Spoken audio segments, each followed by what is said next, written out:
Good evening, everyone. Sorry for being late. Bloody hell, you know. So I've got back late from Dad's, and so not enough time to basically do the laundry. So I've hung it all up. It's all ready. Now I can relax. I'm exhausted. like a mad chook with my bloody head cut off. Anyway, Jonathan, g'day, mate. Low carb, coast to coast, all night. Yes. Yes, alien drone. With Harry. Roy. Get it right. From ocean to ocean, on continent to continent. Evening all. G'day, Richard. You just sort of interrupted that. You know, there was... Alien drone had a really good... And then you... Good evening, Richard. Hello, Kitty.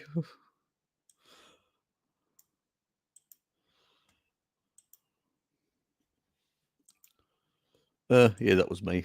An extra 15 minutes. Another, it was 20 past, so, you know, add 5 minutes, as they say. Oh,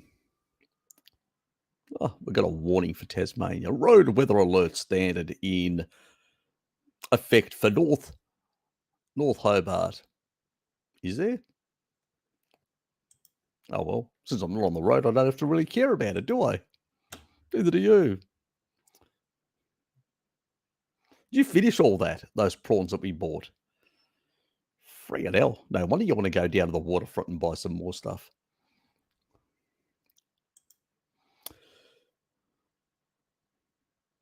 Yes, this chick loves meat. Yes. Why running late? Well, you know, laundry comes first. Laundry comes first. But probably. God.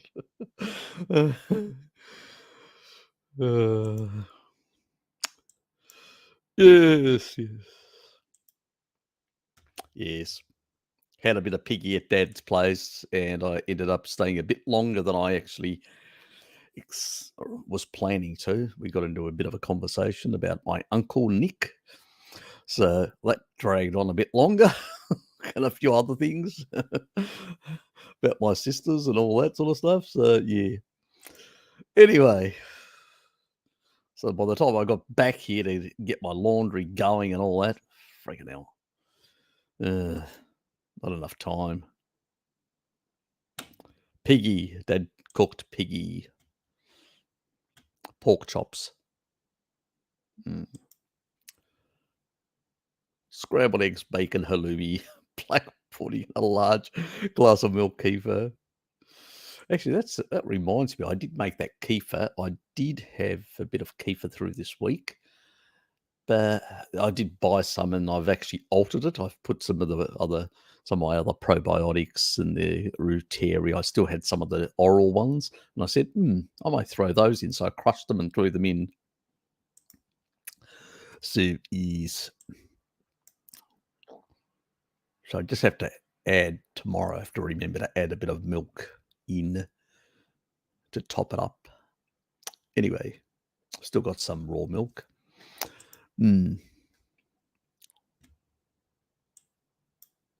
You know, I've always got a lot of meat, a lot of food.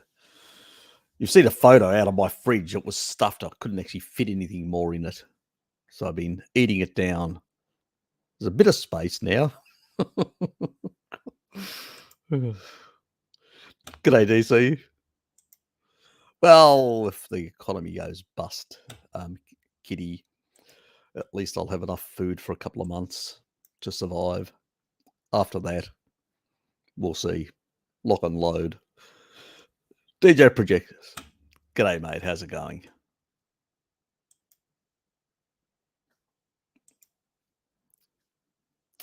I had 4 eggs. 2. Are they strips of bacon or whole bacon? Because I know sometimes you can really pig out, my dear. You can really pig out. Don't know where you put it all. Anyway, it's probably going all to your muscles and bones, healing all the deficiencies that you've actually created all those past years on your knee. well, your low fat type diet. Anyway,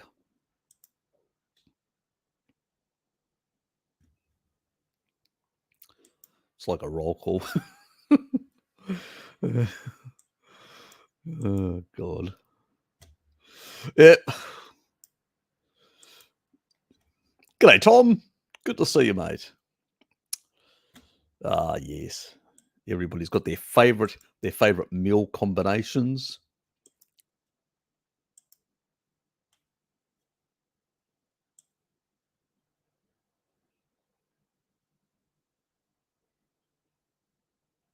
Okay. Oh, were they on special or something?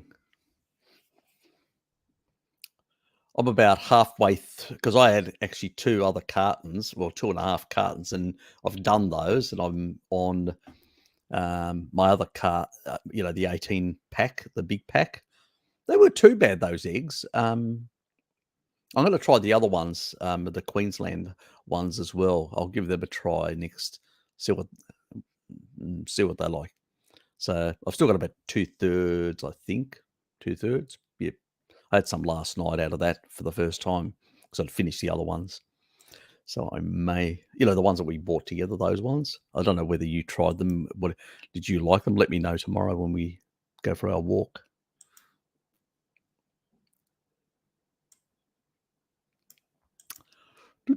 Bert, how are you, mate? Chicken needs to start a union. They're being overworked. Chickens have rights. You haven't been, listening to that Ted bloke, have you? From Kiwi Land? Little Teddy? Uh, yes, definitely. Yummy. Oh, the extra $3 the oh, that's okay. Good.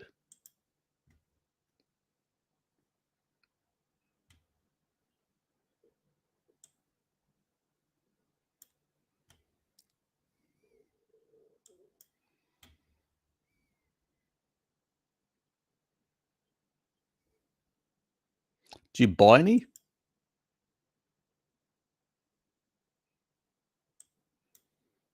You know how I do prefer them in mince, but anyway, let me know how you whether you like them in steaks or not. Did you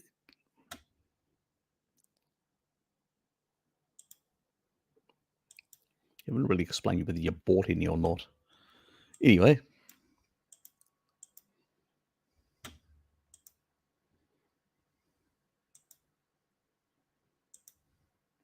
all about their food.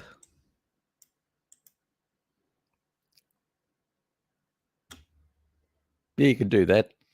Different organ meats. Yep, you can add them into mince, do a combination, a quarter of different organ meats and mince, or a third, whatever does it for you.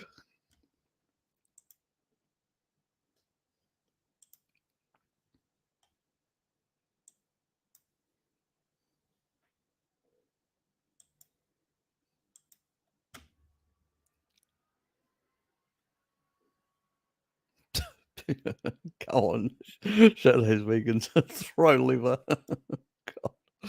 God.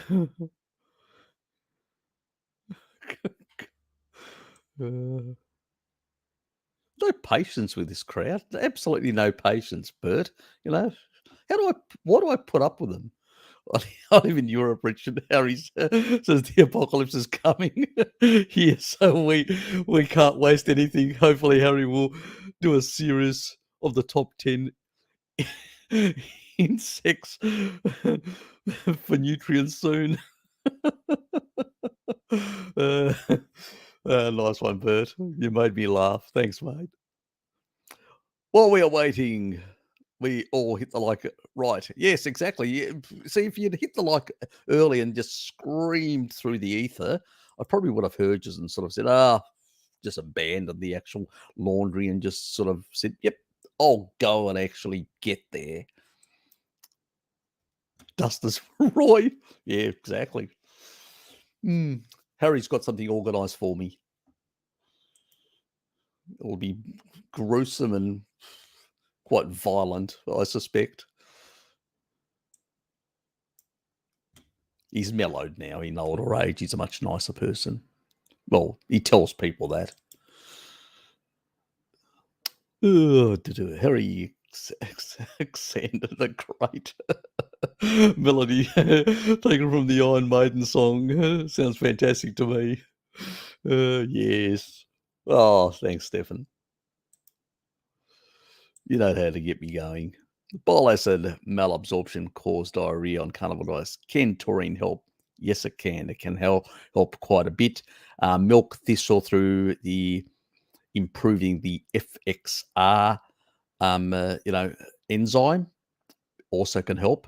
So in combination, the two can actually help. But if it's gallbladder sludge, gallbladder that still got like gallbladder stones and actually is dysfunctional, that can be a bit of an issue and can take a bit of time to resolve depending on how much issues are with the gallbladder. So that's usually but generally speaking, over time, taurine should ameliorate the problem by normalizing the functions of these things, also rebalancing the gut microbiome, which is sort of part of Gilda, what it's supposed to do. It regulates the digestive system and all the different organs. So thanks, Richard. Better put you up. Thank you very much. Appreciate it. Always a pleasure. You're a gentleman.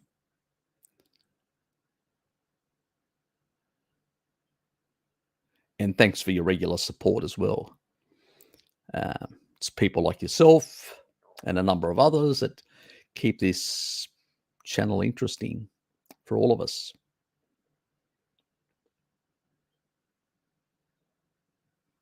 And that you're willing to wait for me to actually sort out my laundry. That's, it's pretty good commitment. I have to say thank you to everyone for having patience with me tonight.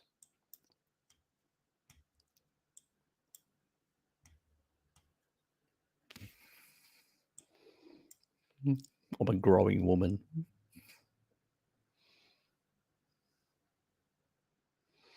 Anyway, your body composition is improving, and you actually are getting a bit more muscular and more curvy. So, but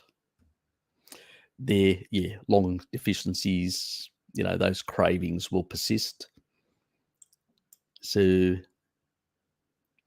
keep at it. Also, fermented dairy, eggs, worth experimenting with. Yep. Dairy especially will slow down the motility.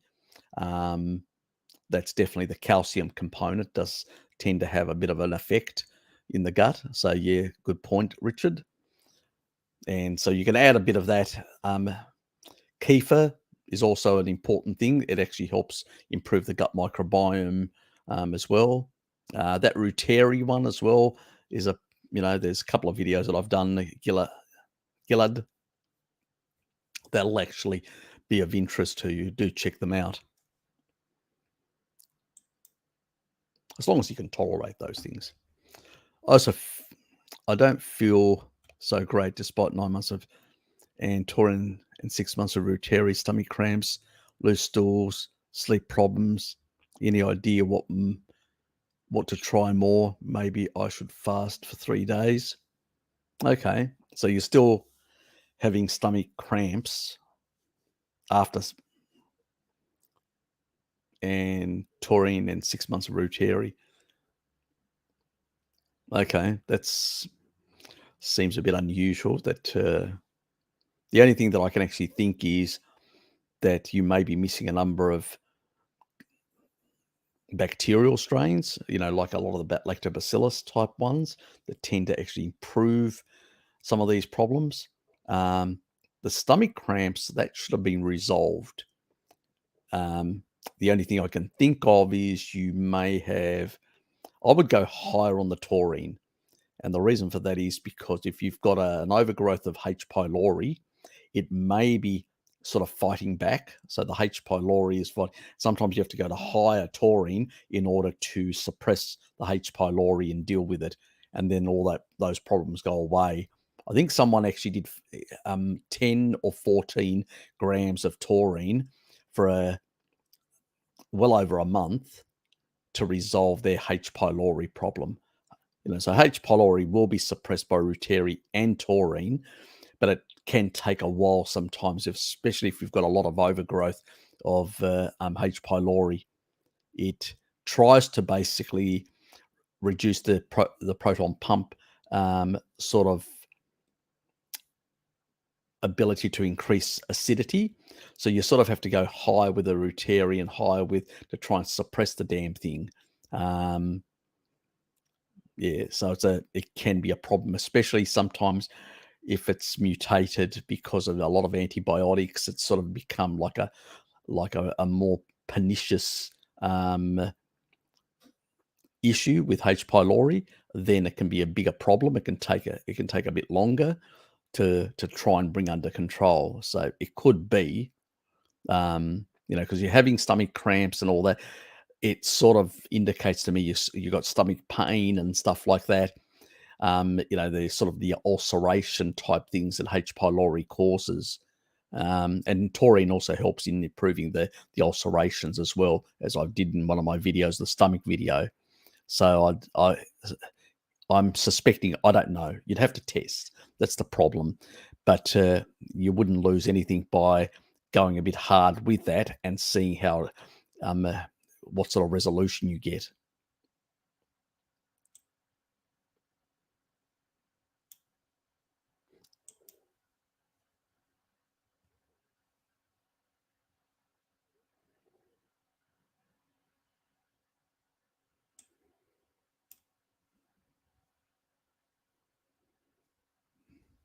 Yeah, vitamin D is important as well. That people have got good vitamin D status. Roger, good to see you, mate. Rajesh, you pronounce that correctly? Yeah, okay, you're fine then. If it's in that good place. Okay, yeah, that is a possibility. Yeah, the higher taurine levels would deal with that. The lower taurine levels wouldn't. But also sometimes you may have to deal with it with medication, get rid of it, and then sort of sort out your gut microbiome after the fact. So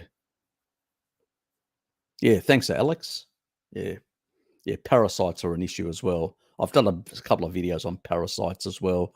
But that's always a possibility to test. Doesn't mean he's got it, but he may have that, but he also may have some other parasite. There's so many things that can actually cause stomach dysfunction and gut dysfunction as well.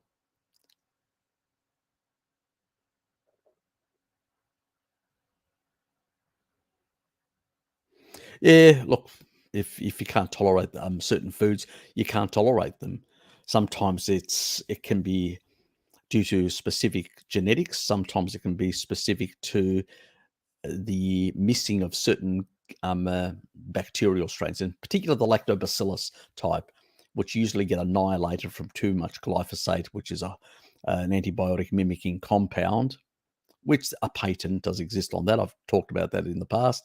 And too much overuse of antibiotics can cause those sort of issues where people have issues with egg whites and cheese. Also, not denaturing those proteins sufficiently can be a problem.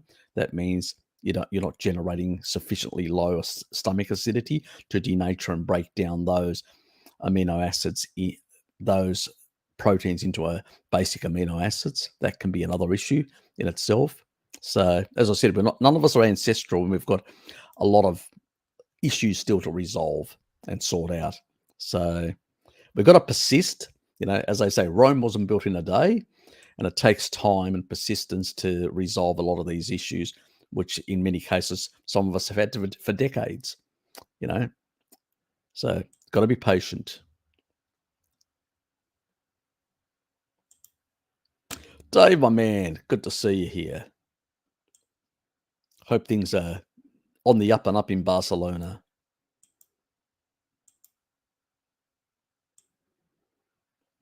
Oops. Thank you for jumping StreamYard. Yeah, lost my spot. Yes, I started to eat kefir every day. Maybe that's it. Also, quite some cheese eggs I don't like anyway. Yep. Yeah, my brothers and myself, but in particular, they were still on a standard mixed diet. It's sort of a low carbish, but they still consume a lot of other things at the same time. Doing kefir for quite a few months, they saw, and Ruteri with kefir, they saw a lot of change, and a lot of improvements in that regard. And they're not even on a carnivore, on a species appropriate diet. They're just on a standard diet, more or less. So, Rick, good to see you, mate.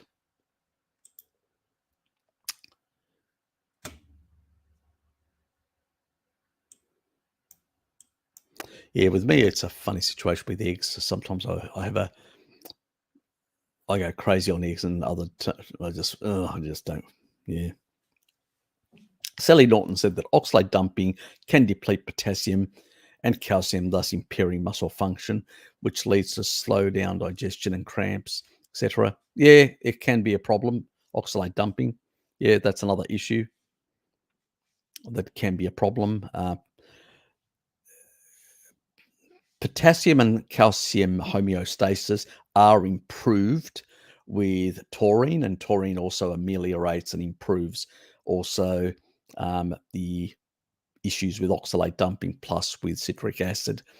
So if you're doing, because Stefan was doing actually taurine as well for 6 months, he said, I believe. So, but calcium is an issue. You can have quite a bit of loss of calcium with oxalates. That is a problem. It also can actually affect like cardiac function as well. So some people have had cardiac sort of issues, and it's down to oxalate dumping and affecting their, their calcium potassium issues. So there's been issues like that. Because problem oxalate is one of those things, and as I said in my earlier stream, it's really hard to know whether you've got until you test. Some people get it in their skin and it's obvious, they can see the crystals. Some get it in their feces and they can actually see it quite clearly. Some will get it a lot of in their urine when they're dumping, and they can see it quite clearly, and it's quite obvious. But others, it's a bit more subtle, and it gets recycled and it doesn't get cleared out of the system as effectively. And they are the people that actually end up with a lot of this depletion and problems like that. Like they've got this subclinical type oxalate dumping, which isn't, noticeable, but it's causing a whole lot of other issues and derangements and stuff like that. So, yeah, and it's really hard to basically know exactly whether that is an issue with people unless they test. And it's something that, being a YouTuber with a day job, it's hard to basically, you have to go to someone who's, like Mary or Bart, who actually know what tests to do and who to go to. Mary's probably a bit better with some of this sort of stuff because she's also, I think, she's got certain agreements with some of the companies, especially North America. I don't know beyond North America whether she's got anything, and whether there's anybody in Europe within our community that can also assist in that regard.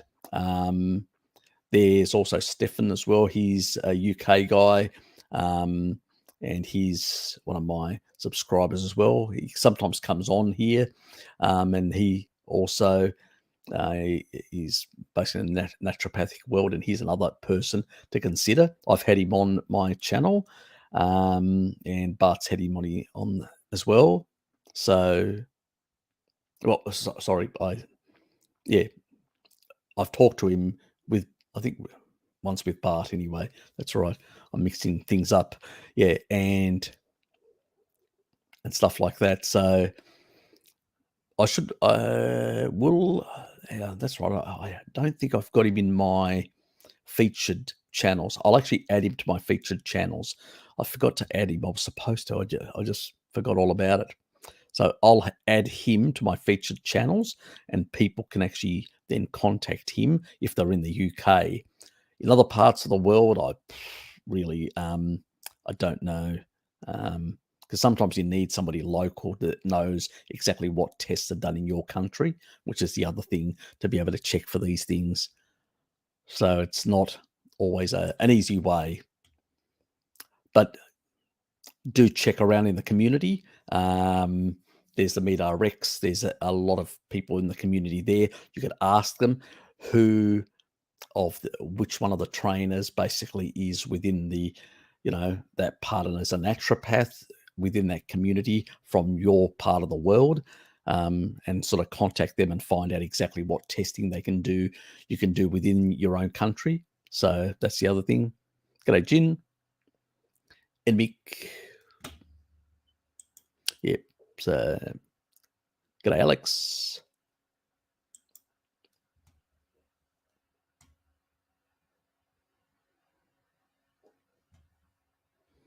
Yep. It can improve. It can,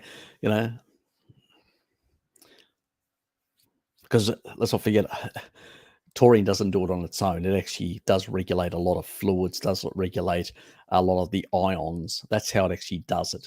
It actually regulates the ions and fluids throughout the body. It's a regulator. It doesn't directly control motility in the actual gut, but it regulates motility. And I've said that it's a master regulator. I've said that over and over again many times. That's its purpose. So obviously, if you're low on the calcium, potassium, or other things deranged to some extent due to oxalate dumping or whatever, then yeah, it can become a bit of a problem. By adding some dairy, you can actually resolve some of that, looseness, because dairy tends to be a good source of potassium and calcium, and it sort of helps with the dumping as well, the calcium part. I'm back to carbs, lean meats lately, feeling better day by day. I think it's electrolyte deficiency from exercise. More taurine, mate, and more protein. That would resolve it. You don't need the carbs. Long term, the carbs aren't going to do you any good. They're going to do you more damage at the mitochondrial level due to the deuterium. So that's not a solution. Nah, it's not a solution, mate. You just basically all you're doing is raising insulin slightly to basically keep in the electrolytes. But ultimately, that's going to be harmful to you long term by keeping insulin higher in your system. It's not a good long term approach.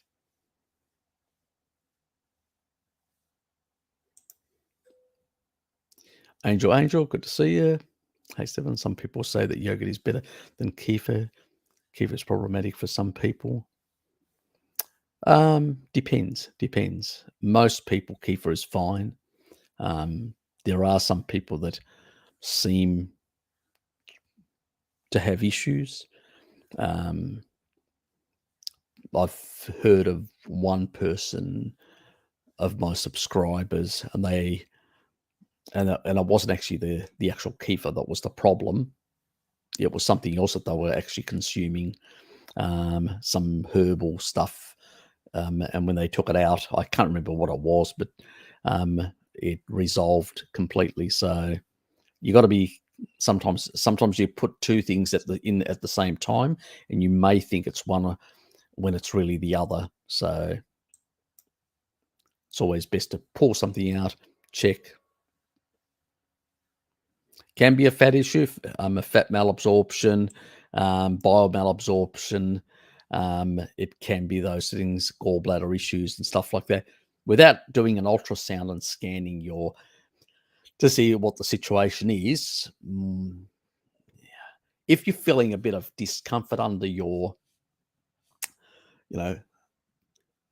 the right-hand side of your rib cage, that's your gallbladder.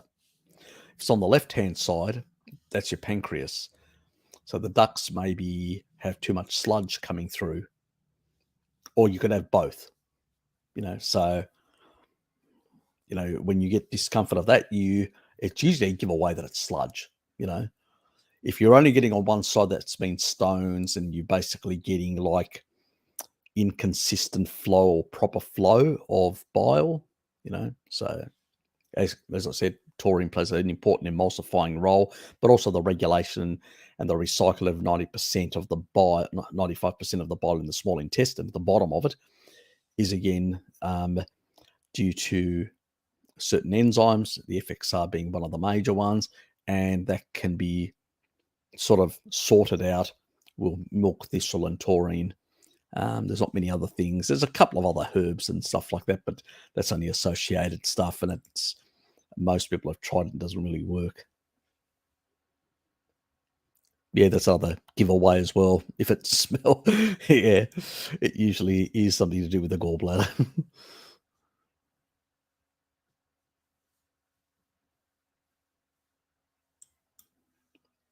Yep, that's an interesting question, Mick, I would say.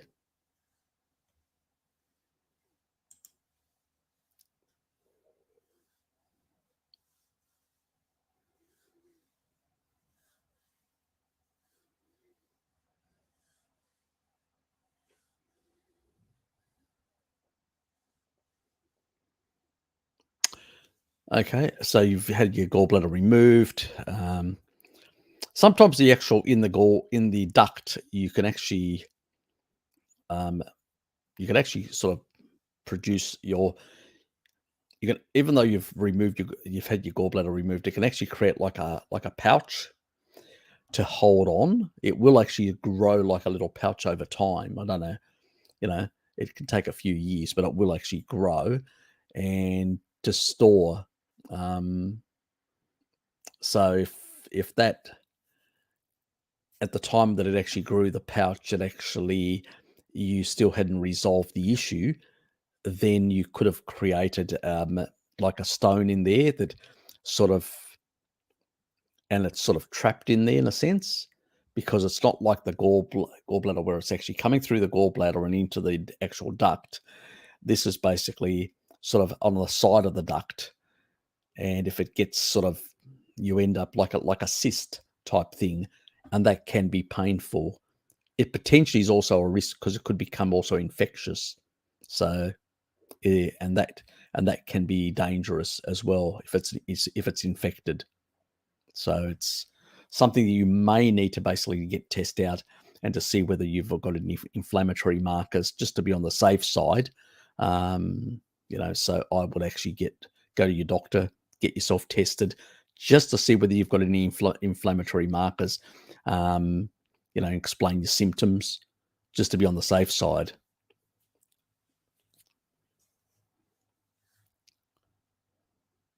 But again, it could be if it's been since you've had the operation and it's still sort of like that, it could be one of those, where you've had operation in some area, you tend to have a bit of discomfort continuously. I sort of, when the weather changes on my rib cage where they split me open for my bypass surgery, when the weather changes, sometimes I get a bit of, at the base of my rib cage, I just get where the joint is.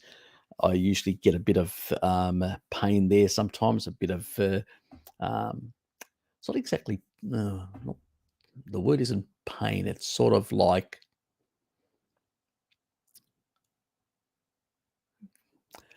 I don't know how you can classify it. It's like a numbness, continuous numbness. So a numbing pain. I don't know. But it's not something that's really you notice through the day. You only notice at night, and it's a rare thing. I haven't had it happen to me now for 2 years, but when it does happen, it's annoying. So yeah,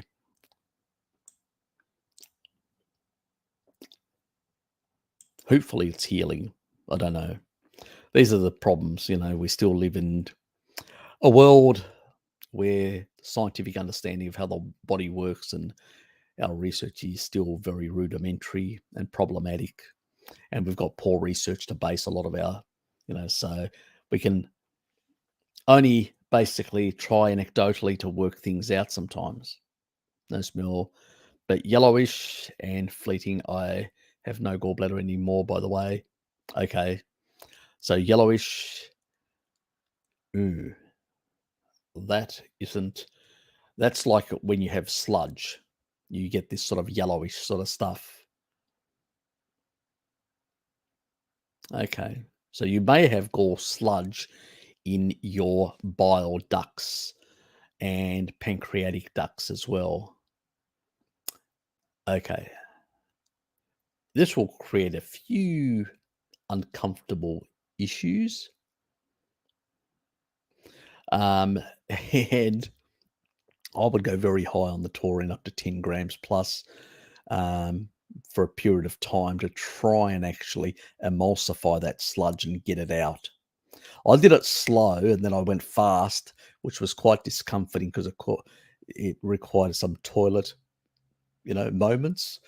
But in the end, it was well worth it because it got it out faster. So yeah, if you got sludge, and that can actually also cause some inflammation on the pancreas as well. So it's good to sort of resolve it in that regard. So you need to emulsify that. It's a bit of a bugger. So you need to tend to go a bit higher on the taurine to try and actually sort it out. Yeah, because anything tanny, yellowish and stuff like that really is relating to issues of, liver, gallbladder, those sort of things, sludge, potentially pancreatic backup as well. Yeah, so that doesn't sound right in that regard. So I would, yeah, definitely related to that. Just because you remove your gallbladder, it doesn't mean it fixes the problem really. Yeah, this is what happens when we have years and years of inappropriate diets. That includes me, Stefan. I've suffered. My father had a big stone, and it literally rips right through his ducts, through his pancreas, and out into his feces. And he had severe pancreatitis, and he was hospitalized for at least 2 weeks. He was in such agony.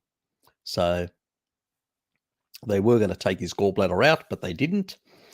Dad didn't want it to be taken out because he asked me, "What do you think?" And I said, "Nah, let's try and get it. Let's try and actually get them to emulsify and stuff like that." And so with certain medications, there was a bit of resistance from the doctors, as or them cutting it out with a knife. Oh, it could always come back. Well, we'll deal with it then if it does, but it usually doesn't if you sort out your diet. So yeah, so Dad's sort of lowered his plant intake quite a bit in the last couple of years, which is important in resolving a lot of that. So, but yeah, can be an issue.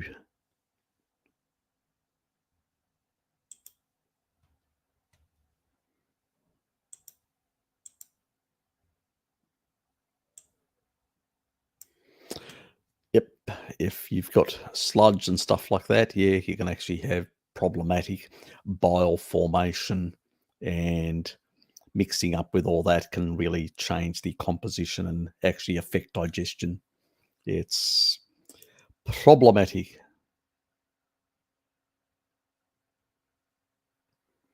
Yes, there you go. Alex just pointed that out.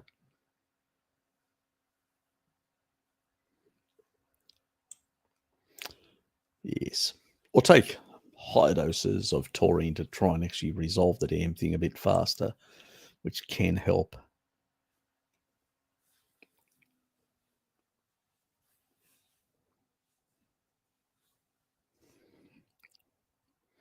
But it's, yeah, look, I agree. It's a good idea to ease back, sort it out, get the taurine in, get the FX sort of side sorted and improved. So get any sludge out and stuff like that. But there's definitely sludge issues there.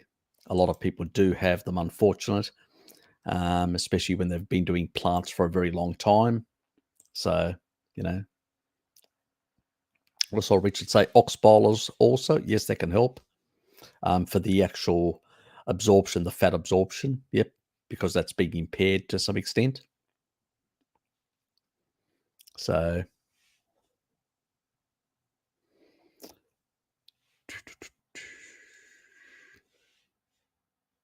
yep, rendered fats. Yeah, rendered fats can be a problem for some people when they have this problem as well. That's true, Bert.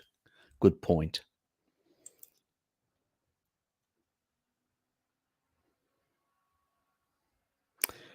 Yep, pancreatic enzymes. Yep, that also can help. You still need the bile, so the ox bile with the pancreatic enzymes that can help with the absorption stuff to resolve. But that's just a band-aid solution. Can help in the short run to sort that stuff up, but at the end you've got to fix these systems to work properly. Ultimately, I actually didn't do ox biles, even though I do recommend them to other people. I just sort of went high doses of taurine and just persisted in sorting it out, even though it caused me some discomfort. Probably I shouldn't have been as a tight ass and actually spent some of the money. But anyway, that's after the fact.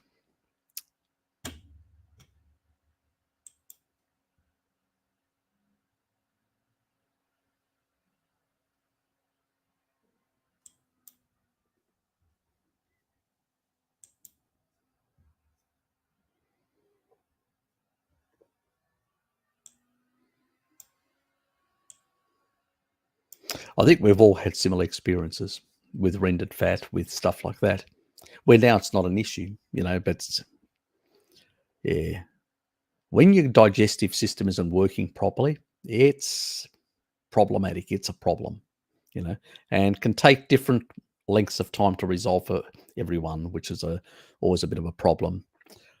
Or all of the clothes I have to wear for work for fire retardants with bromine. Oh, shit.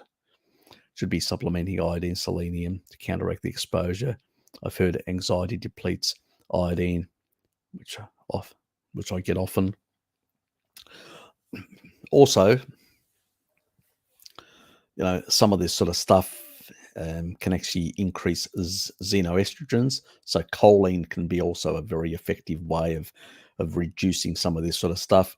Also, taurine will play a role in sorting out some of the anxiety issues and dealing with some of the excretion. That's the other thing that I sometimes forget to remind people. Bile excretion of heavy metals, bile excretion of a number of things also requires good functioning gallbladder. So sometimes people can have, backed up, even excess retinol, is really dependent on gallbladder function for excretion. I'll leave the rest of that for the video that I'm making. But but those are a whole lot of issues. Gallbladder issues are a big major problem because a lot of people being plant-based, whether they were keto or they were vegan or vegetarian, or even on the SAD diet, it's 70% plant-based. A lot of these are plant-related problems, not being on a species-appropriate diet. And so we need to understand that it sometimes takes a bit of time to resolve. And, if something specifically doesn't work for you, try something a bit different. But yeah, definitely the problem with bromine, and stuff like that, and halogens of different sorts can be a problem with the thyroid. So yeah, you can get an iodine supplement, or you can try and. I mean, I did a video on the covers iodine and some of the food sources, but also and selenium as well with the mercury one with the fish stuff and the ratios. But at the same time, I'm there are some better quality iodinized salts, like sea salt that has been iodinized. I actually buy it myself, so I'm not completely negative towards iodinized sea salt. It's not table salt; it doesn't have any other crap. It just basically is iodinized sea salt. So that's the only thing, um, and I see that as an option. My selenium primarily I do get from the diet. I eat plenty of eggs, which are a good source of selenium, most animal foods and all that. So I don't think I'm going to have a selenium deficiency in any way from the amount of eggs that I consume sometimes. Um, but the other issue is definitely this halogen problem, and also fluoride as well for the general people that especially that are maybe exposed more, especially if they work in an industrial sort of setting where these things are used. Yeah, that can be a bloody problem for all these sort of things.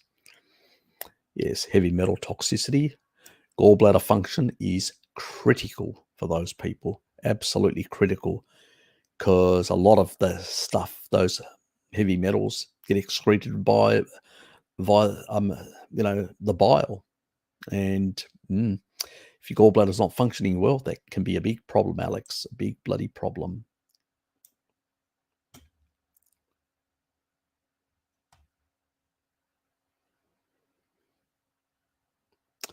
All these sort of things, the thing, Richard, is a lot of these things also gas. They tend to gas, like a lot of furniture that's basically, they tend to gas. It's the unfortunate problem in most of the industry is that a lot of these things, it's the cost.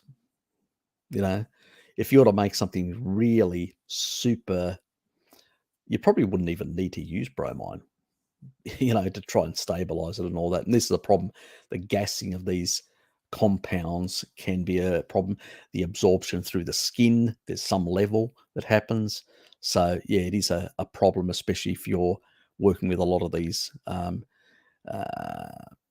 you have to wear certain outfits, or you're working with a lot of chemicals that have you've got some level of exposure through either gassing or direct contact. So it's a problem. It's a problem for a number of industries that people are working in. Jin, good to see you, mate.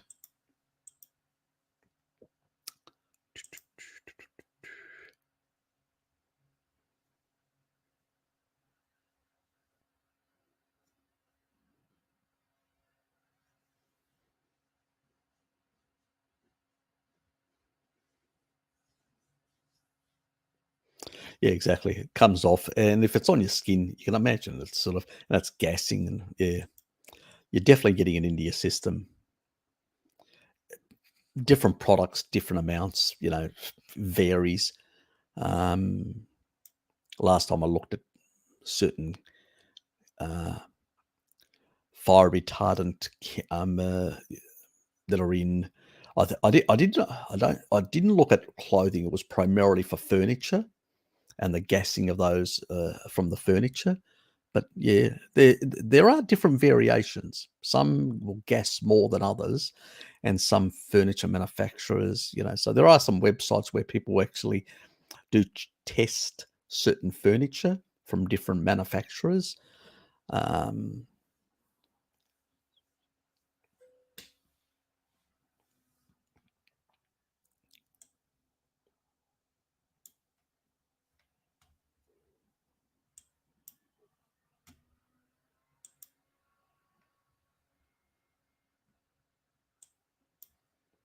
Jonathan, good to see you here.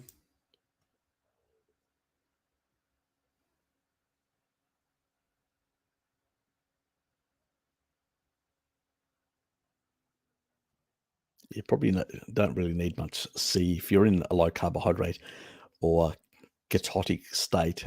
Too much C can actually generate a lot of oxalate, so it's not a good idea. Um, if you're concerned about C, just use some lemon juice. If that every day, if that's your concern.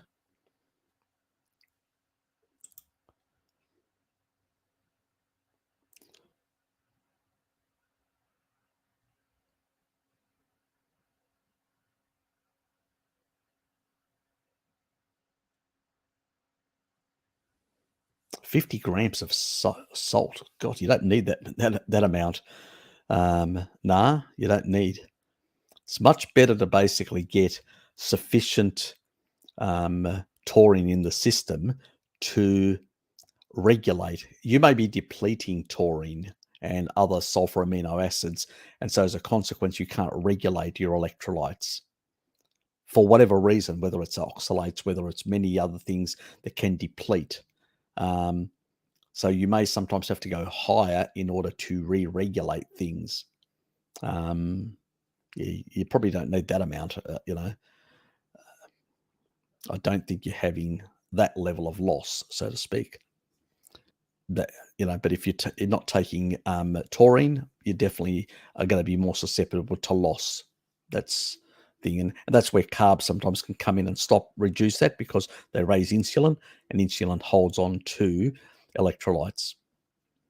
It's the reason why Walter Kempner, when he did his low-fat diets, eliminated all electrolytes, because insulin will hold in too much and then end up causing high blood pressure. So that's a problem. To take a lot of salt is not a good idea, especially if you're doing carbs as well. Not a good idea at all. Need an LX3. No, we don't, Richard. I'll end up completely confused.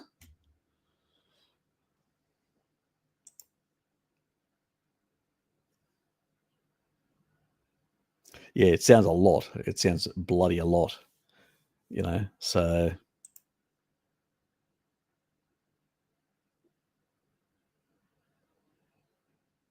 Well, you don't need that amount of sodium. You need more taurine to regulate your electrolytes. That's or meat, eating more meat. That's the sort of.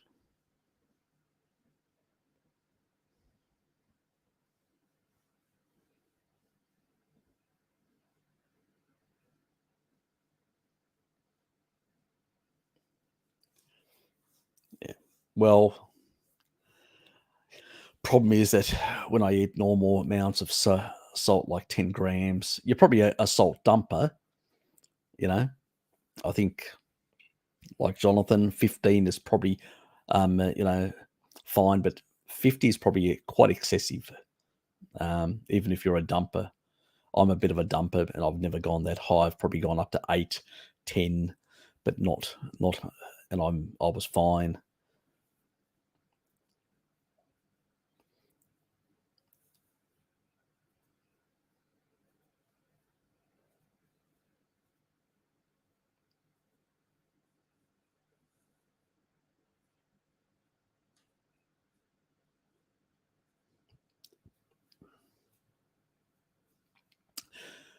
Well, you may have a different problem. You may have a mitochondrial problem.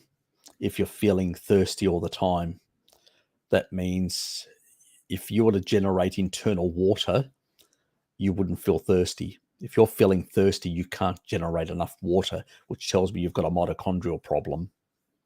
That means you have a difficulty oxidizing fat, and that's why you feel better with salt. So it's you've got potentially, I'm not saying you have, but potentially you've got a mitochondrial problem.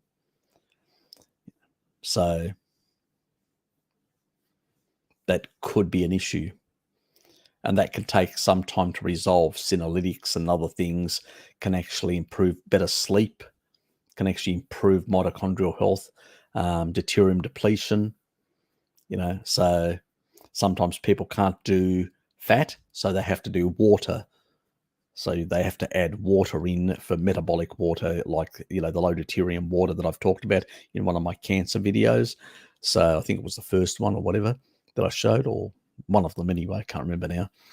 I probably should do one independent just on that issue itself and cover that specifically, because that can be an issue.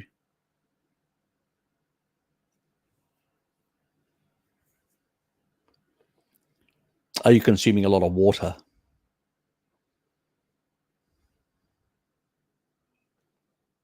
Because if you're consuming a lot of water, that could be your problem as well. You could be diluting your electrolyte and stuffing up your balance. G'day, Bjorn.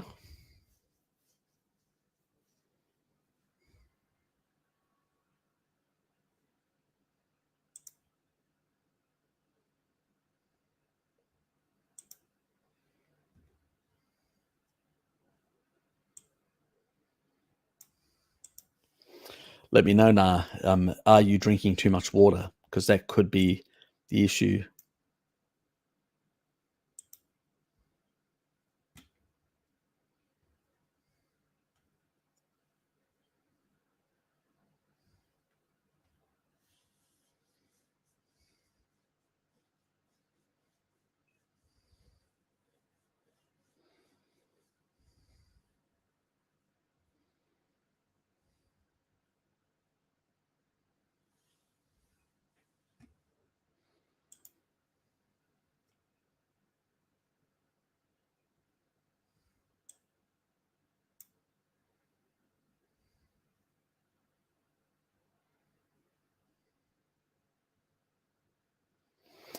Well, you've got a metabolic problem.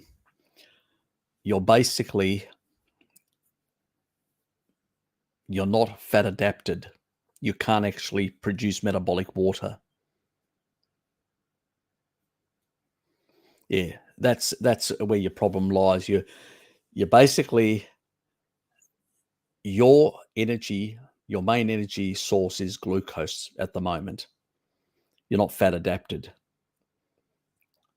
which I don't know whether it's a lack of fat adaptation. You've come across to the carnivore diet without sort of going through a sort of a low carb state. And so you're using protein as your main source of energy now. And so you feel sluggish because it's really hard to convert protein into sugar.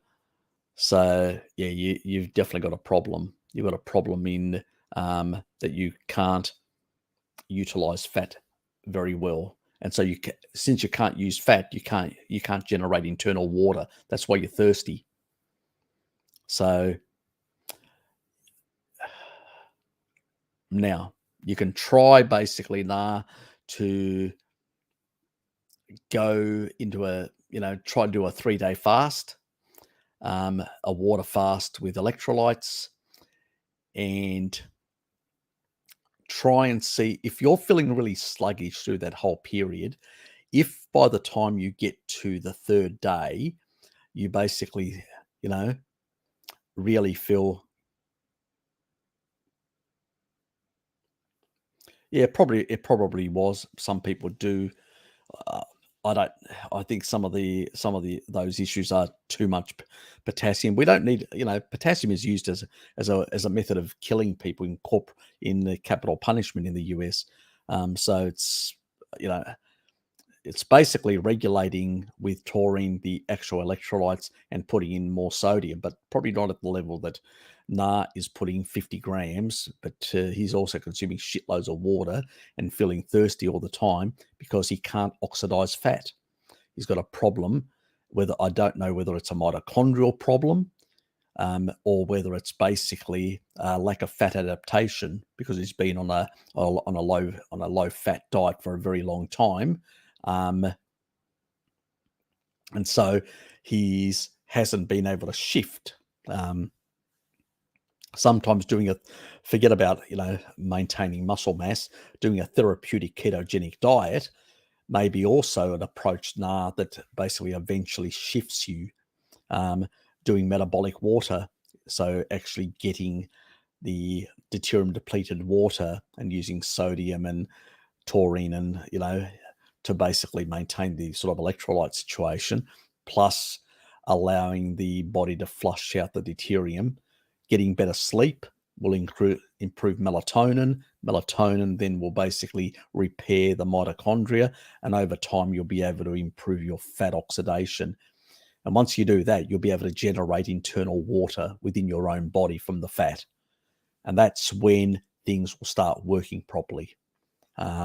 This is the problem with people not being on an ancestral diet from birth, that it's really hard to sometimes for some people because they've got too much derangements in basically their energy production systems within their bodies that, things just don't work. You go on a carnivore diet, you're still in a glycolytic state, and you just can't get enough energy from protein. Simple as that. And that's when people go, oh, I use carbs. Oh, I feel better. Well, obviously you feel better because you're basically getting now the energy because you can't get it from fat properly. So So a lot of issues, and a lot of people have these. So you need to consider talking to somebody like Bart, and because I don't do consultancies, I used to, but I just don't have the time. Contact him, explain to him the situation, and help get him to help you sort out this problem that you've got. Another person is Mary Ruddock. She's pretty good at this sort of stuff as well. So, if fat adaptation, sometimes some people, because of those other underlying issues, can have far more problems in adapting.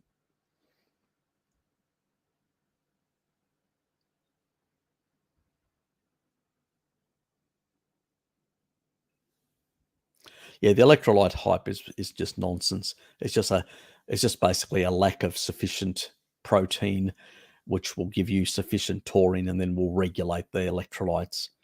And also reducing the amount of water that people consume. And you're right, Bjorn, people just consume far too much water. You go to tribal areas, you don't see they don't carry water, they don't consume water. They generate water internally from fat. I do as well. Since I've basically, and you upregulate your antidiuretic hormones. I mean, you don't go to the toilet much either. And when you do, you urinate a bit. You don't urinate like mad, like I used to.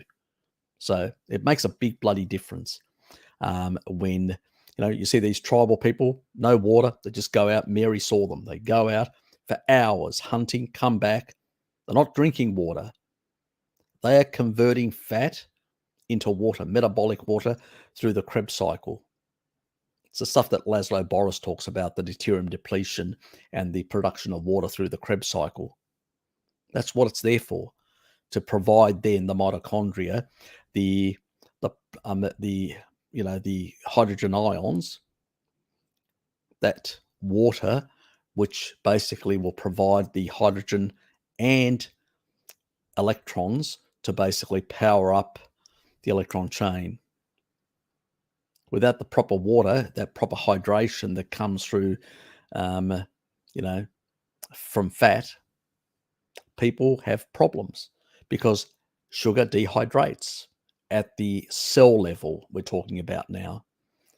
You produce only 44% for every gram of sugar that you consume. That's the amount of water, and that water is higher in deuterium, which isn't a good thing anyway. So, you produce very little metabolic water in that sense, where fat will produce 10% more, 1 gram, 1.1 grams of water.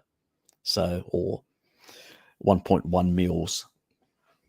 So far more than you put in terms of water production. Makes a difference, a massive difference, by taking those hydrogen ions and combining them with oxygen and generating actually more in terms of volume than you would get normally, because that's the difference between fat. Fat truly hydrates the cell where sugar doesn't. And that's why when we consume a lot of sugar, we feel thirsty all the time. That's the problem. We try to resolve it with drinking more water with more salt and this and electrolytes, and it just goes on and never finishes. But yeah, fat adaptation is very important, to hydrate with fat. And the other part, obviously, is to not overhydrate with external water sources that are high in deuterium, because they increase these problems of electrolytes and electrolyte imbalances, and you are unable to upregulate your antidiuretic hormones to regulate and control fluid loss and fluid. You can recycle and regulate fluids much better with upregulated antidiuretic hormones, and then control the excretion rates of different ions at the kidney level, and also recycle and take up. And that includes potassium and magnesium. It will actually take them up, recycle them through if you've got enough taurine in the system, which means meat, you're eating enough meat. and then they will flow through. And then in terms of maintaining electroneutrality at the cell membrane, you will basically transfer through those ion channels the right ion combinations, and that's what taurine does. It regulates the right, what sort of ions should be inside the cell and what should be in the bloodstream. So it's fantastic stuff when we get it right in that regards. And, you see it ancestrally.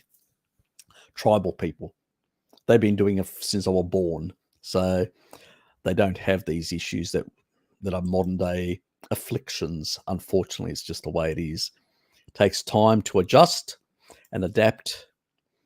And that's the sort of the reality, unfortunately, for a lot of people. It can take a bit longer with more trepidations and all over the place. But those low-hanging fruit are really the overhydration with tap water and, bottled water, and too many electrolytes and not enough meat, and which basically means taurine. Unfortunately, we hang supermarket meat up for months and we lose a lot of the taurine. And so unless we're having seafood that's, because it's snap frozen and usually tends to have less loss, we tend to get less of it. And then we've got oxalates and a whole lot of other things that are depleting that sort of stuff. And so we get these other incidental problems that do occur. Yeah. But it all relates back to a lot of the past things that we did, and we're paying for them now as we transition away from those effects. Lord Travell, good to see you, mate. I did see you further down as well. So I should have called you out earlier, but I wanted to wait until I got to the hello one. You're welcome. Yeah, malic acid is good for gallstones. Yep, I used malic acid as well. It's the stuff in apples.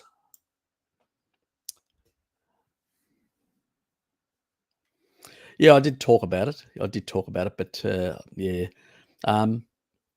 can be useful. That taurine does help in accelerating the emulsification, so it's better in that regard. But malic acid can help. Don't get me wrong, but it's not. I used it, and some other people. It depends on if you've got severe issues. I think it's worth the cost. If you've only got really light symptoms and stuff like that, you go, and with sludge, probably taurine is all you need, But yes.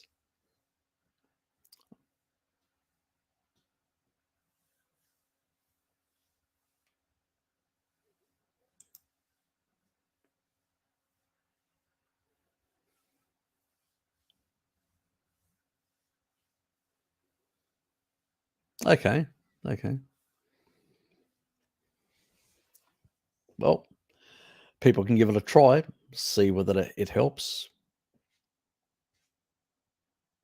It depends. I don't think it's only magnesium. There are other magnesiums that seem like magnesium citrate for some people seems to do similar things. People can give it a bit of a try, but ultimately the emulsification does require, things like malic acid can help with the emulsification. Taurine can help with emulsification. There's a few other things, but not as successful as those two. But when you're desperate, you might as well try a number of things. And I'm not against trying a number of things, Angel, because ultimately we just want people to get better, feel better, and stuff like that. First time you've seen my live stream, I've been binge watching all your previous live streams over the past couple of weeks. Thanks a lot for your help. You're welcome. Hope you got a lot of info out of them and all that. As you can see, a lot of my subscribers that are my regulars here are well versed on a lot of that information nowadays, which is good. So there's a lot of things that a lot of people are very confused out there, Lord. Trevelyan, there's a lot of things that people unfortunately believe in.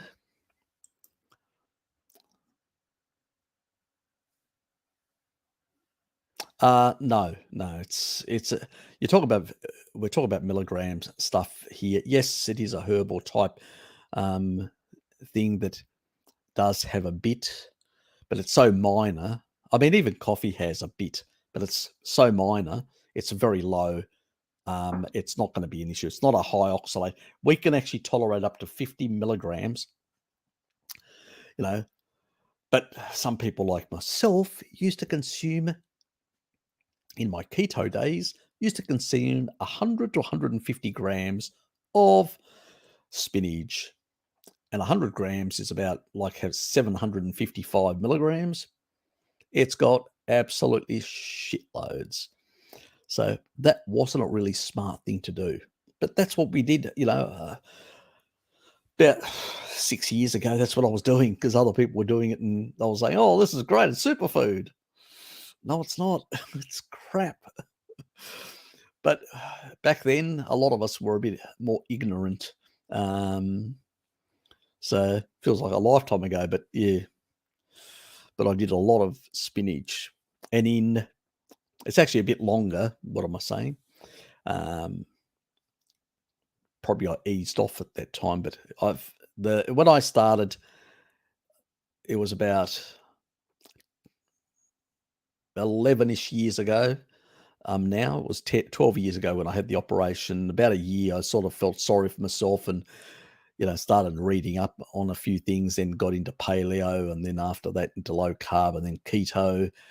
So probably 8 years to be more precise, and I did quite a lot of spinach, broccoli for about 3 years, 3+ years. And over the 5-year period, I ended up with 4 kidney stones, and I had to be operated.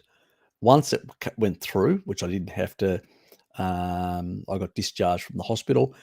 Second time, um, and the last time, that's right, the last time I didn't go to the hospital, I just really went hard on the citric acid and stuff like that and got rid of it.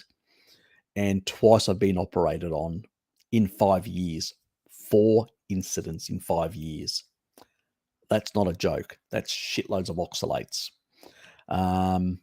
Yeah, so I've been there and it's been quite nasty. Not fun. Yes, those keto days. I paid for it for a long time. Let's put it that way.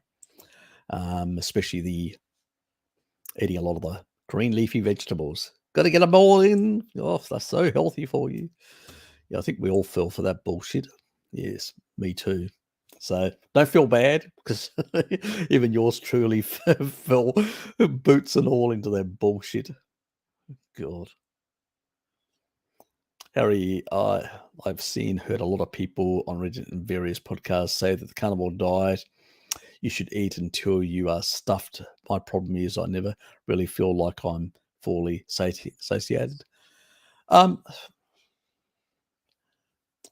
don't really subscribe to. Look, if you basically got a plateau or you want to do like a cut, the traditional way is to sort of stuff yourself like mad, which is like priming, which some of the guys do in our community. It's no different than the old bodybuilding method that was basically, just eat shitloads while you're training. And what you do is you build a lot of muscularity, and that extra muscularity increases your metabolic rate because the higher the lean body mass, that's your metabolic rate going up. And then when you do cut, you basically have got all this additional tissue that requires energy. And if not a lot of is coming in, you know where it's going to go? Straight to the adipose tissue and grab those fat stores and reduce them in that regard. So, yeah, so basically, now there are cases where I do say to people, eat, and keep on eating. And those people may have been people that have been nutrient deficient for a very long time, like vegans or vegetarians. which may have had very low intake of animal foods, where even a sad dieter, yeah, they're engaging the Randall cycle, they're fattening up, but they still get far more meat and dairy and other things into their diet than a low vegetarian or a vegan. So those sort of people, I don't know whether you were one of those people, X, tend to have the more deficiencies.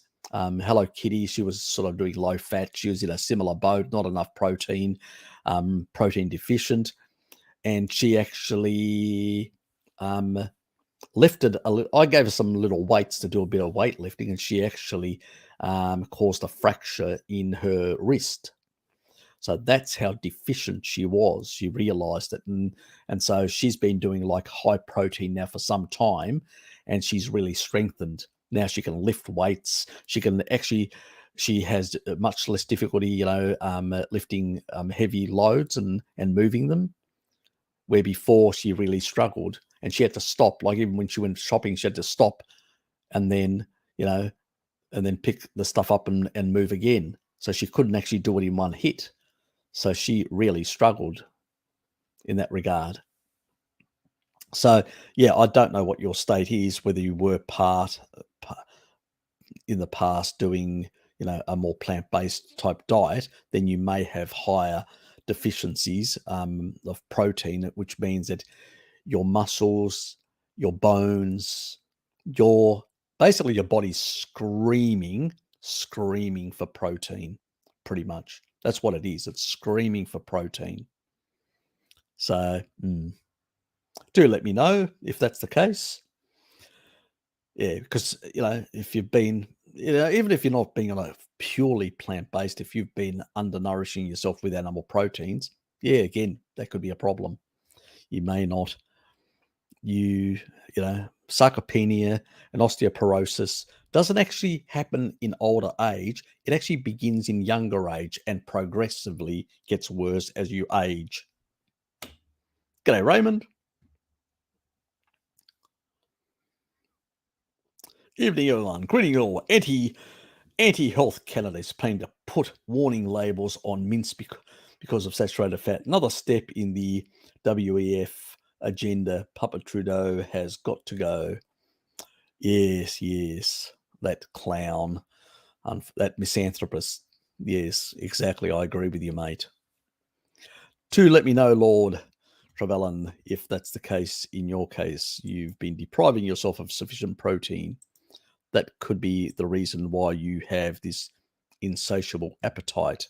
A lot of people do. They don't realize, their body's screaming for, they need to build their body. Your body's lacking nutrients. It's the reason why a lot of people on a sad diet actually end up morbidly obese, because they've locked out due to the engagement of the Randall cycle, and they're just storing like mad. But their body really, they're just taking in energy, but they're not taking in enough protein. Yes.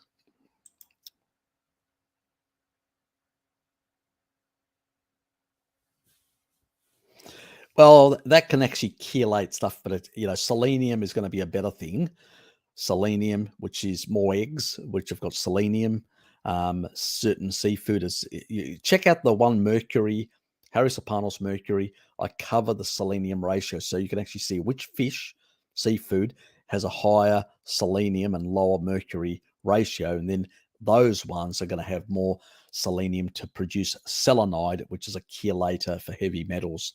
So that's one thing that's going to help. And improving your main detox organs are, basically your liver and your kidneys. You want to excrete heavy metals. It's basically your bile, a good functioning gallbladder that's going to get rid of it, pretty much.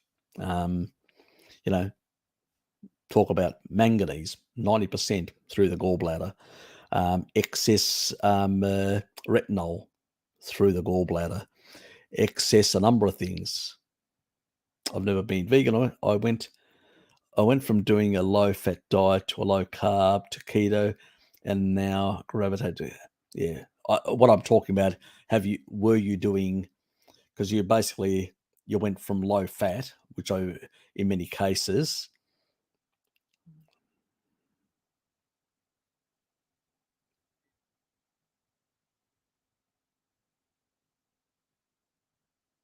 okay. Are you feeling more satiated now? Is that what you're trying to tell me? Did I misunderstand what you were trying to say?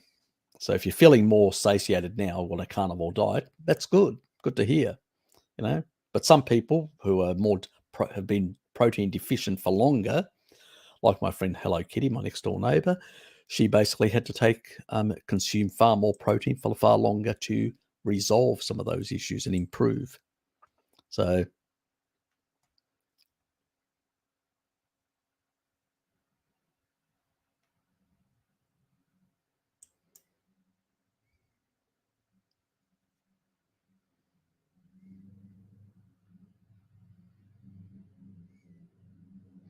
yeah, just up the protein.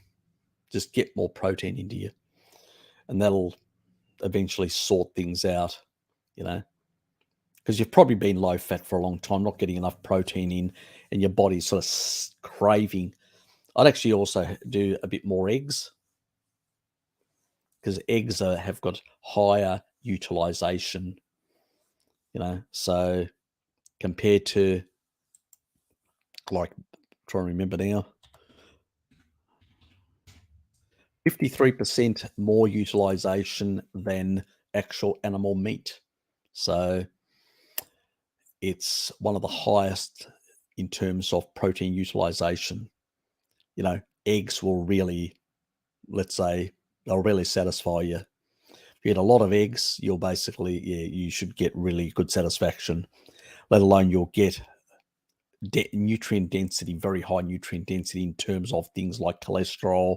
Um, you know, if you don't like eggs, as I said, there's another way of getting more cholesterol into your diet, and that's through things like squid is a very good source in the seafood world. One of my favorite seafoods is squid.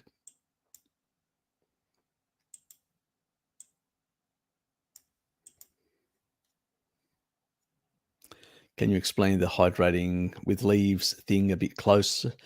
I mean, most leaves are poisonous, so we don't just press or chew them in case of being stranded in an area with no water. Could we? No. What they do is they get an ostrich egg and they squeeze the leaves and get the moisture out of them. So they break the cell walls of the actual leaf, and the water comes out. And that water is low deuterium because of UV radiation. It actually has made it low deuterium.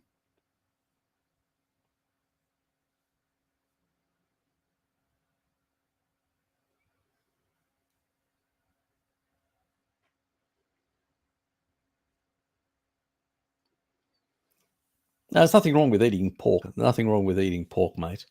If you enjoy pork, I love pork as well. So absolutely not a problem whatsoever. Um, but I would vary my meats a bit, some seafood as well. But yeah, you're getting plenty of eggs then. That's good. So yeah, that should be building up some good muscularity. Depends how tall you are, how big you are. I don't know what size you are. That's the other thing as well. You know, Richard does about 20 eggs, and he does about 3.5 kilos of meat. But he's a tall bloke, so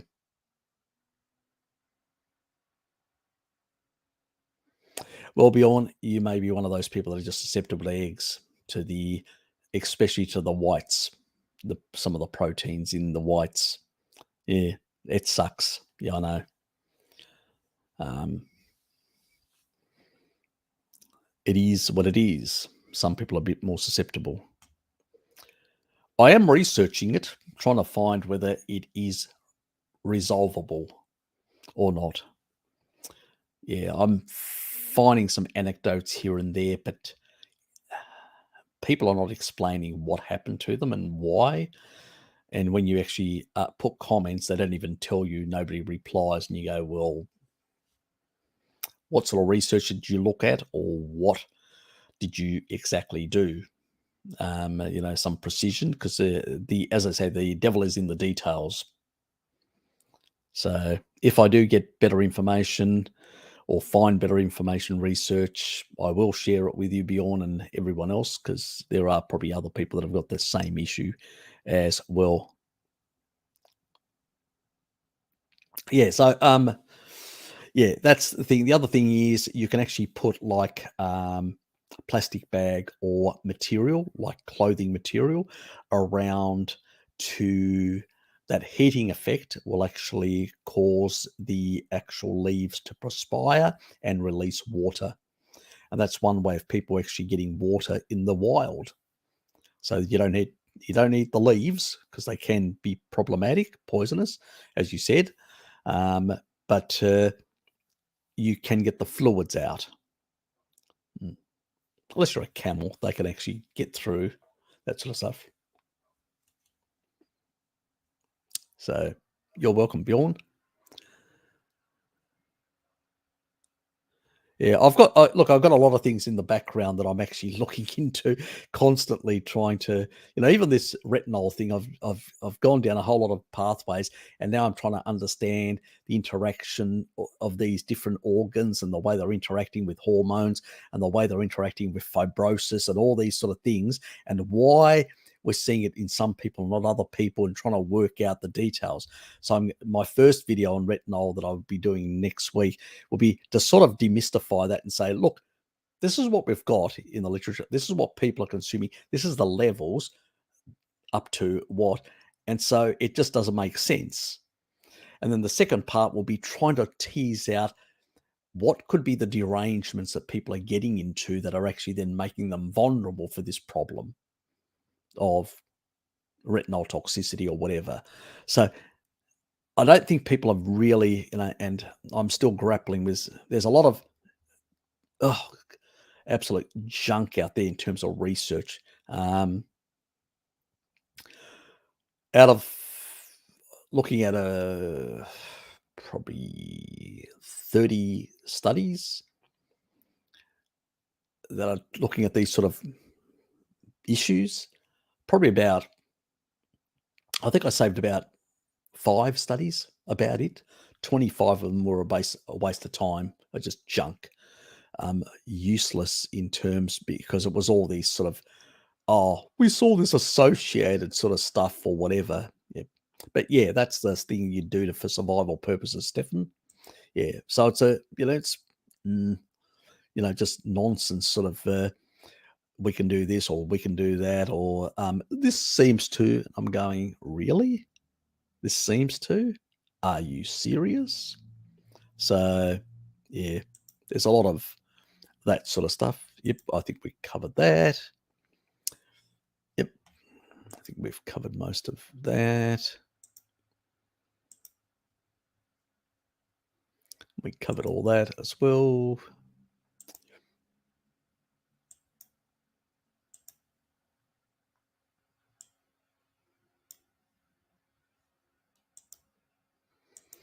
That was Bjorn's coming into the chat.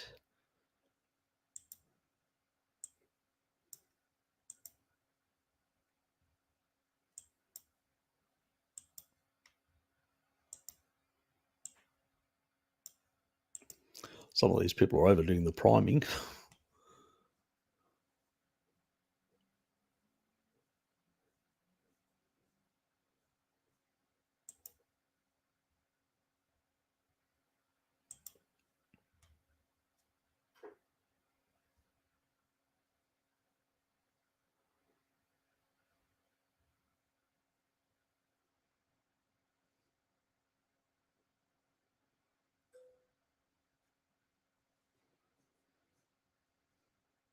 Yeah, but it depends what that weight is. If I suspect most likely extra muscle, and extra bone density. So that's fine.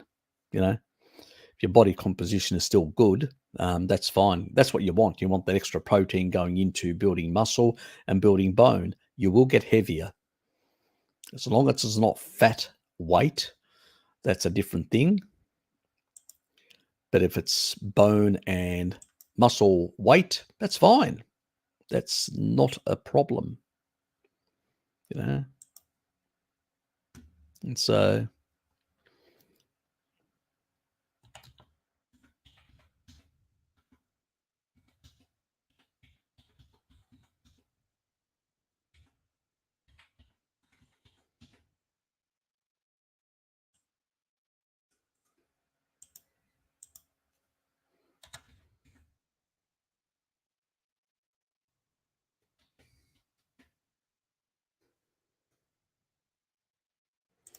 yeah, so with a BMI, you're still in the normal range. So, and I suspect, and BMI is not very accurate, even though you're in the normal range for your height, it's not a very accurate thing. Because when you become more muscular, you can actually, there are some muscular people like bodybuilders that are really muscular but leaned out and all that, that have got BMI that is equivalent to somebody who is like morbidly obese. But those people are carrying fat weight, not muscle weight. So it's a different thing. So BMI is not accurate. It's sort of, there is a circumference around your belly and different parts of your body and stuff like that, and your belt size and stuff like that. Those ratios that are far more important. They actually tell you whether you're lean but muscular, where the extra weight is. So,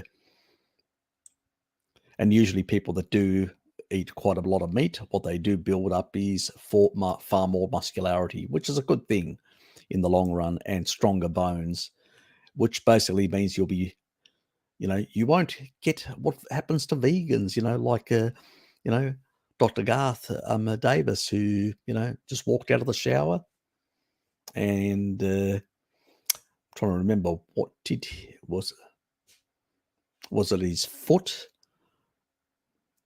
Was it his heel, foot?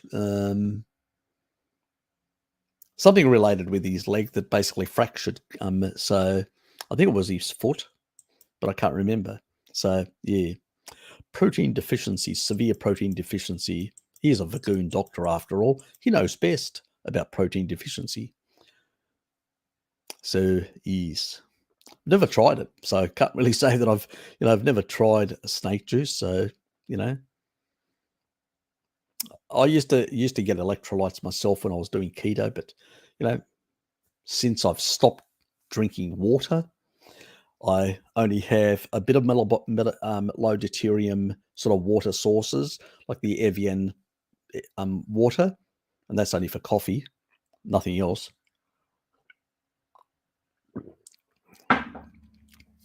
Better finish this off. But anyway, yeah, but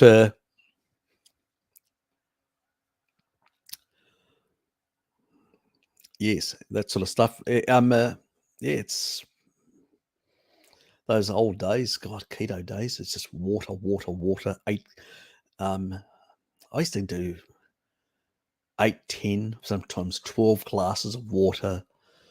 Had to do electrolytes constantly. It's just madness.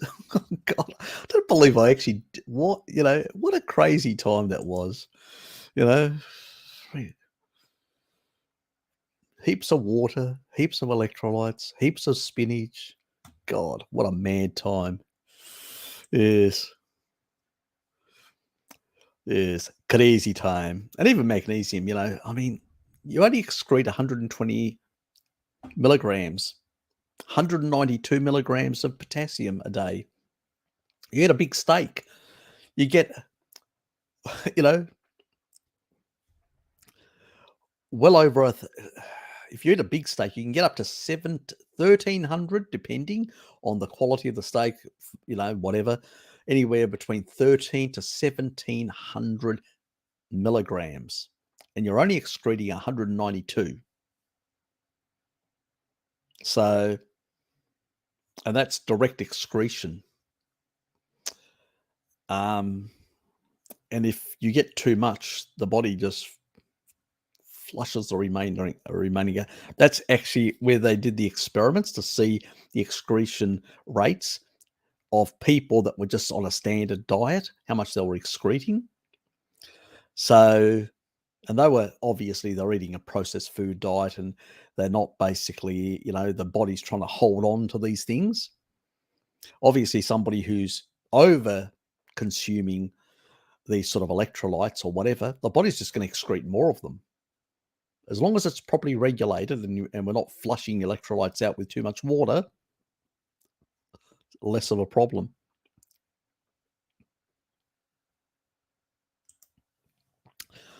Okay, yep.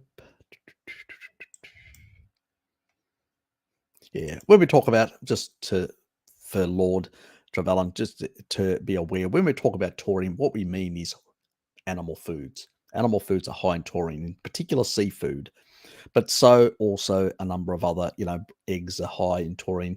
Dairies doesn't have a lot, has a bit, but ruminant animals tend to be the next highest thing. The problem with ruminant animals, unless you can get it freshly slaughtered, it will have much lower levels.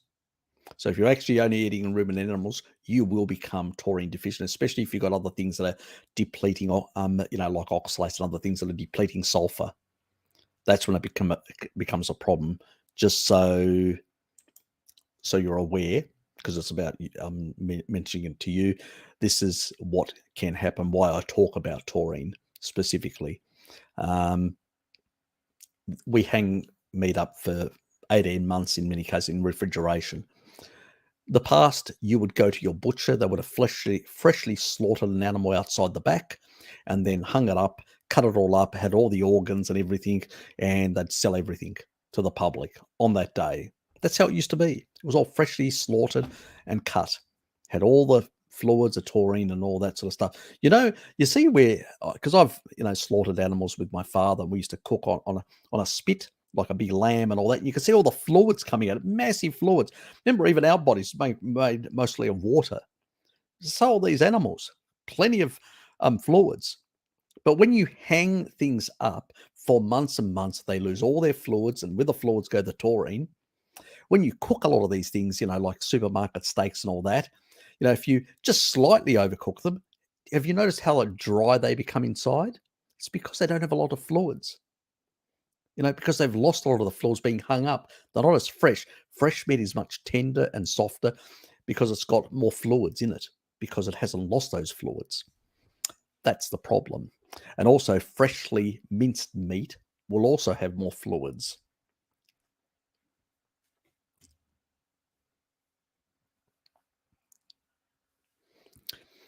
Anyway, let's move on. Yes. We all fell for that nonsense.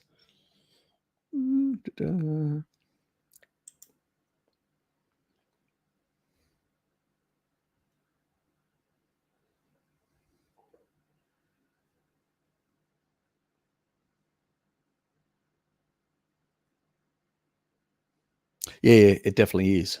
A lot of people sometimes, high potassium is dangerous.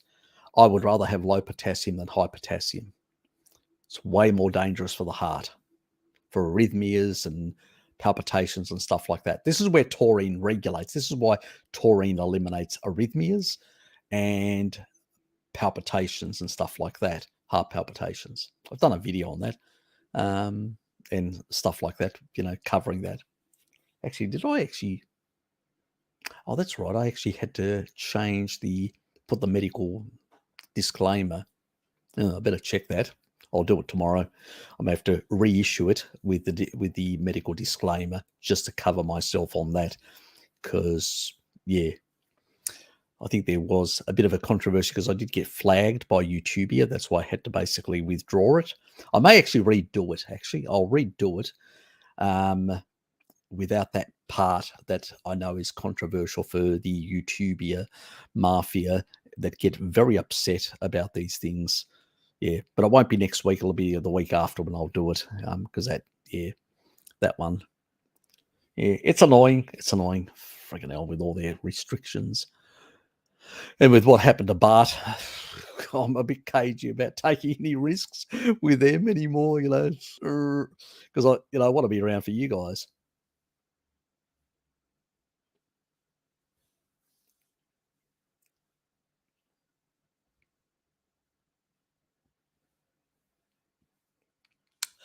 Look, I don't really know when it comes to sensitivity to temperature. Um, some people tend to have more or less. I don't know whether it's genetic. I don't know whether it's a transitory thing for some people, whether it's a permanent thing. Yeah, I've got a question mark. There's a lot of anecdotes and a lot of opinions out there, but I've never found anything convincing, Stefan. And no research really. It's one of those things that's really hard to have a proper explanation. It's like, what is, it's like, no, that wouldn't be a good analogy. What's it at the end of a rainbow? Um, it's just one of those questions that are very difficult to answer, because it's what people feel, their response. It may be, if we were to basically zoom in really detail into the stomach, it may be certain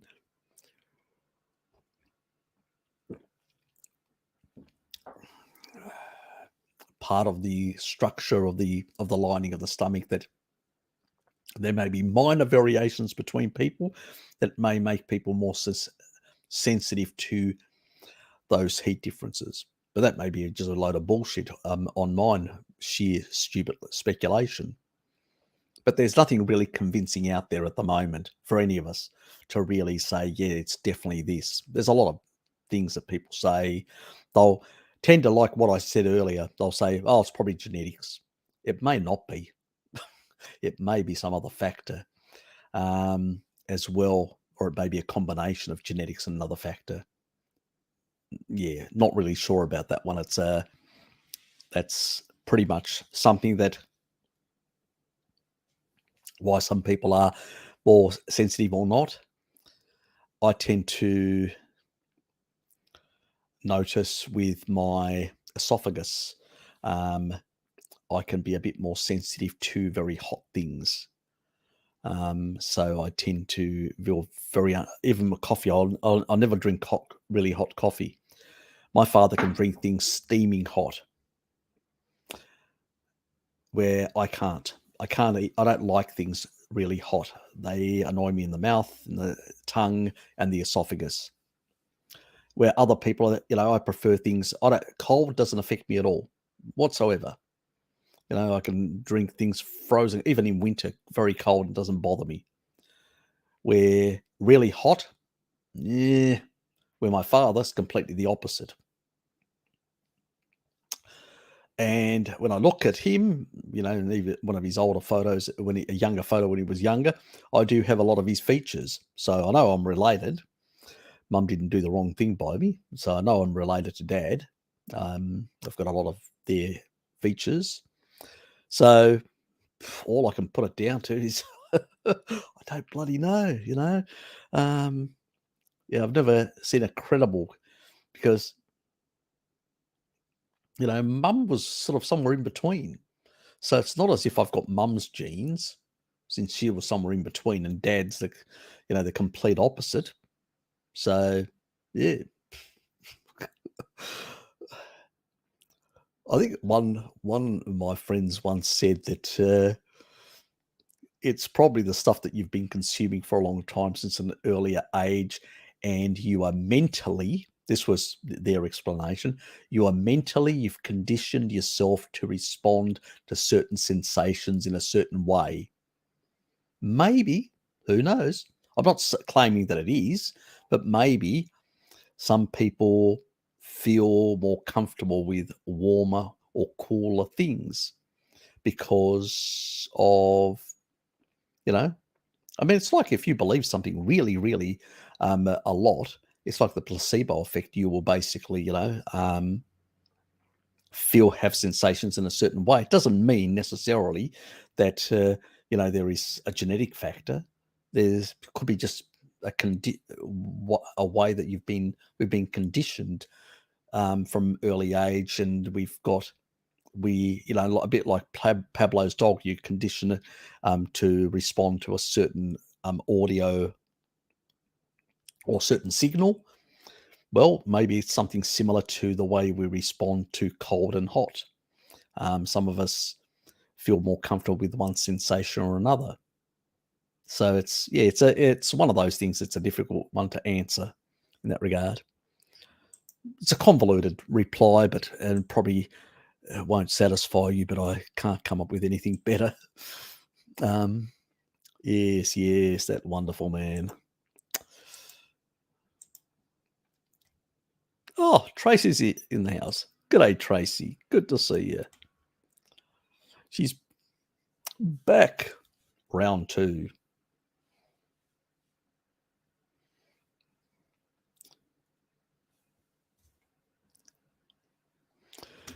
He's out of here, so I can understand Richard. He's gone. Oh, La La Land is here as well. And who else? Llama's here as well. God, and Llama. And Pascal. And who else is here? So we don't have to go for ages before I... Yep, that's pretty much in the chat room. We had about 40. I think we got up to 45, and now it's back to 34. Some people have run away. Fair enough. They do have a life. I can understand. Yes, we covered that. All that sort of stuff. Pascal, good to see you here, mate.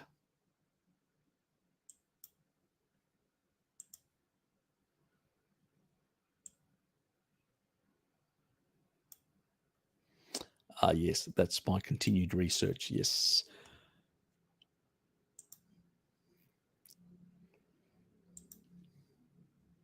It's like some people that we've actually got the doing kefir and getting the lactobacillus strains and some of the bifidobacteria strains high enough in the body has actually made them eliminate their lactose persistent problems that they had. So one was, I've had a couple of people that can now tolerate dairy much better. And the recent person was, sometimes you see him on the Mr. Baby. He's a young bloke in his 20s, and he basically had problems, and pretty much I'm just laughing because I saw the little llama thing here. Oh, God. Oh, mate. You know how to make me laugh, don't you? And yes, and he basically was, having some of these issues, and now can drink milk, no problem, even standard milk, even not unpasteurized. So doing the kefirs for a number of months, and together with the Reuteri and some of the other lactobacillus and bifidobacteria type strains, he's been able to turn around his Chinese background, well, Chinese Cantonese from Hong Kong background. So, yeah.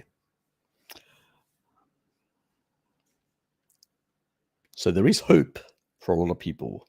And I'll keep on investigating and going down those rabbit holes and looking at other things to, there's always ways of getting around, because our ancestors consumed this stuff. They used to consume wild,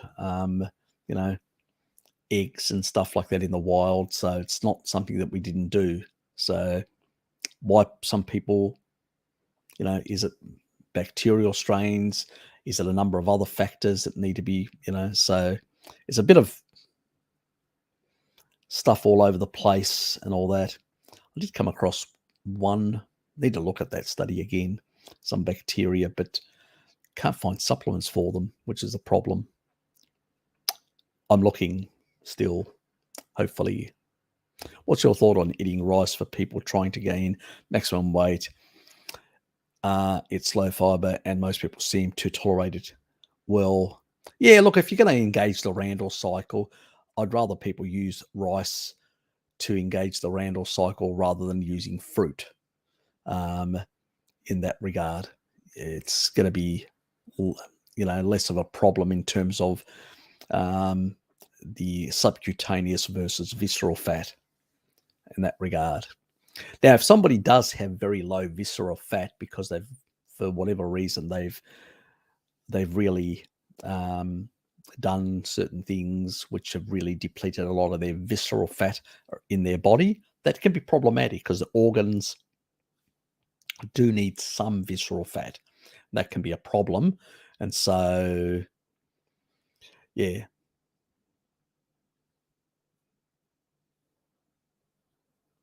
Can be a bit of an issue, especially the people that really lean out like mad for very long, keep doing that. So, yeah, but it's not something, if you're getting enough fat, and our aim should be to build muscular weight, and giving ourselves enough fat so we can get slightly excess fat, so we can store some, so we can actually maintain relatively healthy fat stores. So not going too low, because then you're getting into the sort of rabbit starvation stage, which isn't healthy at all. It really shuts down your hormones and all that. It's not a healthy thing.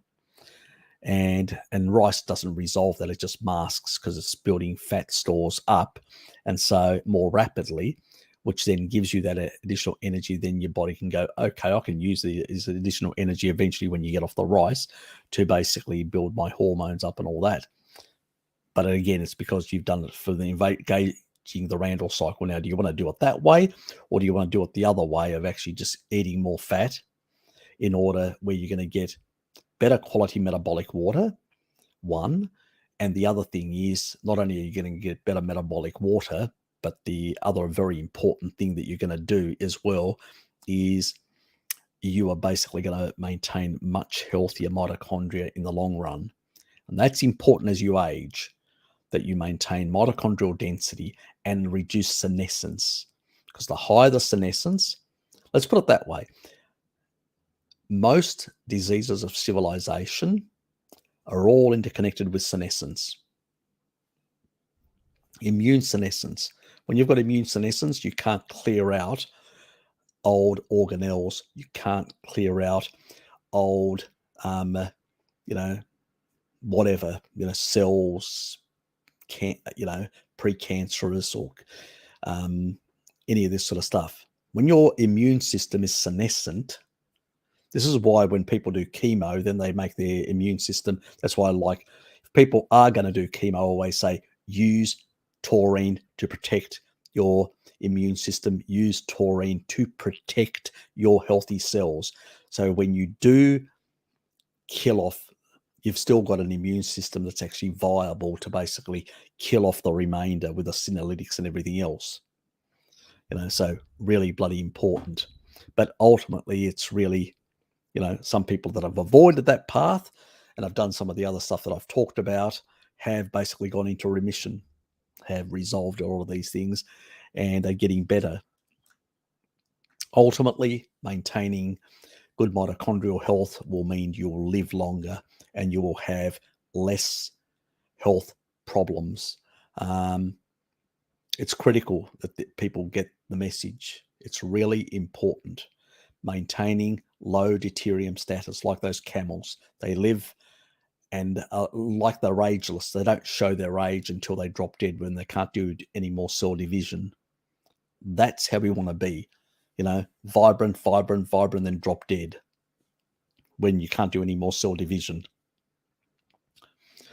And you want to maintain good lower senescence, because senescence underpins this rapid decline.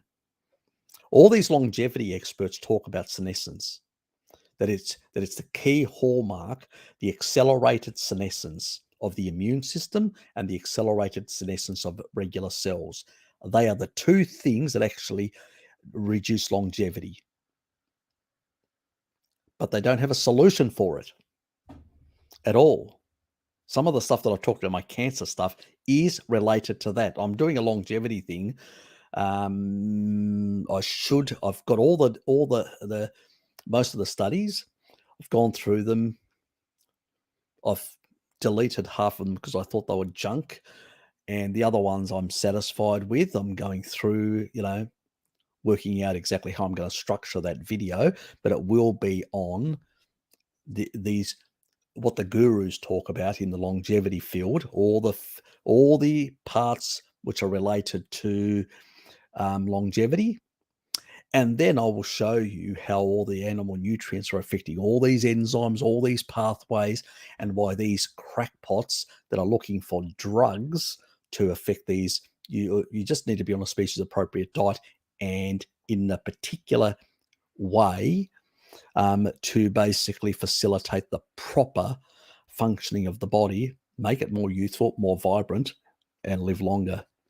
So that should be sometime next month. When am I planning it? When was I planning it? I think I was planning it for sometime between the 11th and the 15th of July is when I was planning it. So, yes. Yeah, look, beyond, I don't think it's the best way. Get some more fat in. That's the best way. If you need more energy, is serotonin bad for you? Nope, it's required, but it's only required at the physiological range. So let the body be on a species appropriate diet, let the body regulate the right levels. So if there are environmental factors that are affecting it, well, then, improve your sleep, improve your blue light situation, improve all those things if you want these hormones to work properly. If you want these signaling molecules to work properly, it's not only the food you eat that provide the precursors for this stuff. Yeah. So anyway, how long did it take for your appetite to diminish? I should have been eating carnivore 6. It can take some time for my appetite. I could never satisfy my hunger either. I was protein deficient, basically. I realized after that, hold on, I'm not craving fat. I'm not getting enough protein because I was eating a lot of fat, but I wasn't eating enough protein. And I'm going, why am I feeling like this? And then when I upped my protein, and I did that for a number of months, it resolved it. And Hello Kitty's the same. She was struggling to get enough protein in, and I was badgering her to consume more. I said, look, you could hardly lift a kilo and a half. You're a young woman, and you actually fracture your wrist with 1.5 kilos. I mean, you've got a problem, my dear. You've got a lot of protein deficiency. Your bones are very brittle. You need to get protein in. And so I said, what happens is because you're engaging the Randall cycle and all that,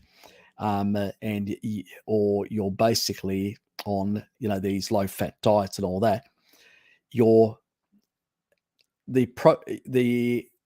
this sort of whole thing masks, the low fat sort of state, the high carb sort of, and the insulin sort of masks some of these deficiencies. This is why these people sort of waste away slowly their muscles and bones and stuff like that without realizing it. But when you actually remove the carbs, you put the species appropriate energy in, and then you feel better, but you still feel unsatisfied. Then you put in enough protein to basically the building blocks that you need, and taurine to be the myostatin inhibitor to magnify and amplify leucine. And I actually say, people, if you're feeling like this, actually supplement leucine in particular. I did that with Dad to really bulk up his muscles very fast because he was very sarcopenic and all that. And I said, Dad, we've got to resolve this. And I couldn't trust him to consume enough meat. So I basically put the leucine and taurine in much higher doses and got his muscularity to build up very rapidly. So within a very short amount of time, he'd already increased his muscle size by 50%, and then it just kept on, and now he's much stronger and much more vibrant. And Hello Kitty's also realized she no longer has to drop her, when she goes to the supermarket. She used to literally stop in the road and put the stuff down to rest and then pick it up. She was struggling to get home because she doesn't have a car, but she was struggling to get home. Now she doesn't. Now basically she can handle the loads, but it took her, what is it now, about a year or whatever, and I struggled initially with her to try and encourage her to eat more protein. She felt hungry, but she also felt, a lot of us have these sort of, more meat, But you know what? Once you do it, the body starts feeling better, starts improving, it starts, improving in many regards. So also, you're doing the right thing on the pig side, which is good because you're getting arachidonic acid and stuff like that. Our cells have 16 times the omega-6 to omega in the peripheral tissue to omega-3s. So forget about all that nonsense. That's just conversion nonsense for the vagoons and others that talk about plant-based sources of omega-3s and omega-6s. When we're talking about animal foods, we do need more arachidonic acid and stuff like that. Many athletes that are in the know, they will consume, after doing a lot of hypertrophy training, they will consume arachidonic acid supplements. Why? Because it actually improves the healing. That means they will actually build stronger and healthier muscles. So omega-6s from animal sources are critically important if you want to build strong muscles. Very important. So eat those piggies. Do not be fearful of the piggy. Piggies are great. Piggies are fantastic. Piggies are the superfood for bodybuilders after, So it's not only eggs, eat pigs, eggs, and other meats that you enjoy.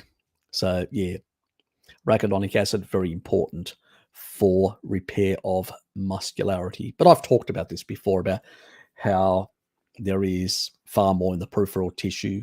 I think, God, the year before in one of my live streams. Can't remember now, so far back.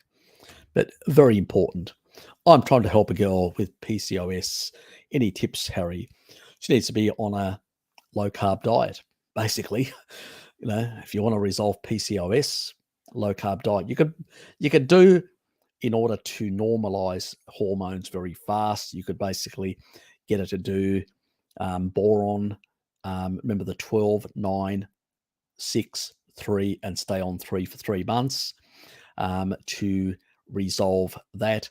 But she also needs to eat meat and fat from animal sources to improve that condition. If she doesn't, so you're still around, I see. So I've only been saying the truth, things that are, nothing else. Yes. Now you're a sexy lady. You know it anyway. So, but anyway, I just tease you about it. You got me to thank, for your body composition. Did I hear a thank you?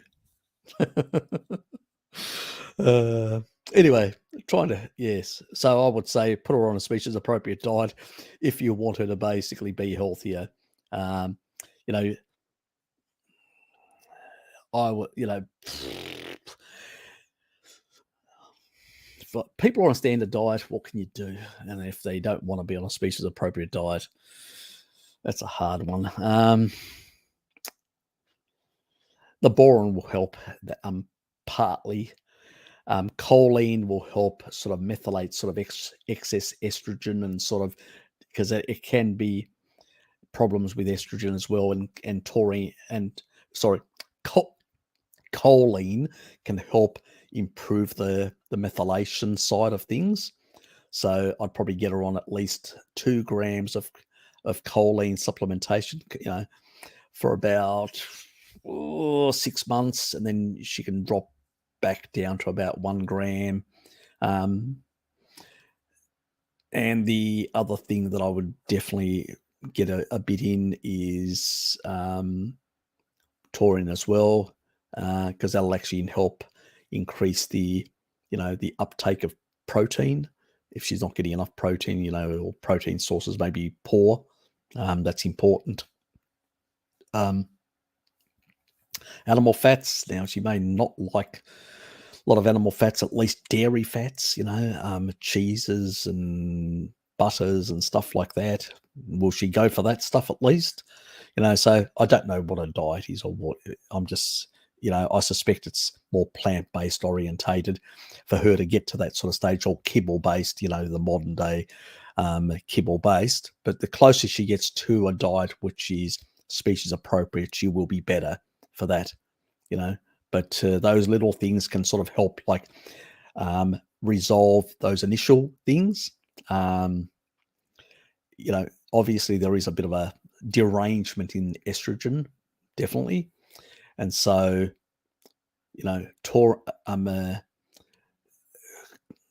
boron with the dosages, the ones that I talk about constantly. And with choline can improve her situation. But the more she shifts to a species appropriate diet, the better she'll get ultimately. On a standard diet, you can only do so many things, as you know, Bjorn.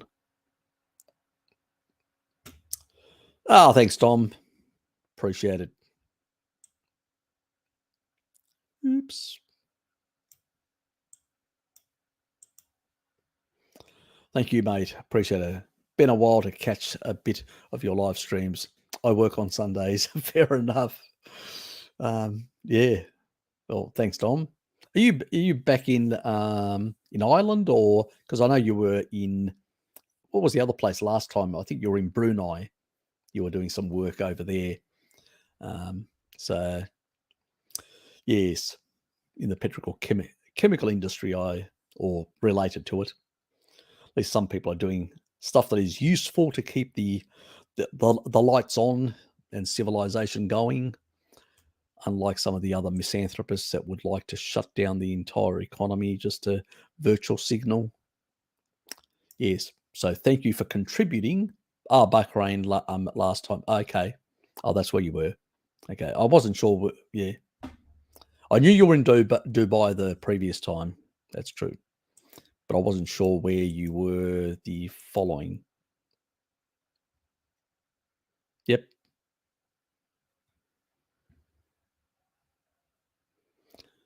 Now, where was I? So, yep. Thanks. Now in Ireland. Yep.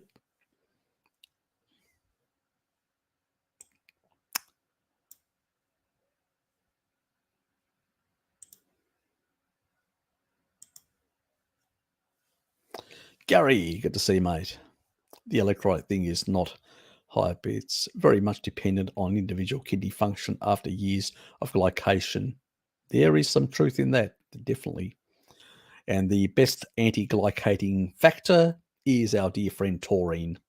Have a steak or have some seafood or freshly slaughtered steak in particular that will have high taurine to clear out that glycation of those proteins and refold those proteins correctly.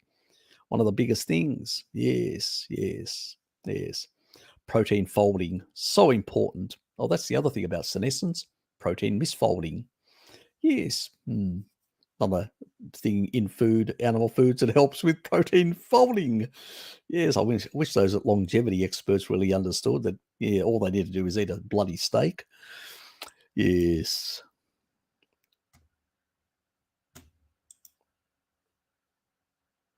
Okay, so she's been doing plant-based to be underweight.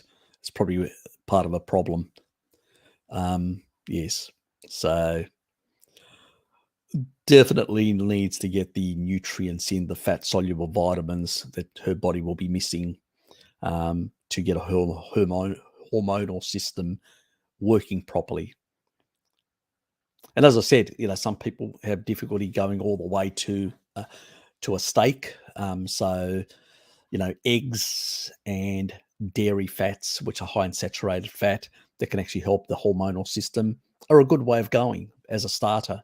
Transitioning to eggs and dairy, um, and basically using the other combinations to sort of normalize and methylate away the excess, you know, estradiol out of the system, and to sort of try and bring under nor rebalance the hormones that are really out of whack, probably because she's been, you know, avoiding saturated fats, animal fats, like a lot of people these days. That's why PCOS is so high in comparison.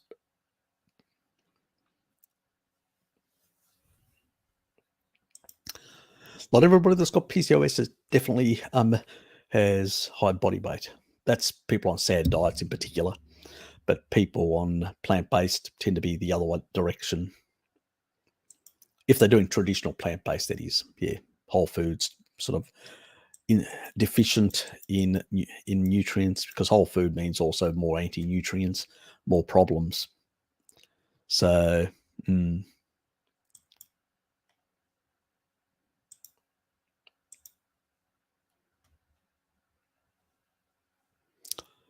yes, just reminded me to say, definitely hit that like button if you haven't hit it. And my dear Llama, it's good to see you. All those meats mostly loose with extracellular taurine, but not in the intracellular ones, or would seep out to given time. It's sort of given time. It's, the hung up, certain interesting.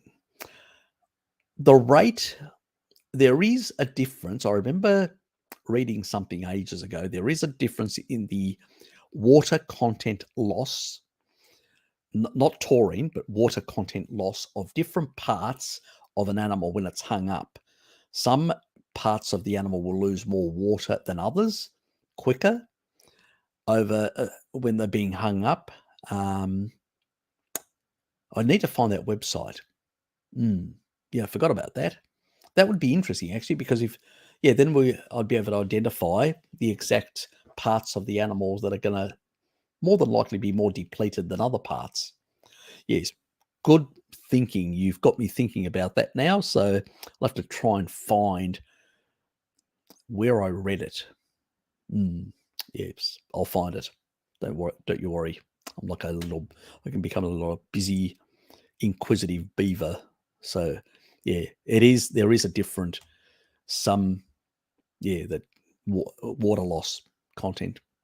Yeah, I'll look into it. Actually regulate extracellular fluids, or is that just a way to say that? No, it actually does. It actually does. It affects the ions concentration gradient at the membrane. So it actually regulates the ion channels. So I probably have said in the past, it acts like a as a calcium channel blocker. So that's another reason why it lowers blood pressure. Another reason why we don't want people on blood pressure meds, because you've got blood pressure meds interfering with the calcium channels, and taurine is trying to regulate them, and actually you'll end up with much lower blood pressure potentially. We don't want people passing out. That's why I usually say people need to reduce their blood pressure meds, and it controls and regulates all sorts. I've talked about iron metabolism, taurine, calcium, taurine. You think, you name it, mineral, they're different ions. They're all regulated by taurine. It's the master regulator, as I said, of the body. And in the way, by moving those different ions in and out, because you sort of have to, the sort of electron neutrality needs to be maintained. We don't want sparks in the body. The body doesn't work like that. So in order to maintain electron neutrality, there is this sort of movement. Also, the taurine also is very important in the regulation of the, you're releasing into the blood, well, the kidney level, but your bicarbonates to influence the pH. Taurine plays an important regulatory role on that as well. So, at the mitochondrial level, it shuttles, it prevents pyruvate from going, it reduces pyruvate from going into lactate and pushes it through the TCA cycle, Krebs cycle.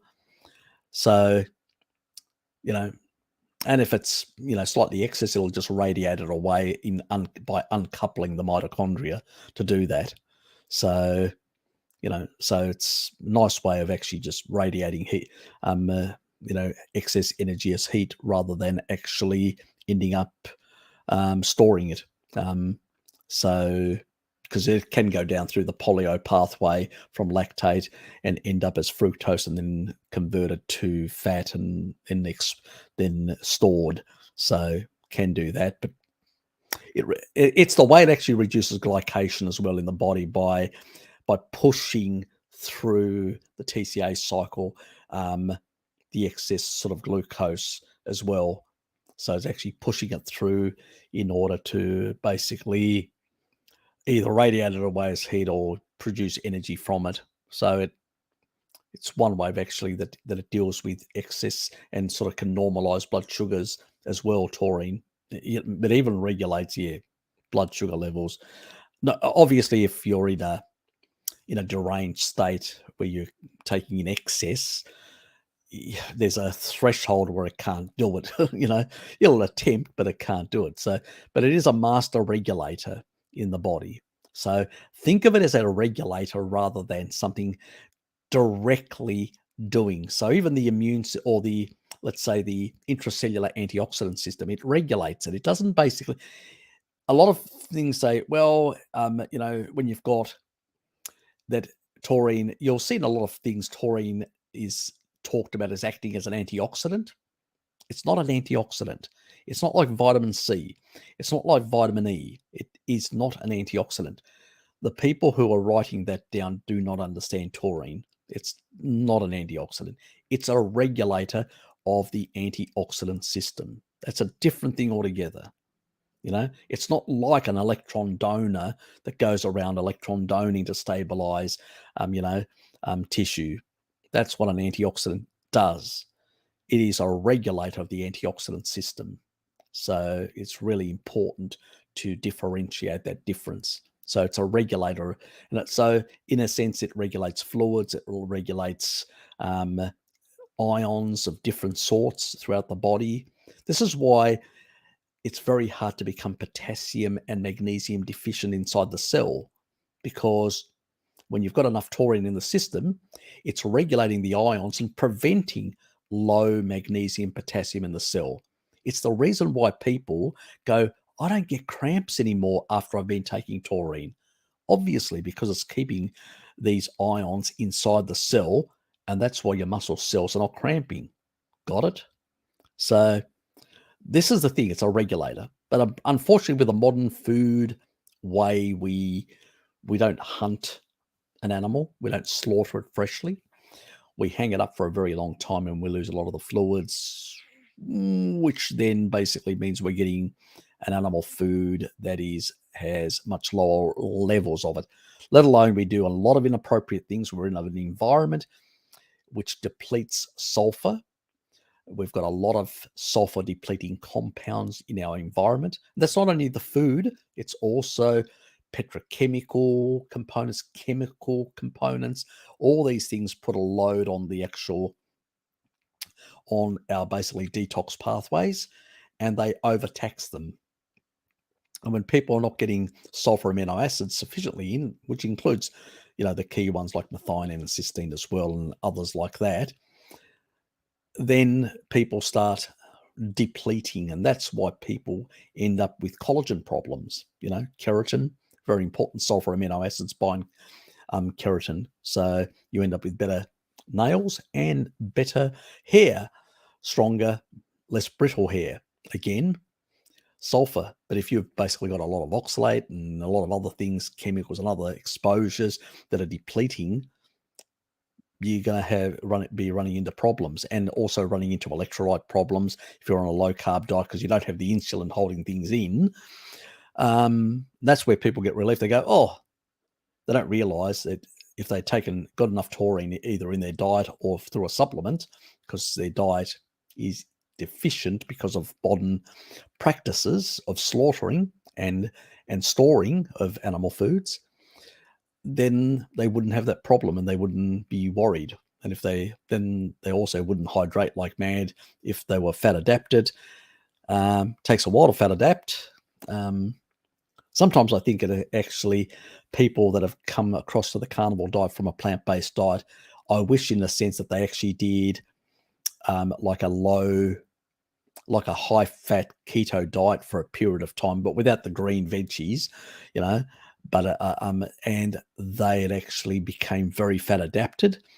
It would be, their transition to carnivore would have been much easier, way easier, believe me, on a number of these things, and they would have been able to cut back on the fluid intakes and stuff like that. But anyway, one can only hope about these. My changing water viscosity draws the Croatia into the right places and quantities, and thus allows what's in and out.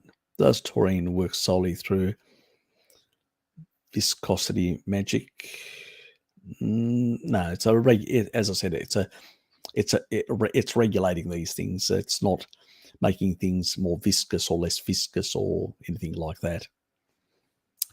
No, it's just working on. It's a regulator.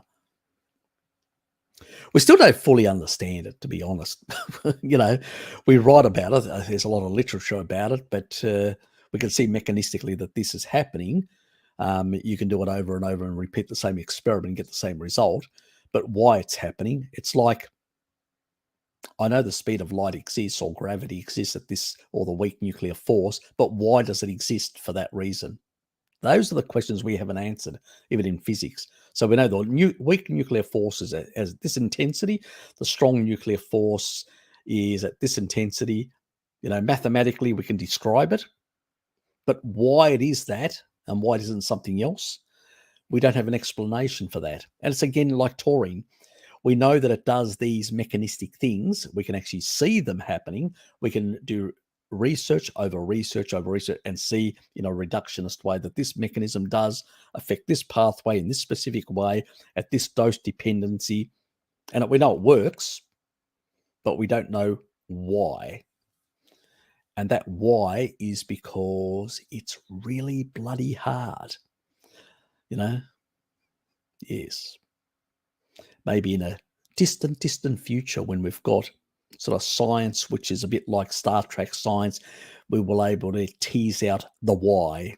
At this stage, yes, all we can see is mechanistic outcomes, and from that and say, these sort of, or observational incidences, repeatable, and say, yep, this does this, but I have no idea why. Yes, I know, I feel the same way, Llama, believe me. I would not like to know why. Even if, I do sometimes, as you know, try to speculate on the why, but I do quite clearly say I'm speculating, because that is all I can do at this stage. Is it okay to fast if you're ill? I want to reset the immune system, but I'm fighting a cold, I guess I should wait. Yes, you should wait, Alex. You definitely, when you've got a virus, you need to eat more. You need to support your body to be able to fight it. When you've got a bacterial infection or whatever, that's when you need to starve it out. That's when you need to fast. So fasting is for sort of septicemia, bacterial type things, blah, blah, blah. You don't want to feed them the BASTRD. You don't want to feed that. You basically want to, yeah. And so when it comes to a virus, you want to rest and eat appropriately to help furnish enough material. Because remember, all the enzymes and all the actual that are going to build the immune system and all the immune system which are protein structures that are going to go out there and do the job of clearing out this this virus from the illness, whether it's a common cold or whatever, basically need a strong, to be given the material to do the stuff. So pretty much that. Anyway, so rest and eat a species appropriate diet and boost your immune and add some, make sure you up your vitamin D levels and you up your taurine levels. They will help with keeping immunosenescence down, because that's what taurine does. It will reduce immunosenescence, which means that your immune system, as it's fighting the good fight, just think of it, taurine, your immune system is out there fighting, and let's say your shield gets a bit damaged, the taurine will come along and repair your shield and go, here you go, your shield is repaired again. Go out there and finish off the rest of those virus particles. That's basically it. So to lower immunosenescence and keep the immune system in a much healthier state, to do a better fighting against these, evildoers, these virus evildoers, you basically need to keep your immune system strong and robust.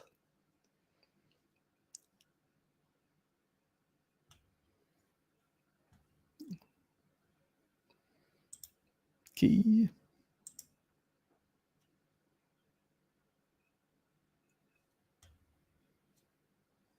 Yep. You boys, I've heard it before. I love that. I did giggle before. Yes.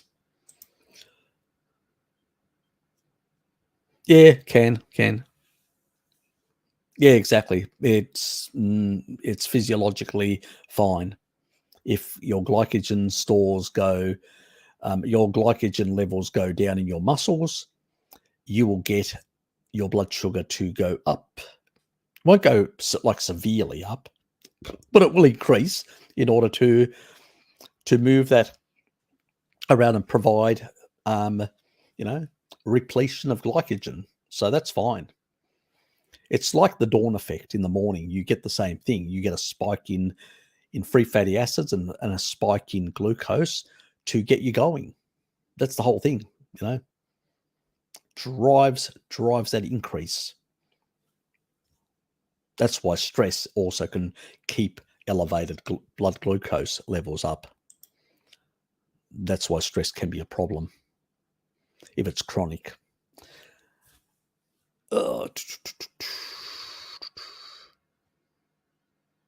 Yes, fantastic sauce.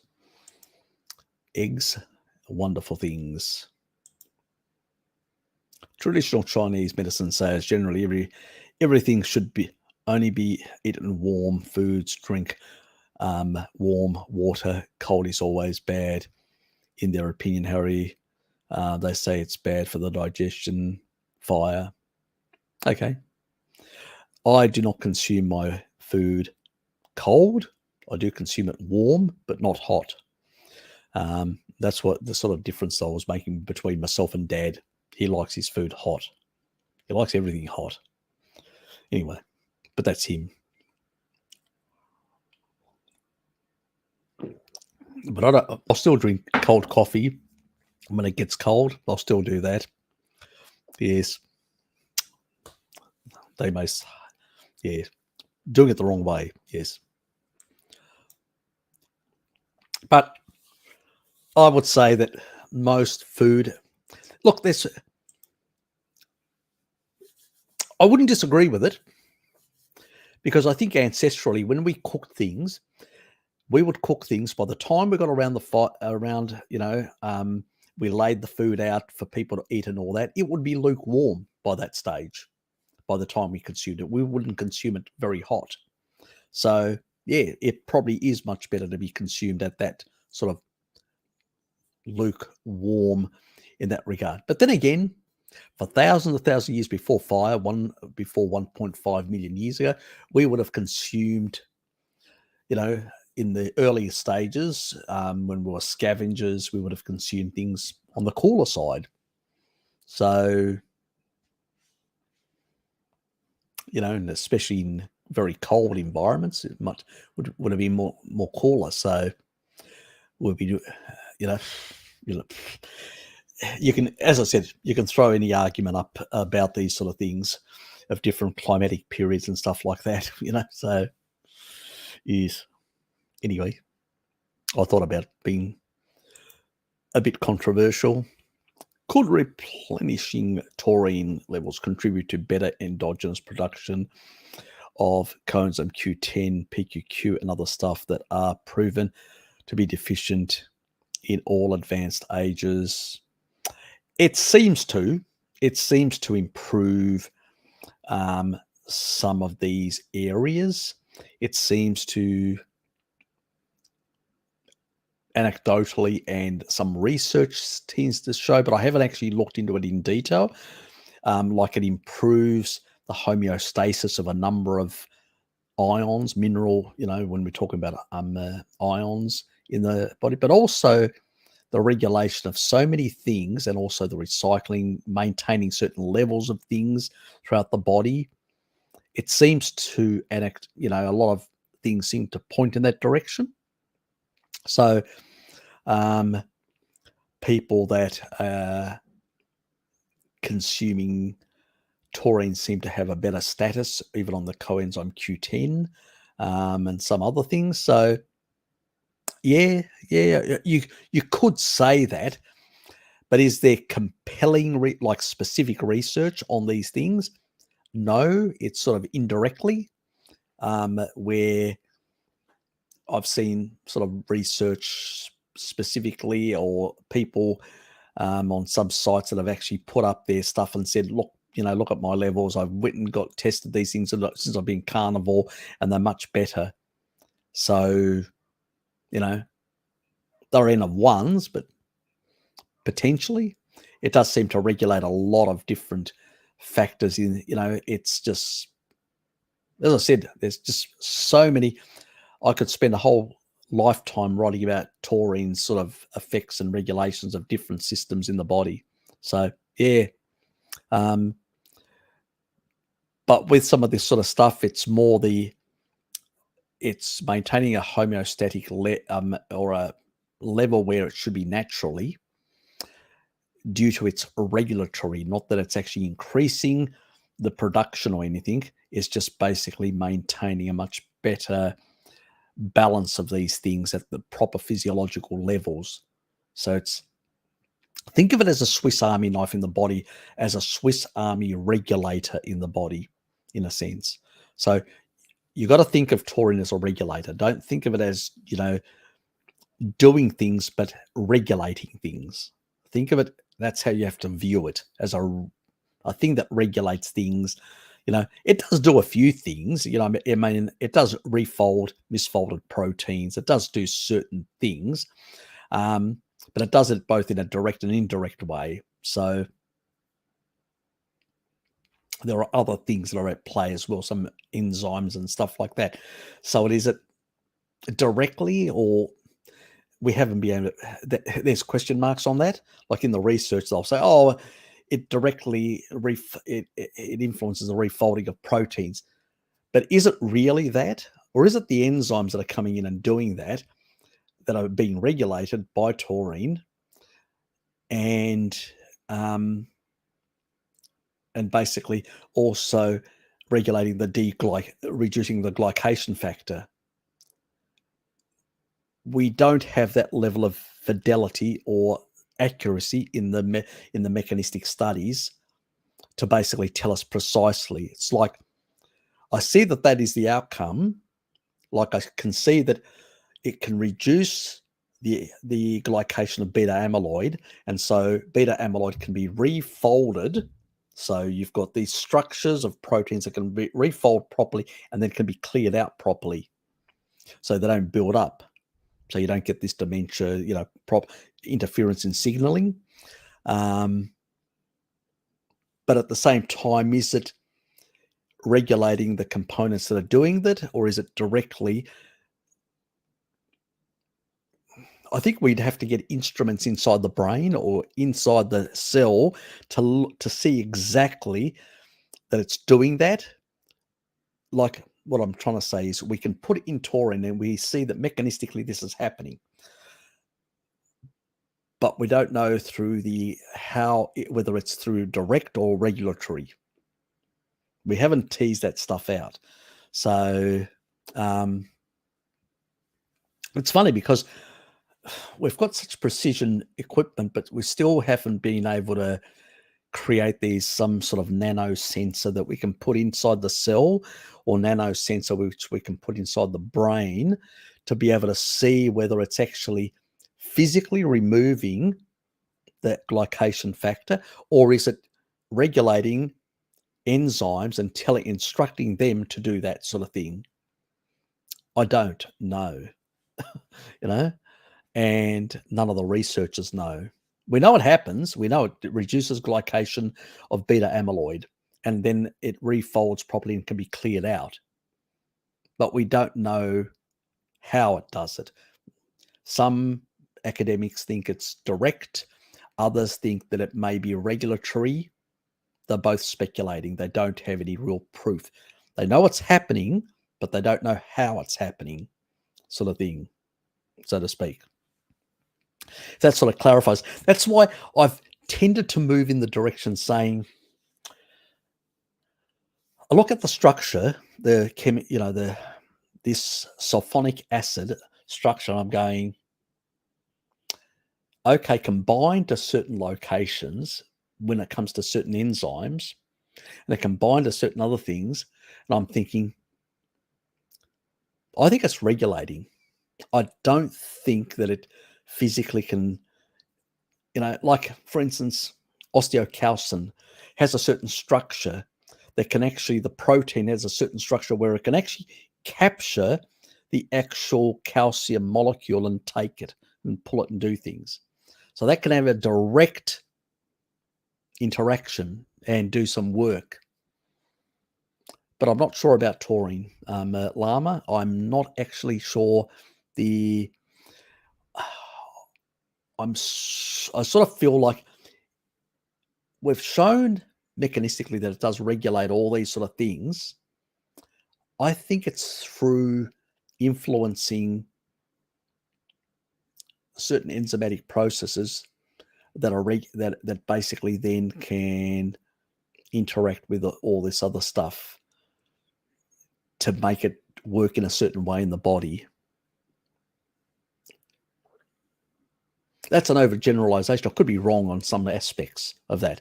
Maybe it does have some direct interactive capacity, but generally, I think it's mostly regulatory. But I could be wrong that it's regulatory on everything. I think it's regulatory on everything, but I could be wrong on that.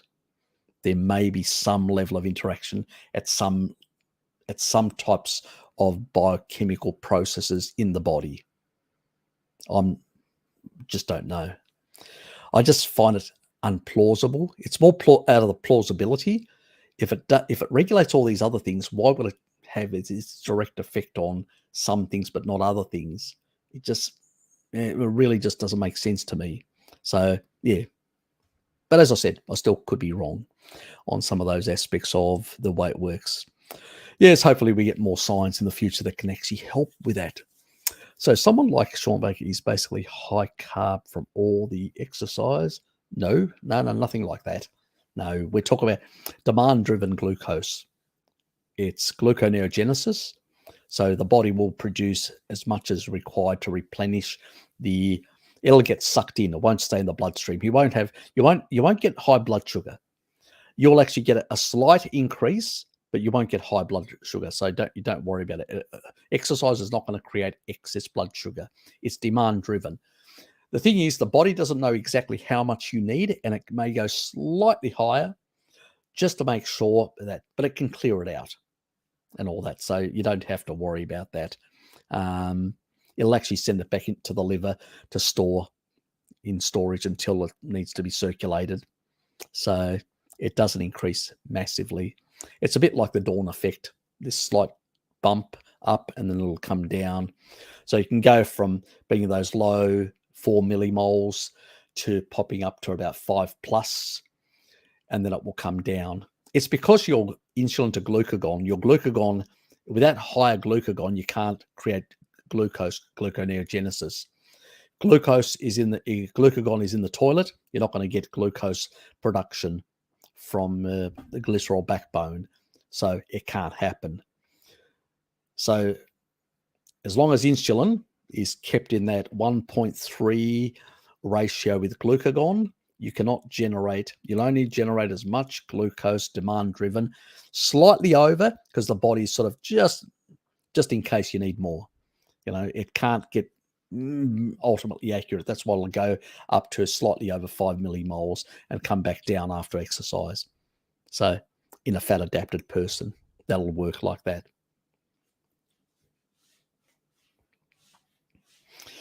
So yeah, so that's not going to happen, because otherwise, if insulin was too high, it would block gluconeogenesis, because it would force glucagon down, and then you wouldn't be able to get the glucose to provide the glycogen.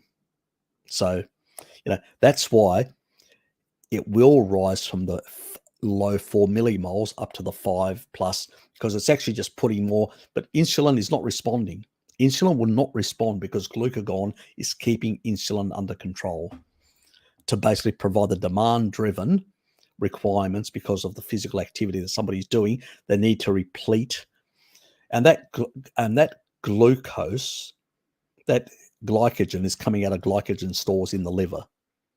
It's already been produced. It's just being released, and then the body will increase the glycogen stores by producing more to replenish the liver glycogen stores, because it wants to maintain those things, because your body needs your muscles need them. Anyway, so no, it's not like high carb. It doesn't have that effect. It's only probably 1 millimole. It's not massive. Where if you eat a lot of sugar, you can actually jump a couple of millimoles. You can really go, and you'll spike insulin as well, which then you'll take that out, clear it out of the system very fast, which means that you will be basically really hungry, and that's not what happens when you exercise. You don't get hungry, like ravenous hungry, to the level like the vegans do. You do, your appetite increases, but you don't get hungry. That's a different thing between appetite and hungry. It's just basically your appetite increase because your body's saying, well, I need now additional materials to heal and fix these muscles that you've just put through a workout. So that's the sort of, it's actually saying, I need some energy, but give me protein. I need protein to fix these muscles.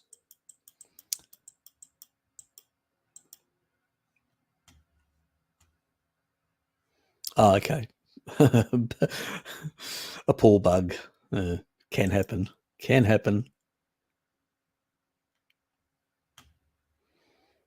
You seem to know too much about this sort of stuff.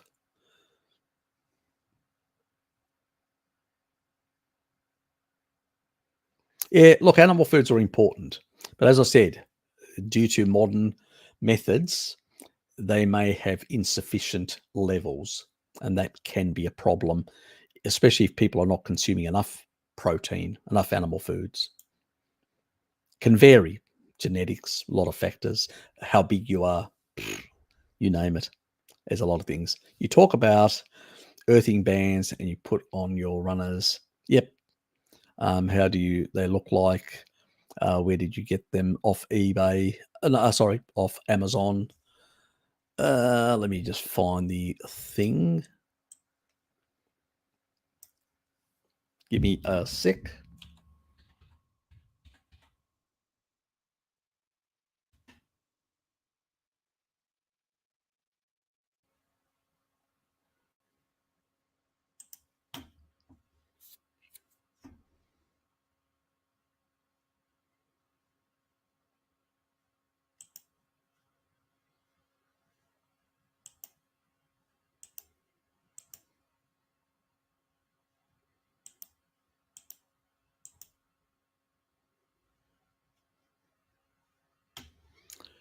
Okay, now.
This is the one that it's similar to this, but I can't find my history. Hold on, was it? Maybe I didn't do it on Prime. Maybe I did it on my other one. I think I may have done it on Amazon Australia. Let me just put two different accounts. Okay.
Yeah, this is the one. You get two.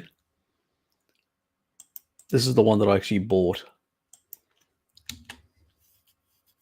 That regard. So that's the one. It's on the Australian site. and that was 2020. And I bought enough to basically have. I need to reorder because I've done my last one, and so they do eventually. I did super glue one onto a new pair of shoes. I had to take it off one pair of shoes and super glue it on another pair of shoes so I could actually reuse it, because they stick on one shoe and then it's a bit of a hassle in that regard. So I had to rip it out of one shoe, throw away those shoes, and then because I go through a lot of like sports shoes, and I wear them out. Too much walking, too much moving around. So that's that one. There is this other type of much cheaper, but I don't know. Yeah, they talk about it's a grounding strap, $6.50 US on the US site. So that's an interesting one. Because I do also have Amazon Prime, so I can order through that. I get certain things like choline and other things like that. Anyway, so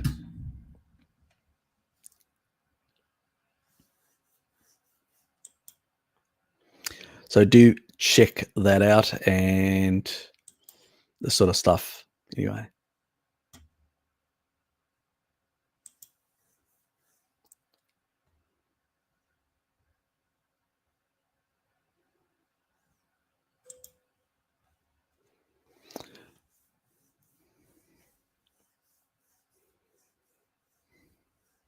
Yeah, it is BS. Yeah, you get it from the animals, no different than we will, in bones and in flesh, in our bones and our flesh will have this, so will animal foods. So, if you want more silica, you'll find more in crustaceans. You'll find more in bone of animals. So if you do bone broths, you'll get some. If you gnaw on the ends of those bones of chickens, which I do, you'll get stuff. So you don't really need to supplement. The stuff that's actually in plants is chelated, so it's very hard to get to anyway. And I don't think our ancestors were consuming basically some sort of supplemental stuff. He's probably selling it as well. So no, we got it from the bones, animal bones, and the animal flesh, and we don't need shitloads either. So that's yes, we do need some in the bones primarily, and you will get it by some bone broth and stuff like that occasionally. But even if you don't, there's still enough in the flesh of a lot of these ruminant animals, because they're eating a lot of these grasses and all that tend to be much higher in silica, and they will then put it into their flesh, and then we'll eat it and we'll get it. So yeah,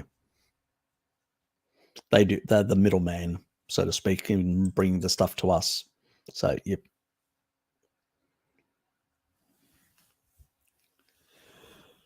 It's still a sugar, not appropriate.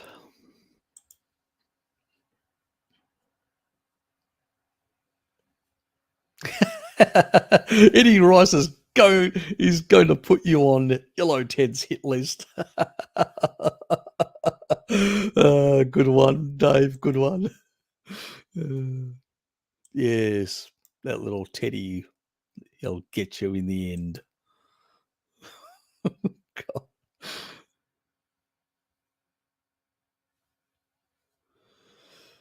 Yeah, it's been going around. One of the guys actually got it again at work, so he's a bit knocked over. Yes, the booster seemed to help him. Here's my manager. Yes. He loves to be boosted, so it really helped him, apparently. So yeah, I actually got a very mild C19 incident, as you guys know, and it was only, it's pretty much I just got a bit of a croaky voice for a while, and that was about it. And then I got the flu, and it knocked me out for 2 bloody days, and I was sick as a dog for 2 days. And then, because at the end of that week, I just was, I didn't bother actually doing a live stream because I felt so still lousy.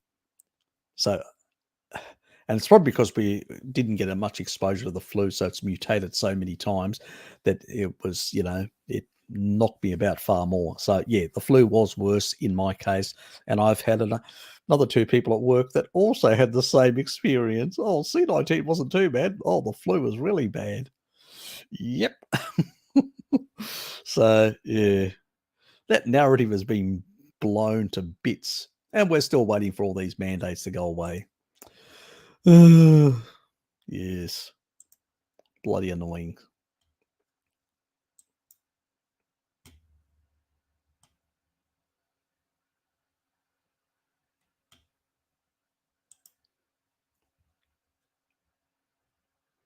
Ah, good. Got myself a pair of blue blockers. Do they actually help people go to sleep better? Yeah, they do improve your sleep. They will improve. Yeah, definitely. I notice a difference. Obviously, I went all the hog. Change the lights. My monitor, they will reduce like in about 15 minutes or less than 15 minutes. And about, yeah, they actually go lighter. The background goes really, even the actual camera goes into blue blocking mode. The whole thing goes into blue blocking mode and reduces, which is great. But yeah, you will notice a difference because your major receptor melanopsin is in your eye, and yeah, so makes a difference. You will notice a difference. Let's put it that way. Good to hear, actually. Join the club. Be a bit more ancestral. To my surprise, red skin potatoes are low oxalate. It's a lot of plants that we sometimes think have got a lot of oxalate. I mean, many people think coffee is a lot of oxalate. It actually doesn't. It's actually a low oxalate type beverage in that regard.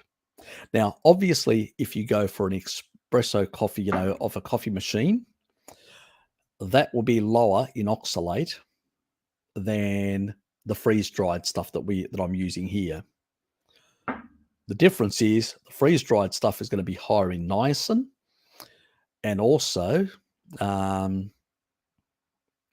some polyphenols that seem to have some senolytic capability. Unclear how good they are in that regard, but I thought I'd throw that in just to justify my coffee consumption.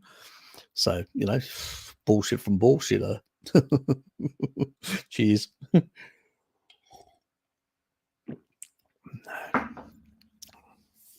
I don't think I'm gonna live longer just because of drinking coffee. Let's put it that way.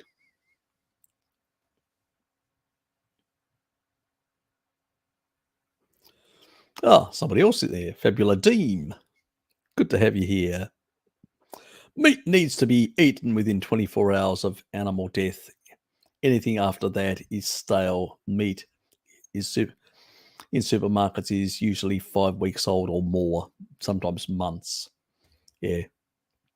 Yeah, exactly. Freshly slaughtered animals is definitely far better. And that's the deuterium side as well, causes a lot of issues in that regard. No.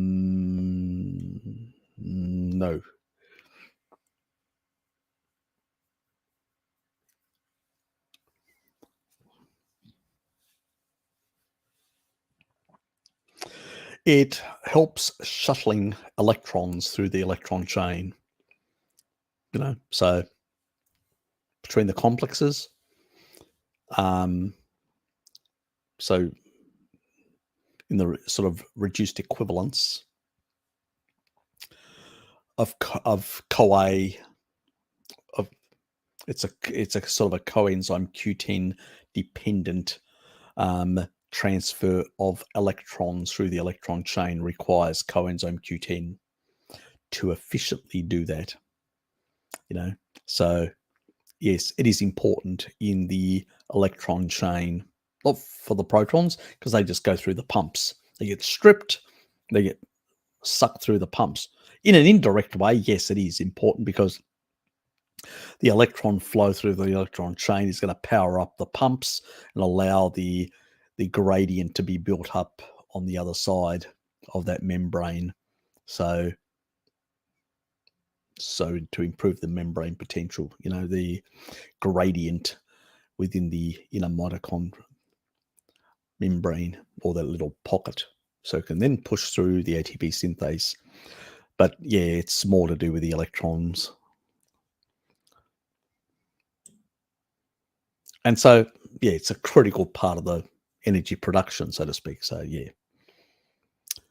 I've had the same thing about 20 years ago, Tracy. I think dairy makes it worse.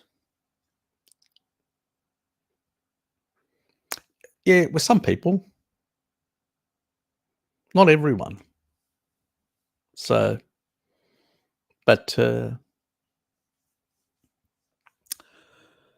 anyway, did I miss anyone else?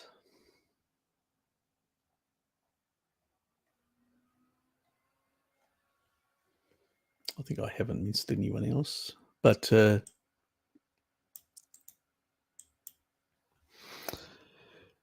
anyway.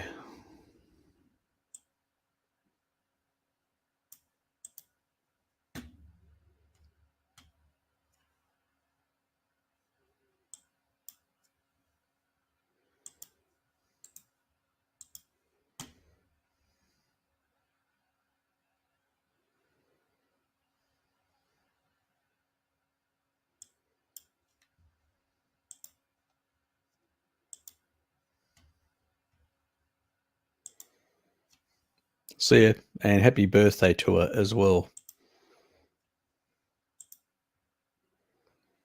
Raymond, how are you? Harry, if you listen to Audrey de Grey's lecture on aging for your longevity video, I don't even know who the person is. Some interesting stuff, the way he defines aging, his solution, not so much. Okay. Yeah.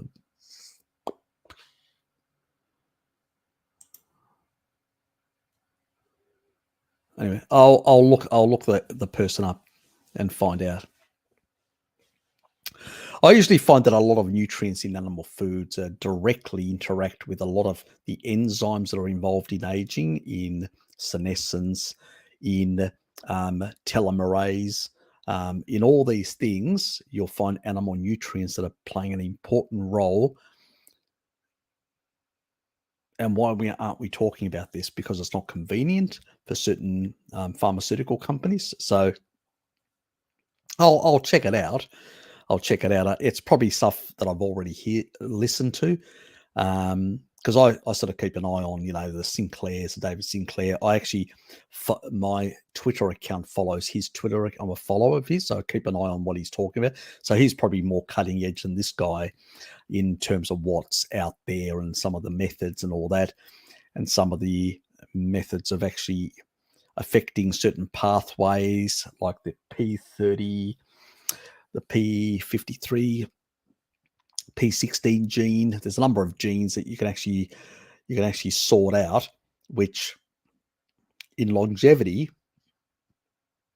you've actually got certain genetics, like, if you increase telomerase, because it's junk, basically it's junk DNA.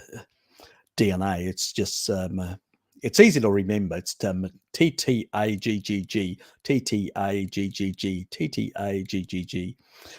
It's just that constant sequence, and all it does is, as you split it, RNA transcription. As you can see, my background has sort of gone much redder. So it automatically, it's really nice to monitor everything. Just goes down. Just sorry for interrupting. Yeah, and until you run out and all that. But actually, if you try to prevent that, you can actually cause cancer.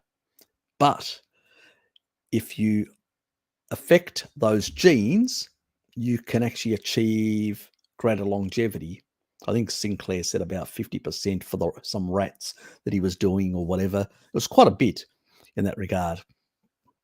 It'd be probably somebody, getting somebody, most people then from the average of 80 to basically 120 or more, in a sense, for just that part. And guess, one of the nutrients that are intersecting in some of these pathways is our dear friend taurine. Yeah, so, and very interesting stuff. So that's what I'm saying, that these people are trying to find chemical pharmaceutical solutions that are probably going to have side effects, a bit like metformin. But metformin, it's associated. It's never been proven to mechanistically what it does to achieve. I think it's more healthy user bias and other things that are basically interplaying there, that it's not really, lowering blood sugar. Yes, it's probably improving those people, but it's not really, but it's creating other deficiencies. So, and remember, we don't have lock-in studies like long-term. These are extrapolations from improvements. That's not, it's fabricated longevity, basically, with metformin. It's not true. You haven't locked people up in a lab, as Bart would say, for 100 years or whatever to see, will these people live longer with metformin? No, we're just basically seeing a reduction in certain markers which are associated with higher mortality. And so from that, we're extrapolating and saying, well, these people should live longer. Oh, really? Are you sure about that? I think I differ on that. That's speculation through extrapolation. That's what they do in nutritional epidemiology, fabricate an observation because it doesn't suit us. So yeah, I have big question marks on some of the extrapolating sort of fabricated adjustments to their predictions on mortality of some of these people with some of these compounds. But I find that there are animal compounds that are directly interacting with some of these pathways. And it may explain the reason why you see like the Maasai or that lady that was 120 plus that was jumping up and down that Mary was talking about, and actually showed in one of her videos that she interviewed, and she still had all her marbles at 120 something. Anyway. So that's being robust, and then just dropping dead, not declining because of senescence. And when it comes to animal foods, they're directly affecting these senescent pathways. So obviously you can manipulate some of these, the senolytics, the taurine, some of the other stuff that I'll go into. So yeah, so it's a bit more interesting in that regard. But again, their pursuit is the mighty buck will give you longevity with some side effects. Just give us your dosh. We're predicting all this. Really? You are? When did you have a lock-in study? You're basing this on associated stuff. We've seen all this associated fabricated stuff in the nutrition field. There's a lot in the longevity field as well, unfortunately. We need direct mechanistic. This affects this pathway directly. Then you can actually say from that, maybe these foods should have long-term, if they're affecting these enzymes, these genes, maybe that we know definitely increase the lifespan of other animals that have got the same genes. Then from that, we can say, yes, then those compounds should work in humans, maybe not to give them the same lifespan, because there may be other components as well that we're missing, but at least it's going to give them better health span at a minimum. because of the lower senescence and stuff like that. So, and the mitigation of proliferation while supporting maintenance of better telomerase as an example of other things. So, yeah, I will check the person out. Don't worry, Roman. Sometimes there's always, even if they just talk nonsense for most of the speculation, it may also bring up a few things that I have missed or I'm unaware. And at least then I can go away and look at those things and say, okay, these are what this person is claiming, and here's proof why they're wrong. Because sometimes I also, if I'm going to do a video like that, I also want to tell people what not to do. Not to waste their money on some of the speculation that these people are looking into. Because I have looked at a number of these people and I cringe with some of the sort of nonsense and speculative nonsense that they've come up with. Yeah. Yes, if they were that close and that good, yes, it'd already be in the market. But they know there are a lot of side effects and a lot of problems, and the mortality rates can be quite high and not a good product when you're especially trying to promote longevity. Exactly, side effects and other things.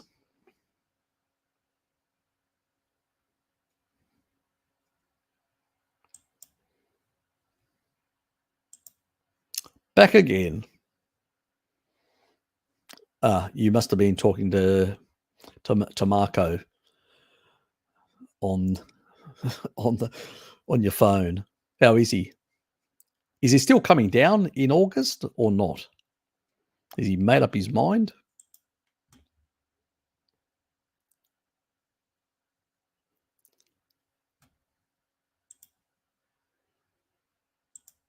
Yes, we know. Is she back or am I? I'm probably way behind.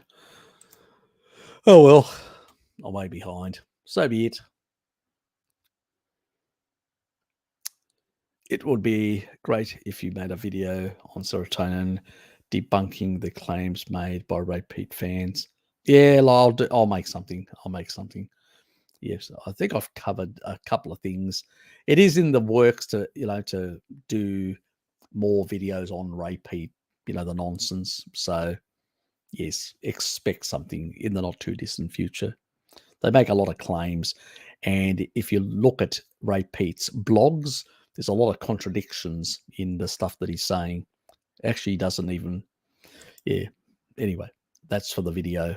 I'll leave it at that. Any problems with continuous supplementation with astaxanthin? Not a good thing. It does bioaccumulate in the skin and can become eventually a pro-oxidant. So not a good thing. It's a short-term thing that I recommended to people when they're going on holidays. They don't know what they're eating and stuff like that, to take one every 3 days. Not every day, every 3 days. It does stay in the system up to 3 days. And to also take a low-dose vitamin E with the astaxanthin. The astaxanthin refreshes the fatty acids, and the vitamin E also provides the electron doning at the cell level. So yeah, that was the sort of a bit of a how do I reduce my lipid peroxidation and damaging aldehyde influx into my system when I'm on holidays. That's what it's not for all year round. It's basically a supplement from when I'm cheating on somebody's retirement party or holiday or on a holiday or stuff like that, because you don't know what the restaurants are cooking in or stuff like that. So it's for that purpose, not for continuous use, my dear Llama. I don't think I can convince her to go carnivore. Yeah, exactly. Would just upping the meat and fat intake make a difference? Yes, it would. It definitely would improve on that front. As I said, sometimes you can't get meat into them. Dairy fat, like getting them to cook with butter and use butter more profusely around. It's because it's sort of vegetarian, it's much easier to get them to do that. And they will consume it. And if they can avoid all the oils, because they are problematic, the toxic oils, and cook with butter, they're going to be further ahead. And then you throw in, an essential amino acid and some taurine and all that. That should improve a lot of things for that person. Remember, the taurine has the anti-fibrotic effect and there is a lot of fibrosis associated with PCOS. And there is research, I just haven't made the video, that shows PCOS is improved with taurine supplementation. But obviously, if you're doing a lot of species inappropriate things, you're on the one hand trying to fix things, and on the other hand, you're making things worse. You know what I mean. So obviously, the more she shifts away from her current diet, the better she'll be in the long run. But you can only go so far. Take it slowly. Do we need to have or need isoleucine at all? Nah, only the stuff you're getting from food. That's about it. Leucine is the key. You've seen my video. Leucine is the key muscle protein synthesis amino acid, and the taurine plays an indirect role in terms of amplifying leucine's effect by being a myostatin inhibitor and basically by transporting more efficiently other amino acids into supporting muscle protein synthesis. So it's helping to regulate the muscle protein synthesis, that's taurine, plus through the, not only the transportation, but also some of the regulatory pathways. Plus, it's also goes back and, has a myostatin inhibition, which then allows to amplify the effects of leucine in terms of the muscle protein synthesis. Yes, the body is not just, it's this beautiful interaction. Wonderful stuff.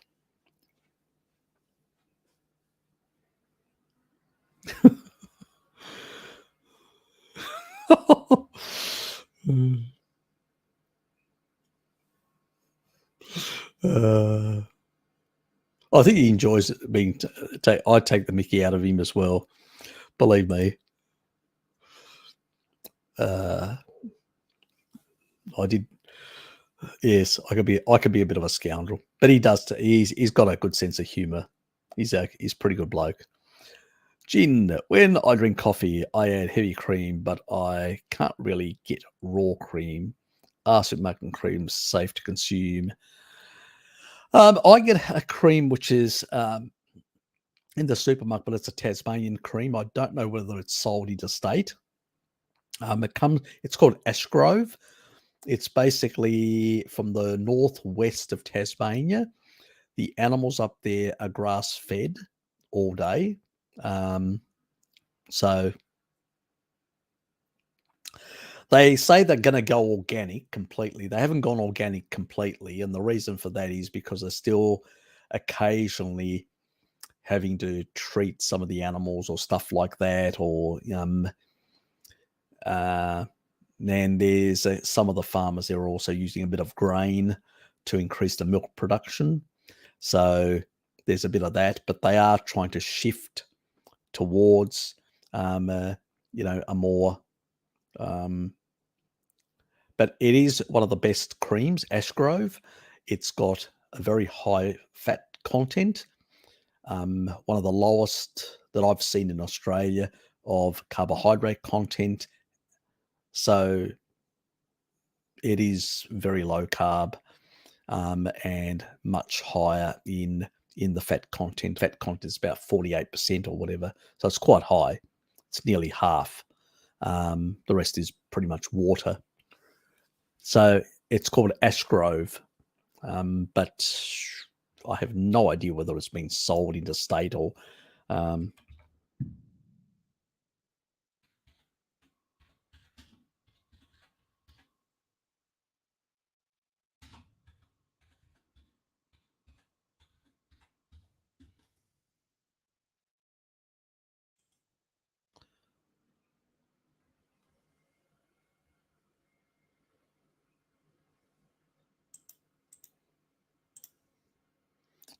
and I'll put it in. There's the Woolies site. G'day, Jared. Pavel MD, good to see you here, mate. And who else? Commodore, good to see you here, mate, as well. Who else is here? Yep, that's about it. So yeah, so that one is the one that I use in that regard.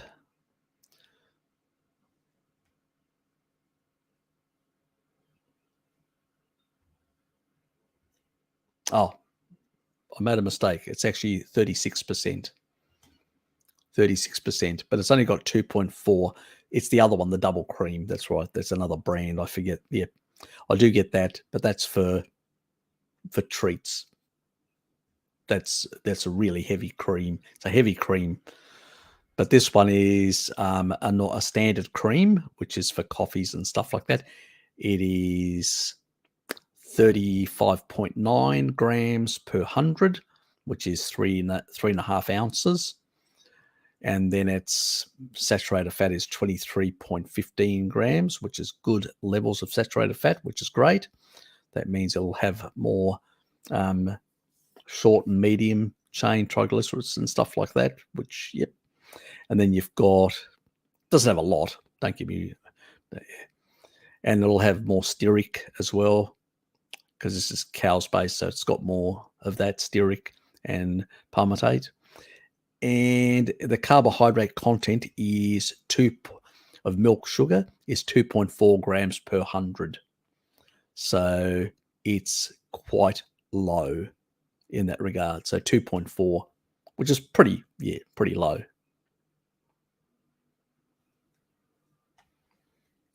So do check it out in that regard. It's the one that I actually get. And so Ashgrove, Tasmanian. I should put it up here on the screen. Give me a sec. Just for people to...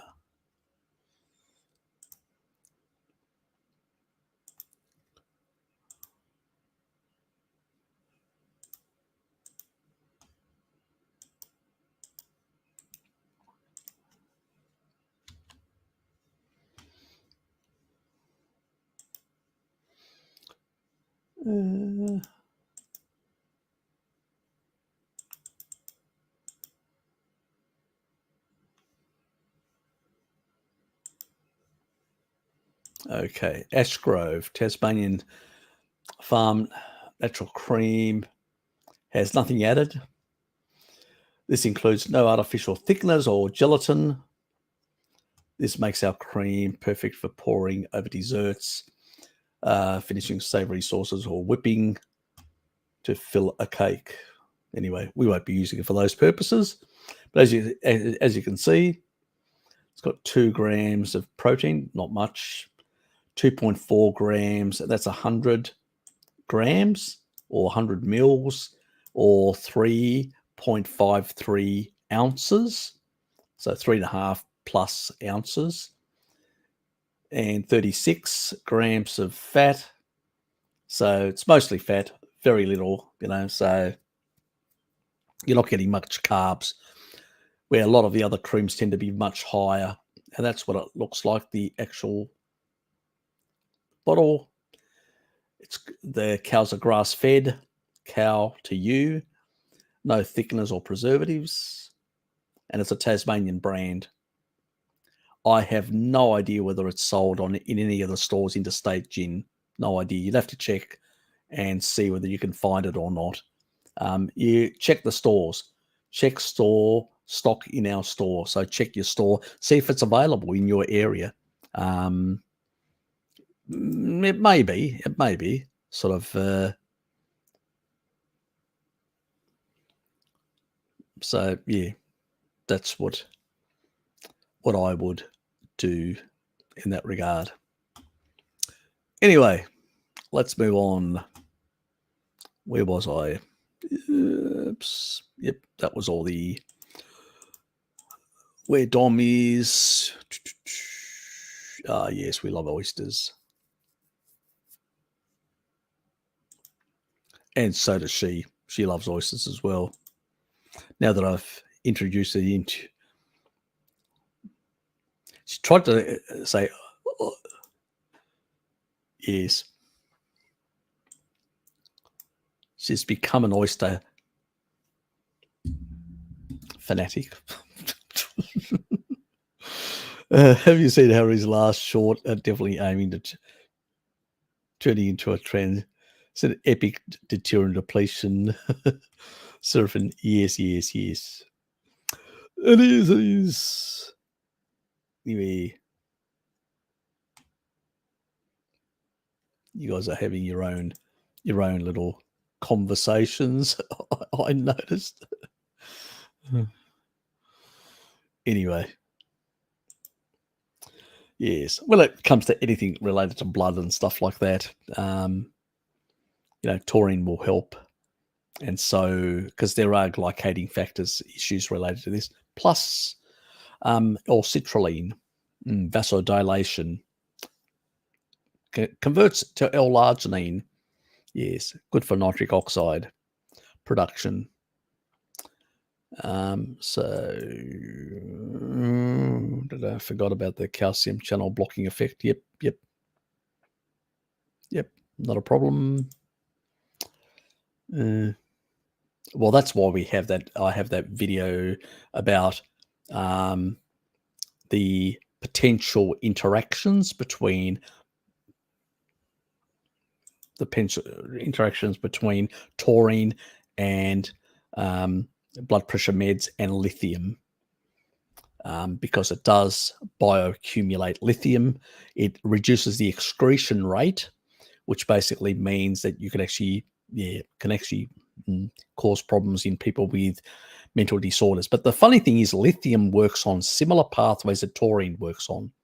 So you can literally lower the lithium levels in somebody with let's say, mental disorders, and actually up the taurine levels or eating more animal foods.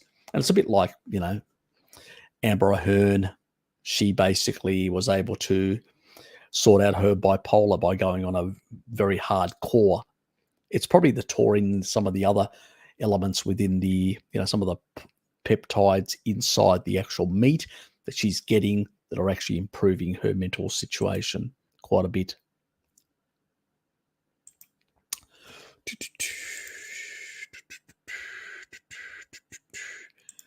Yep, can't help you about that stuff. Ah, yes. You're another avocado snob, are you? That's Ryan. Good to see you, mate. Harry, do you think male pattern hair loss is avoidable by adhering to a species-appropriate diet, or is it driven by androgen DHT? Look, if it's multiple generations, a bit like Bart, multiple generations, you will have certain genes turned on permanently. It's a bit the Pottinger's cat. Now, if you go into the wild in native environments or, amongst tribal people, you don't see male pattern baldness, hair loss and stuff like that. So there are certain genes that can be affected, influenced. Species-appropriate diet seems to better regulate and turn certain genes off that are associated with this condition. But obviously, if somebody's multiple generations, like Pottinger's cat, multiple generations, then those genes are turned permanently on. And there's not many things that can switch those genes off. You would have to go on a species-appropriate diet over a couple of generations to reverse that. So having said that, I do have genetics, and I've shown people before my 23andMe information that I've got for male baldness and for graying of hair. All my relatives, they went grey on my mother's side, grey in their 30s, even my sisters in their late 30s. I had to get to my early 50s. I'm 56 now. but I had to get nearly 56 in September, but I had to get to my early 50s before I started going grey. So I must be doing something right to be holding back the greyness. I definitely, most of my life, I may have had seed oils and a whole lot of other things, but I did consume both eggs and meat, even in my bad old days. I just consumed a lot of other bad things, but I did love meat, always did. And so that extra protein and all that probably helped quite a bit maintain my hair and also prevent me from going grey much earlier, even though I've got genetics. So, and my father has male pattern baldness. He's 87, but he still has male pattern baldness. My uncle Nick has he's actually gone bald in front completely. My cousin Harry and John on my father's side, they've all got male pattern baldness and stuff like that. For me, my hair is pretty good in that regard. And it's quite thick. It grows very rapidly and all that. And when I eat more eggs and I get more biotin, and when I eat more protein, and in particular when I use MSM as well, sulfurs, like taurine and MSM, my hair can become really thick because the keratin requires sulfur to bind, so sulfur amino acids are very important. MSM seems to do a better job than even taurine. So you could give MSM a try. So MSM sulfur. So M for Mary, S for Sam, M for Mary. So MSM, you could give that a go. Also biotin-rich foods, which are eggs and stuff like that, really important for better hair quality. All this other sort of stuff. Hormonal sort of stuff is when you're on a species inappropriate diet and doing a whole lot of other things. That's when usually your hormones are out of whack, when you're not eating species appropriate. So it's more this, you take a look at that guy, what's his name? That Russian guy that talks with the Ray Pete guy, the Russian guy. He's actually losing his hair. He's actually receding hairline and all that, and I've got, thick hair. And I used to have male pattern baldness, had a big bald patch in front and the back. I was losing my hair, and look at now how thick it is. Got it? So I've pretty much reversed it. Actually, I'll bring my 23andMe stuff up just so you people can see. Some of you new people probably haven't seen my 23 genetics.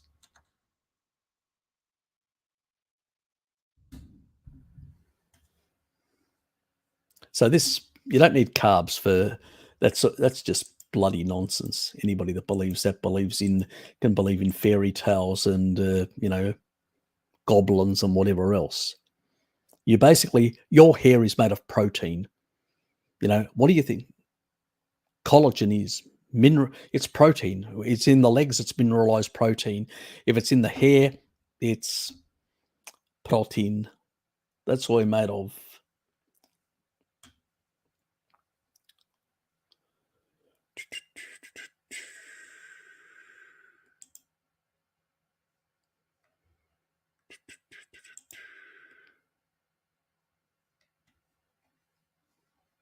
They've changed it. Let me just try and find all this.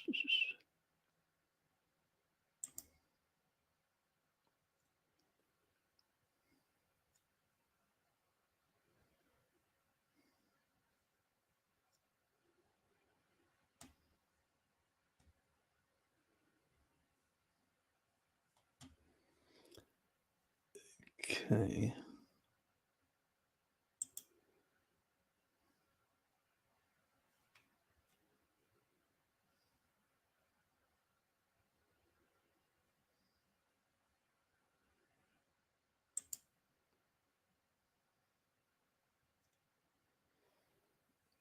Okay.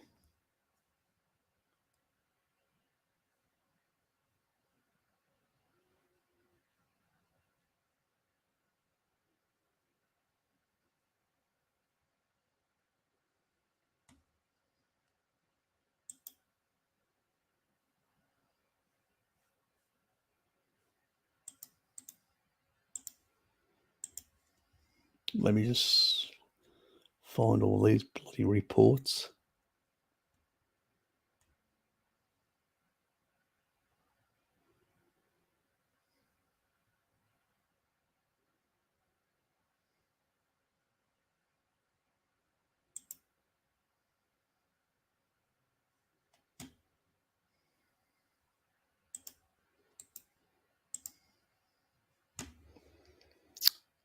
Okay, so give me a sec. Yeah, my hair's become very bloody thick, especially the more I'm been on the carnivore diet. So there's Harry. This is 23andMe, and these are some of my traits. So hair thickness, it's in your genes. Harry, your genetics make you less likely to have thick hair strands. The hair, when I actually eat more of the foods that I've been talking about, my hair becomes, and sulfur becomes thicker. Don't blame mum. Yeah, Harry. The combination of your genetics and other factors make you likely to experience some hair loss or thinning before age 40. Experience hair loss or thinning before age 40, 70%. Did not, 30%. So the likelihood is 70% for me, and all my cousins on my father's side in particular have basically quite a lot of hair loss. Got it? My mother also had some alopecia, and she was, especially after her 70s. So there is a bit on mum's side, but it's not as severe on mum's side. It's much more severe on dad's side, but there is some alopecia as well on mum's side as well. So that's why any when you get 70 or above, it's pretty high on, obviously it's dad's side primarily for these genes. Got it? No great thickness and likely to become bald. And just the reality. Just the reality. Yep. See, nice big bald head, likely.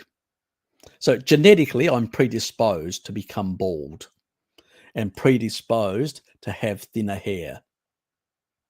The genes, well, it seems like I've been able to fight against my own genes. Not bad, eh? So, yes. And I'll tell you one thing, I had to cut I've literally haven't been using MSM now for about a year. When I use MSM, my hair becomes so thick, the barber has difficulty cutting it and says, bloody hell, your hair's so thick. I can't, what are you doing, Harry? So I have to ease off. So you want to think that Ray Pete and all these merry men and all this bullshit. There's a whole industry here of making money off people's misery, frigging around with their hormones when all they need to basically do is eat a species appropriate diet and sort of, another thing that I think that's related to probably these genetics as well is my choline problem, my choline conversion problem. And I would say there's probably an importance in basically lowering the sort of the, like we're exposed to a lot of, estrogens and stuff like that, and a lot of other things that can really mess up the hormones. I did the boron thing to normalize my hormones as well, 12, 9, 6, 3, and stick to 3. Otherwise, you'll cause yourself a potassium and magnesium deficiency if you go higher than that for long periods of time. So it's 1 week, 1 week, 1 week, 1 week, down to 3 on the 4th week, and then stick to that, which is equivalent to 2 avocados. You do that for a couple of months, that will normalize the sort of hormonal sort of stuff. Then on top of that, you throw in, some of these critical nutrients, that are animal-based nutrients, and they will improve. Now, if you really want thick hair, you can go a bit hard on especially if people have got really thin hair in the early days, I usually go, yeah, go a couple of grams, up to 4 grams of MSM. Try and thicken up your hair. That will improve the actual the bind the way keratin is bound. The parts of the hair, the way they're bound together, their strands will be much stronger, and you'll notice it. You'll try and actually pull them.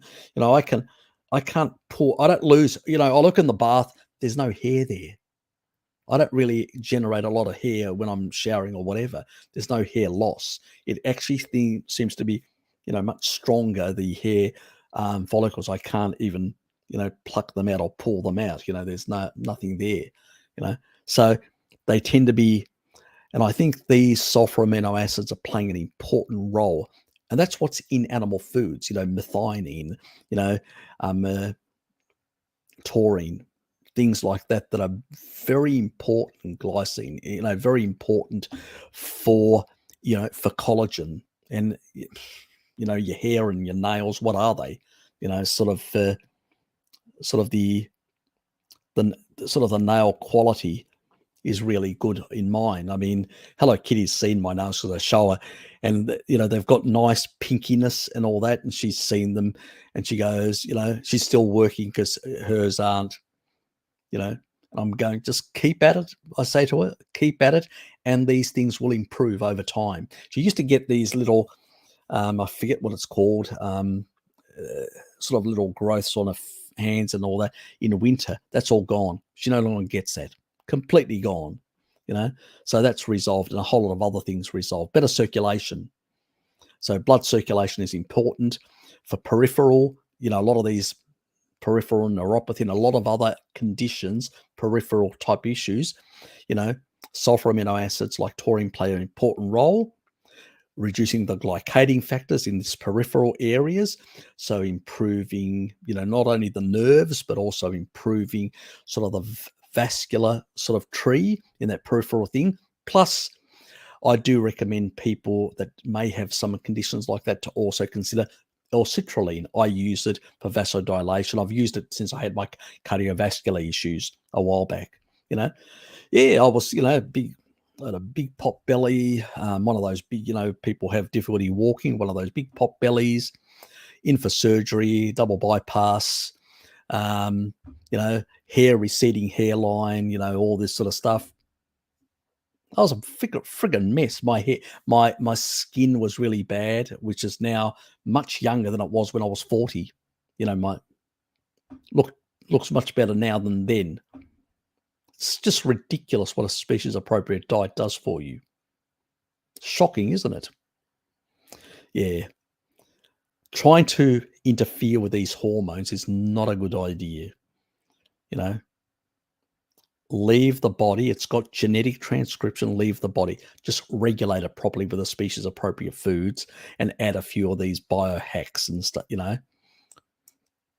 Very important.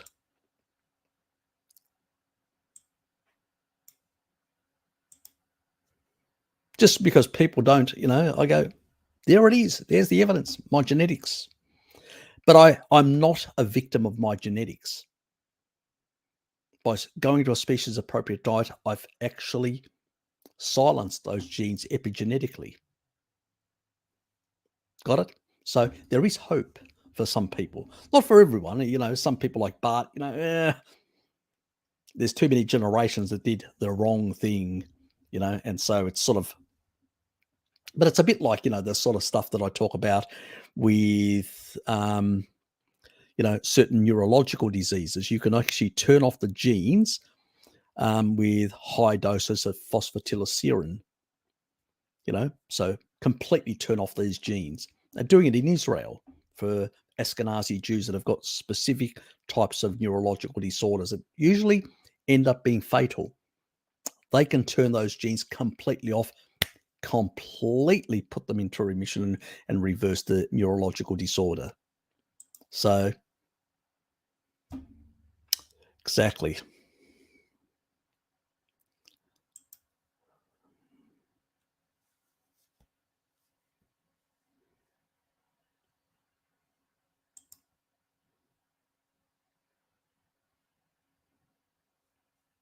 Get your taurine levels up, my dear. Get your taurine levels up. That'll help with your ears. Yeah, tonsillitis, you know.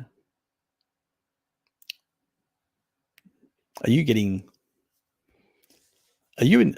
did you hear the stuff that I said about the long COVID sort of stuff? Are you getting any of these sort of conditions, or are you getting exposed to too many of the germs from your grandkids or something?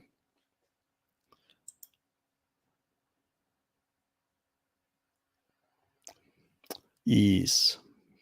Get your vitamin D up, Tracy, and your taurine levels up temporarily. Ryan, what I learned, did a video, DHTA was found to increase in areas of the body where the skin was tighter under pressure.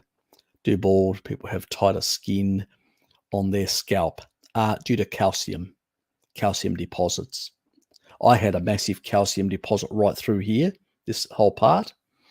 And I've still got a bit of a blob here, a small little blob here. This is the only area where there's just a little, there's a little blob there.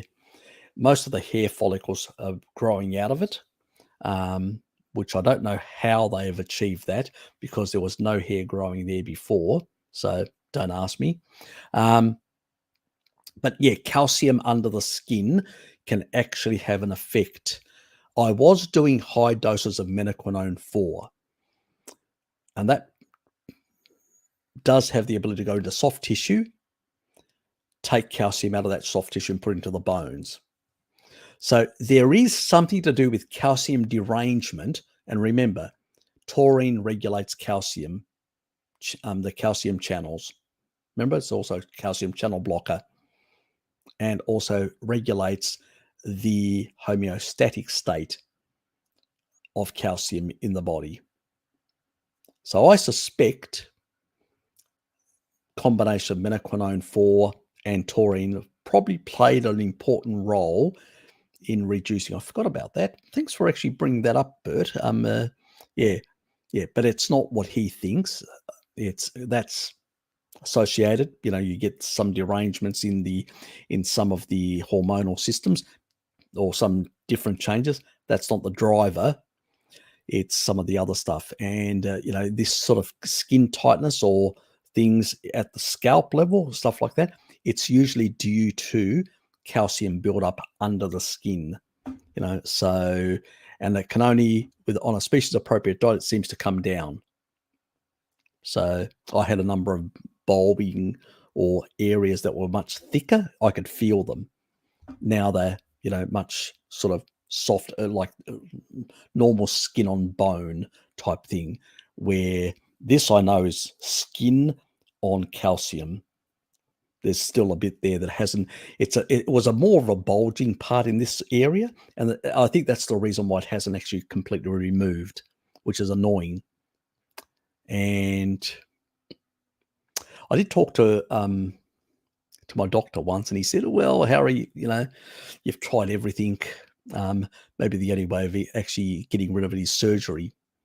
Then I thought about it, and I said, nah, I'm not going to waste my time. It's not killing me. It's not, I've got enough hair, so there's no vanity issue either.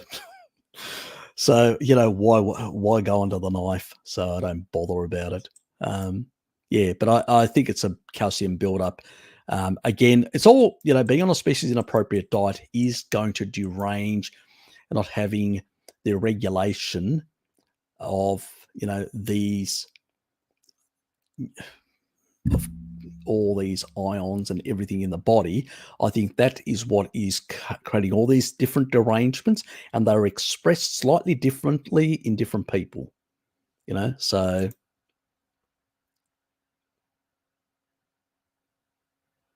Yeah, it's the calcium. I don't think he's aware of the calcium issue that can actually be built up under the actual. Yeah, so it is a problem. If it's a small amount, like I had in some of these parts, I had much smaller amounts. It all went. But when you've got a really thick piece of, yeah, even though I used all the other methods that really help with the heart, reducing the calcification, reducing, eliminating all the fibrosis in my heart and all that. And it did bring the calcium down in my, in my scalp, but it didn't eliminate this bulge here. It's still here. Maybe at a certain thickness, it has come down a bit, but maybe at a certain thickness, it takes so long to completely come down and get rid of. So the earlier you do something like this, approach things with the better it's going to be. The longer you leave it, you're going to have, it's going to take much longer because you've got more that you've caused in order to reverse, if you know what I'm getting at. Yep. Anyway, with cold, I meant fridge cold.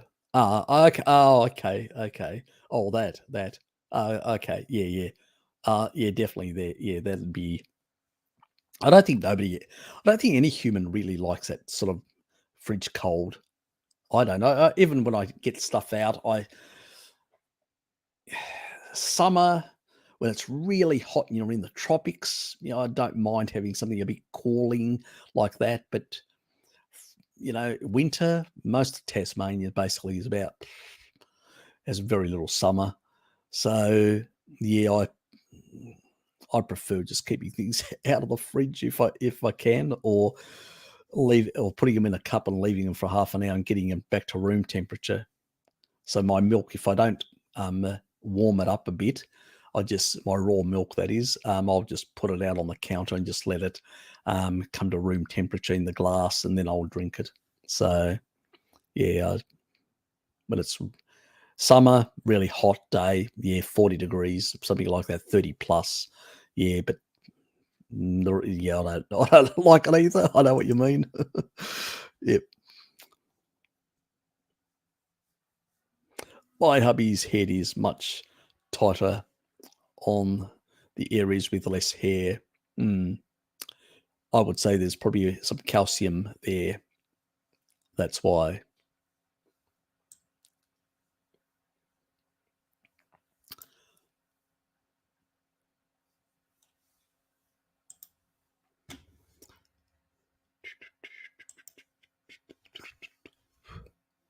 Oh, Loki's here. G'day, Loki.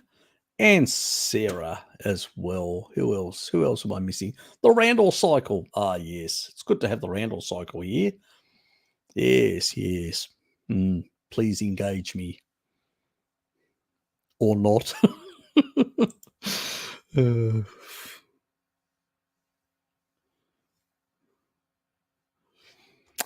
Yes.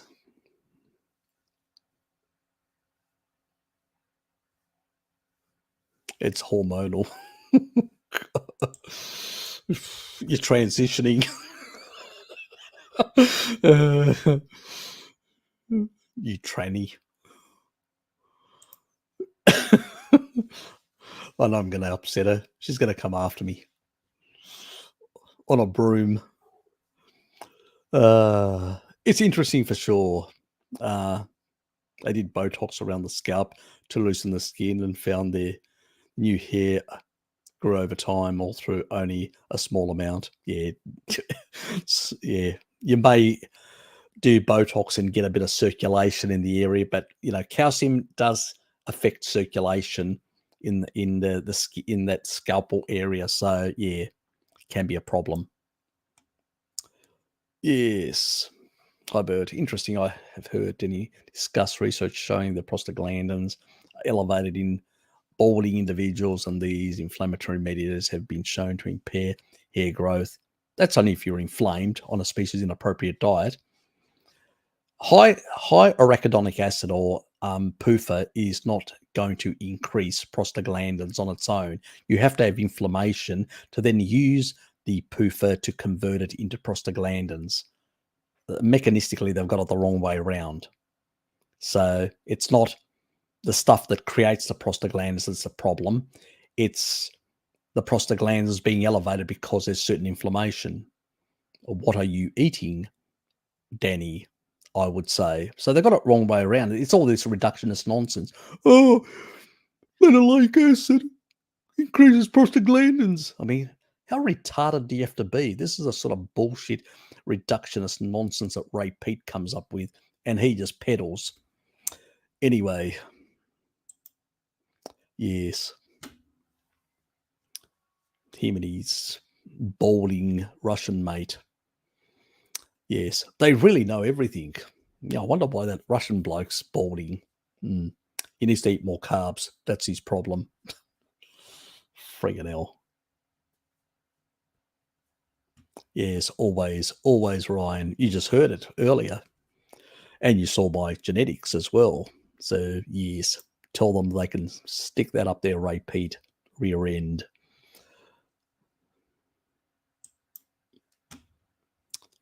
Balding people may have tighter skin on this because of calcification. Ah, yes, you've heard that before from, yes, yours truly. Anyway,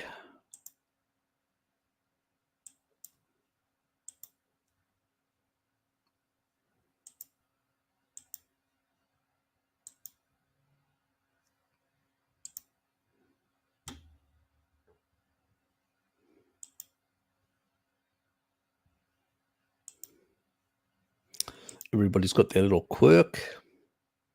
Solution, choline for men. Yes.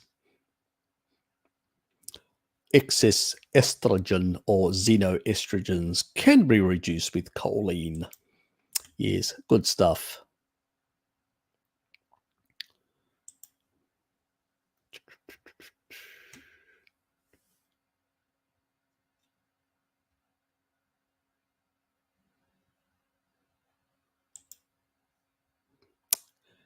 Right, interesting. I guess we do not know what the chicken or what is the egg. The egg came first, believe me.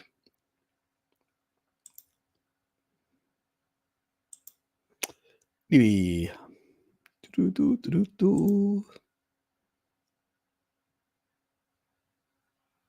Didn't see anything of what. Oh, the Amazon. Didn't that come? Did I actually show that or didn't show that? No, I actually put in the link. I put the link in the description box. Yes. I think I only showed the one, did I? Oh well. Must be the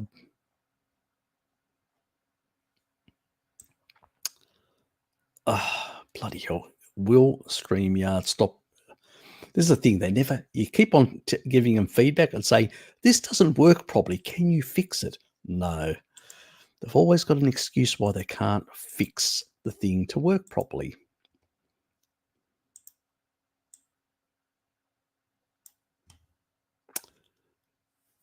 Yes. I did say that earlier. Yes, I agree completely. Yes. But unfortunately, in the modern world, that's not practical for everyone, unfortunately. Which is the way... Oh, I didn't see you, Bruce. You snuck in. Good morning from the US. You must have got up early, mate. Coffee with beef tallow this morning. Have you tried it, Harry? No, I haven't. Okay. Coffee with beef tallow. No, I haven't. What does it taste like? Don't tell me it tastes like chicken. That's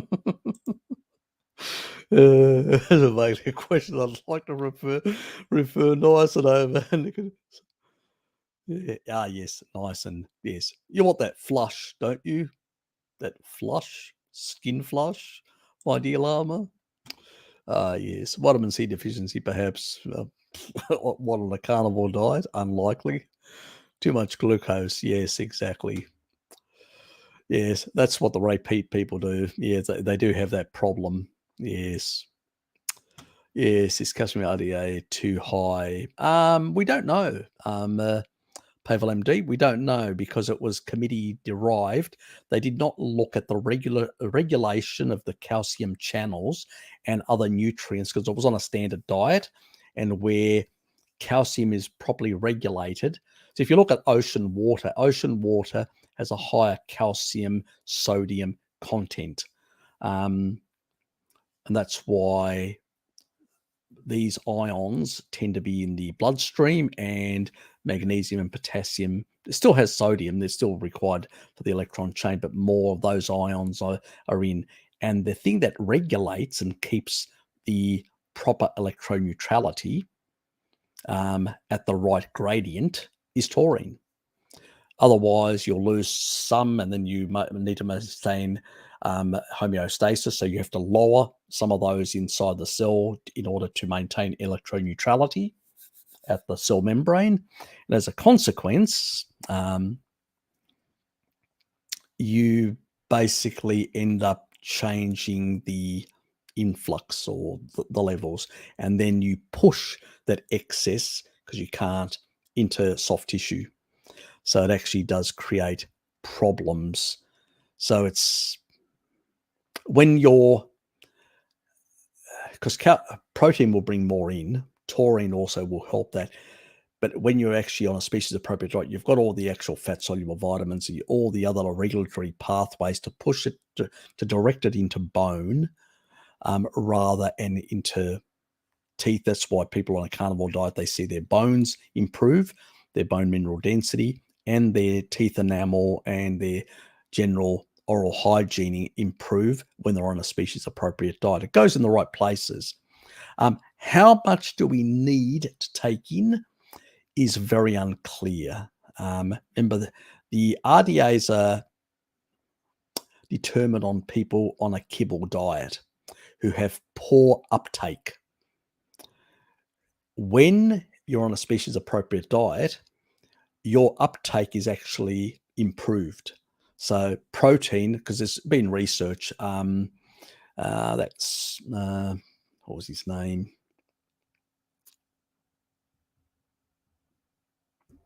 He was on the low carb stuff and the ancestral stuff. He's an academic that does research on protein, and he did some of the protein studies which showed that calcium uptake is increased with more protein.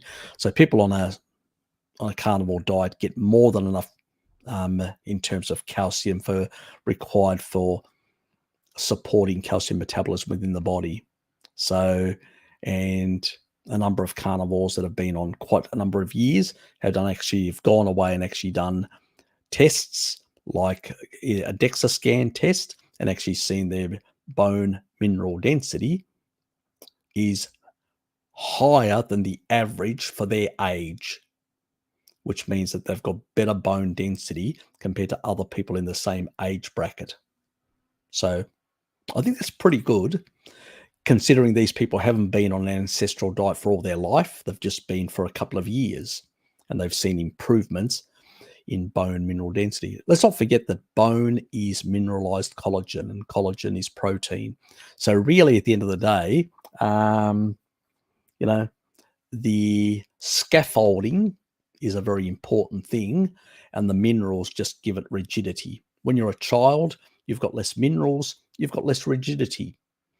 That's why the uptake of minerals is upregulated when you're a child, and the requirements in a child for calcium and other minerals is much higher because they're actually building bone mineral density to be able to then support a heavier frame. When you're younger, you've got a lighter frame. You can only get so much from your mother without tearing it to bits. As you're growing, then you put on more. That's why nutrient density is so important. That's why young kids can get rickets and get all sorts of nasty conditions, bone deformities and all that. Especially you see it in the vegan kids now and all that. Not enough protein. Protein is critical in that regard. But when it comes to calcium, I don't really know where the RDIs are. The body has, with enough taurine at the kidney level, it seems to regulate it sufficiently to excrete excess. And also some will actually either go through the feces and bile that won't be absorbed. It seems when you're on a species appropriate diet, the right amount gets absorbed. As long as you're not taking any of the supplemental stuff, I would not recommend any of that. If it just seems that the stuff coming from food has the right ionic, to be attached by the metalloproteins at the gut wall to be absorbed based on the signaling of what needs to be taken in and what doesn't. So the body seems to work it out. Been doing it for millions of years, for a very long time. I don't think the RDIs are very accurate. They're very much based on people with on a mixed diet. But again, even for them, they may not be accurate. Why do I say that? Well, unless you've locked in people, twins, for a very long time, as Bart Kay would say, and done actual experiments to see exactly what the requirements are for the right physiology. It's like in veterinary. Veterinary is much more precise. They know that a certain size animal has certain requirements. A smaller sized animal has less requirements, and they've worked out based on the size, the weight, the volume of that animal in terms of its nutrient requirements. We don't have the same equivalent in human requirements. Why don't we? Because we can't experiment on humans to get that precision. And so we extrapolate. And extrapolation is pretty much prone to error, severe error in some cases. So yeah, it's hard to say where we should be in that regard. If you're getting it, I can see there are many tribal people that are eating sufficient meat and very little other sources of calcium and don't seem to have any problems whatsoever.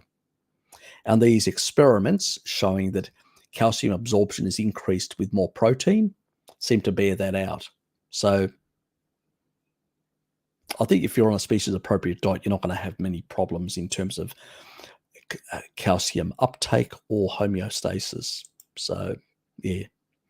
Carnosine reduces telomere shortening. Where can I get carnosine? Yes, I wonder where. It's a juicy thing that's red before you cook it, if you cook it. Yeah, I wonder where you can get it. You're such a cynic. I love you already. Yes, have a steak on me. Anyway, but I have about 2 grams of vitamin per day. Okay, so you'd like to eat and have less than 5 grams of carbs per day, about 200 protein per day. And Nick, you don't need the vitamin C. You get more than enough. If you're having a lot of protein, you'll get hydroxyproline, hydroxylysine. You'll get actually a lot of this sort of stuff. And you'll get some vitamin C inside the animal food. Remember, Napoleon slaughtered his horses to feed his troops to reverse scurvy. He didn't give them vitamin C. He gave them meat. And most sailors were eating biscuits, highly refined carbohydrates. That's what actually gave them scurvy. When they ate protein, because the body's got multiple sources. It's like a Swiss Army knife. Yeah, it can take low amounts of proline and lysine and convert it to hydroxyproline and hydroxylysine. But if you've got quite a bit coming in the diet in the form of animal flesh, you need far less proline or lysine to convert. So it becomes, the requirement of vitamin C goes really low, and it may go even close to zero if you're taking in quite a lot of meat. If you don't need to use vitamin C to do the conversion because you're already taking it in the food. So do you actually? So it's less of a requirement. I think people get far too much concerned. And if you take in excess vitamin C, you will actually generate more oxalate. Not a good idea, Mick.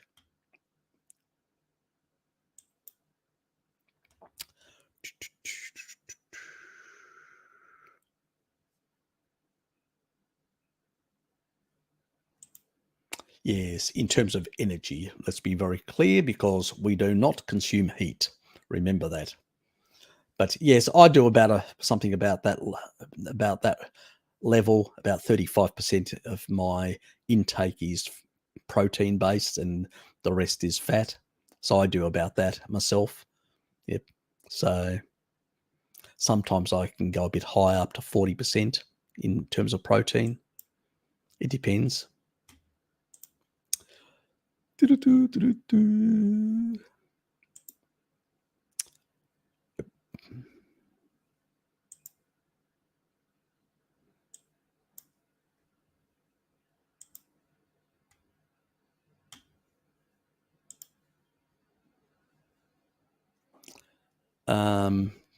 Digray is a computer scientist turned biologist research. He's defining the age basically on the second law of thermodynamics. He then goes on to define 7 failure models. Okay, interesting.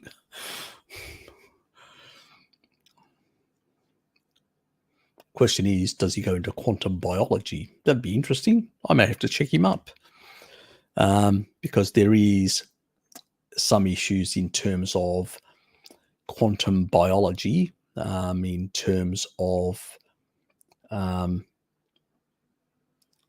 it's related to basically certain potential underlying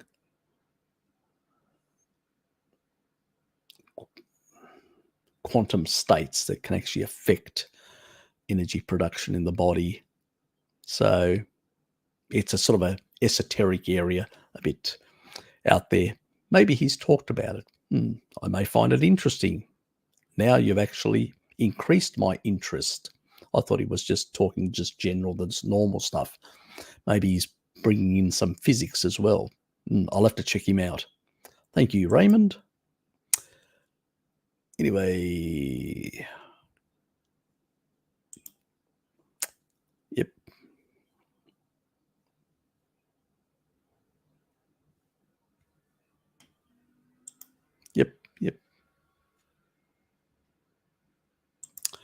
Yes.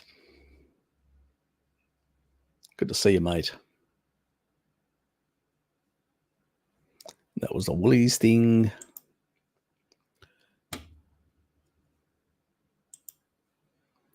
And Pavel, could Raymond syndrome be related to low vitamin D level? There is some research that shows that it does have some, it's associated, let's put it that way.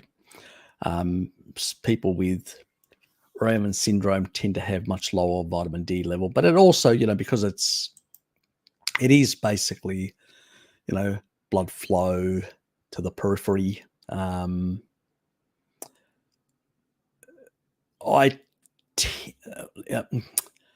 me just wind back a bit. I tend to also think that things like you do notice it, again, certain conditions like diabetes and all that seem to have some people that are more pronounced with that, or have had diabetes in the past, or have certain conditions where they may have increased their glycating factors. I have seen some research where taurine seems to help in that regard, but also L-citrulline as a vasodilator, and it does help in the peripheral. Because the difference is when you actually give somebody an L-arginine, a lot of it goes to the liver and actually gets a bit hogged by certain types of cell types.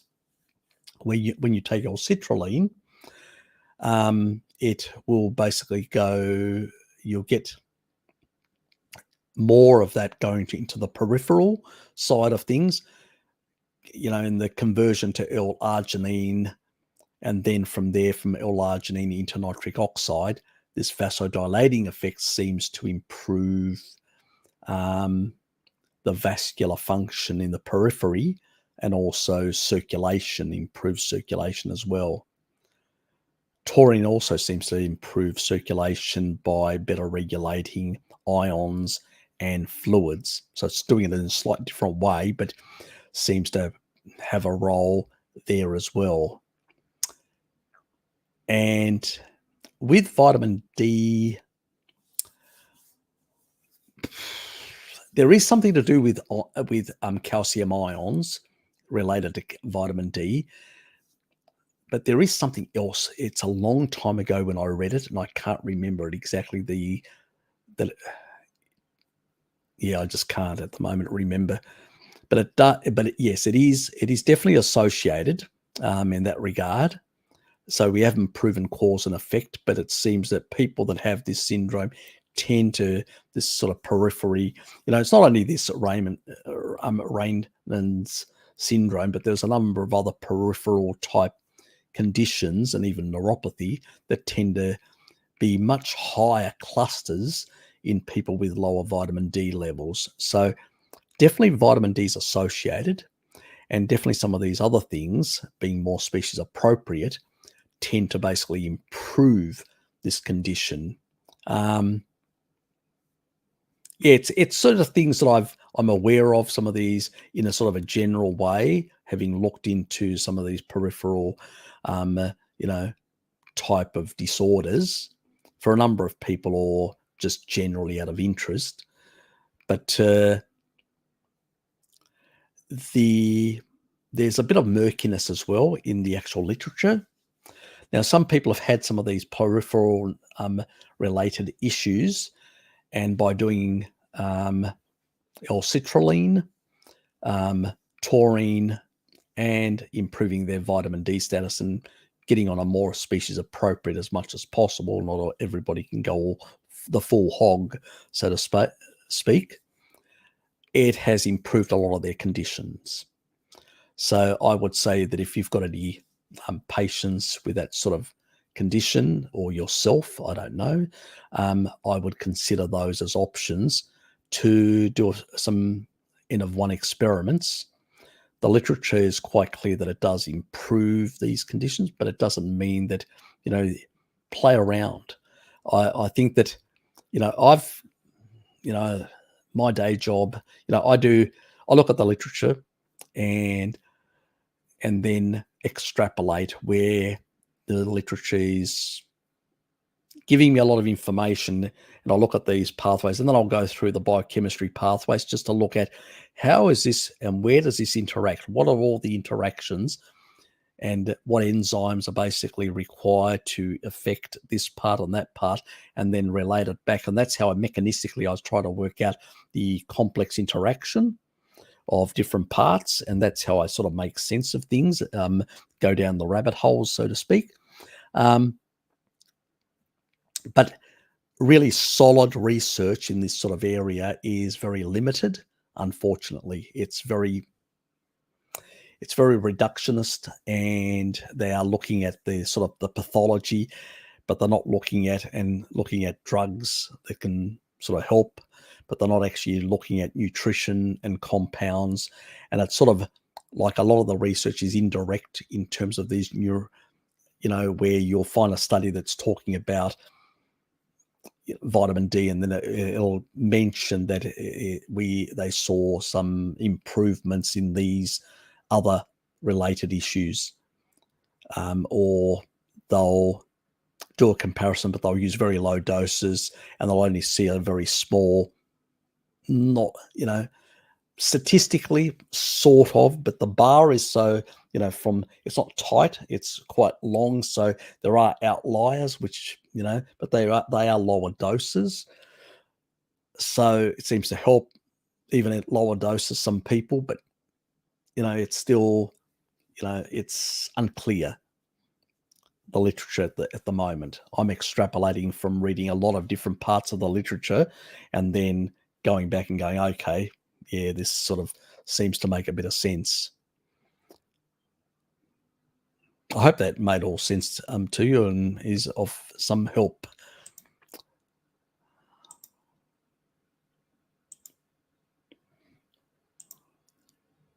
G'day, Elizabeth. You are late, exactly. Where have you been?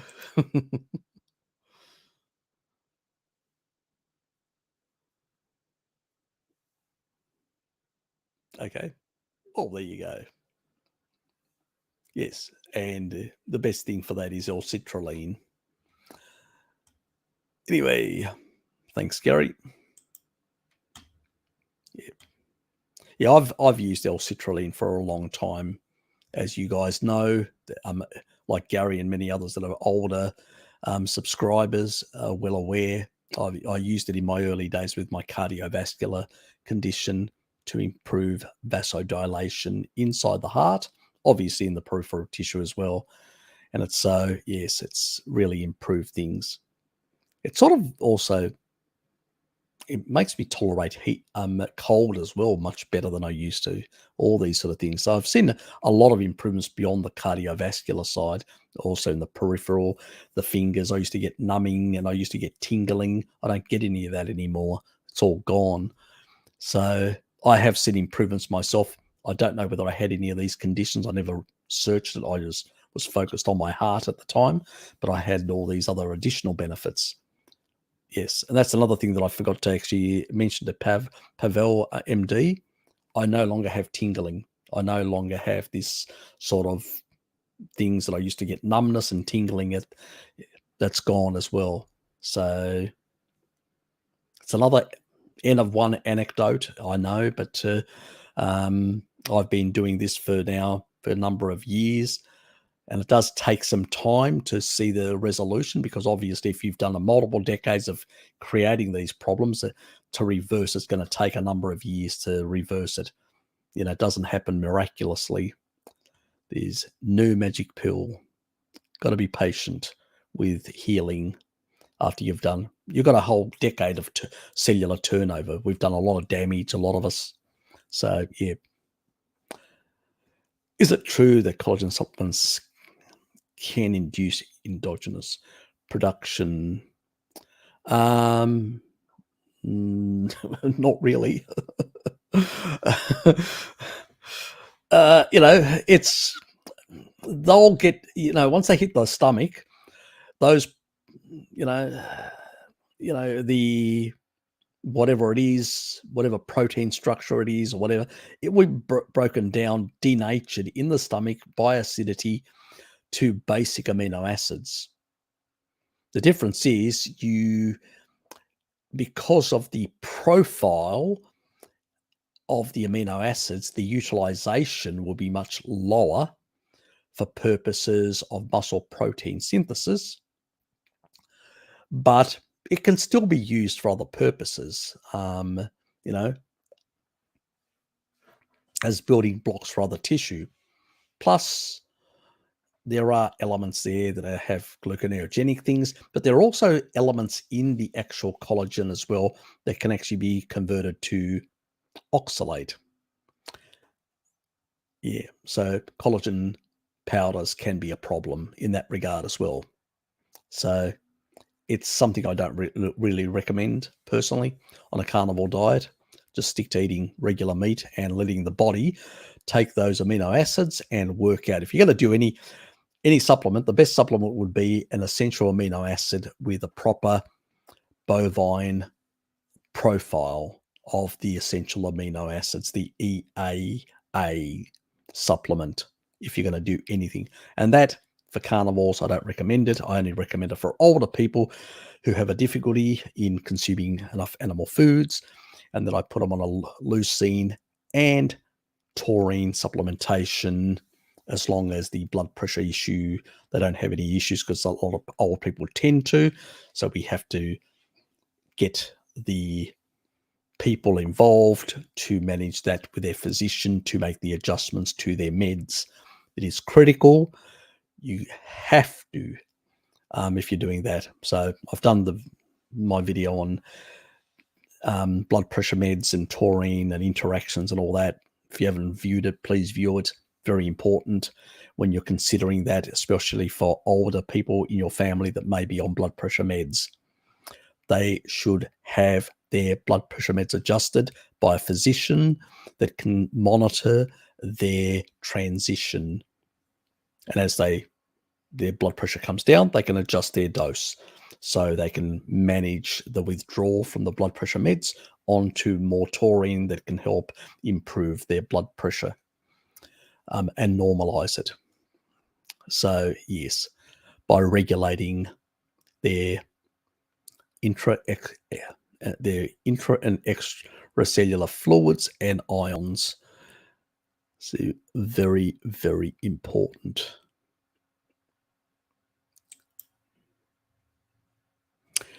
Obviously, one thing that I wouldn't bother with a physician would be nutrition, because most of them are completely ignorant. Very good at pharmacology and very good at surgical techniques. If I ever have an accident, I definitely want one of them to help me out. But when it comes to nutrition, there's very few people. Pavlo MD, probably an exception. There's a number of other in our community, the low carb community, that are much more up to date on that sort of stuff. But not many, not enough, unfortunately. I wish there were more. It would make life much easier for all of us. Primarily, there's so many people out there that are sick and so many people that have got problems. Good morning, Mr. Randall. Yes, that girl definitely needs to be engaged. Anyway, does the pro-oxidants of astaxanthin depends on the cell generally ability to deal with ROS, or could the astaxanthin itself on becoming a pro-oxidant no matter what? It's the bioaccumulation in the skin, and it's believed that bioaccumulation, then UV energy, seems to cause the problem, sort of the way it actually is understood. The literature is a bit hazy, but it tends to basically view that this bioaccumulates if you consume too much on a daily basis and ends up in the skin, and it seems to basically be a problem, probably not in winter, but more in summer when you're exposed to UV, more UV. But you don't need it, okay? Now, astaxanthin is in fish, but it's much lower dose, and it does refresh the fatty acids. It's the way the fish, under stress, because they are under a lot of, moving through water creates a lot of pressure differential in their bodies, and also creates a lot of friction internal. This can cause some issues with their DHA. It can actually increase the oxidative stress, and that increase in oxidative stress can actually cause issues with those triple bonds of DHA. So what happens is that oxidative stress in the fish that causes damage to their DHA is then sorted by astaxanthin, because it's a very potent electron donor antioxidant sort of substance. So that's how it sort of works. But because our bodies don't utilize it in the way, and the fish, they have it in that middle part, they tend to basically increase it, or they have genes that can control how much is produced within their bodies to be able to facilitate this antioxidant capability. We don't. So it bioaccumulates if you have too much. And then the UV can obviously cause issues in that regard. So that's sort of how this whole thing sort of works. And good morning to you, my dear.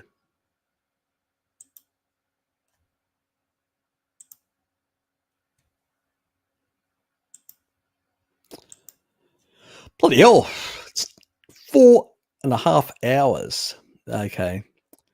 I'll really go really quickly, see whether there is... yes, our Brazilian sexy man. Yes, definitely Lukey. Don't mix carbs and fats, please. You don't want to be engaged? Okay, fair enough. He would love to engage you. Anyway, 95% of Canada still have minor skin, dry scalp, eczema on forehead and behind the ears are increasing. K2 and other solutions to help others with this can sort of help. But niacin, which you'll find in piggy meat, tends to do a better job. So one of the best sources of thiamine and niacin, so tend to be basically very good for skin issues in that regard. Now, vitamin D, retinol, K2, also because they regulate the collagen degrading enzymes that can overexpress themselves under certain physiological conditions. And usually when it comes to scalp or skin issues, the MMP2 and MMP9 are overexpressed. And so they are retinol primarily and secondarily D and K2 dependent. So fat soluble vitamins will improve.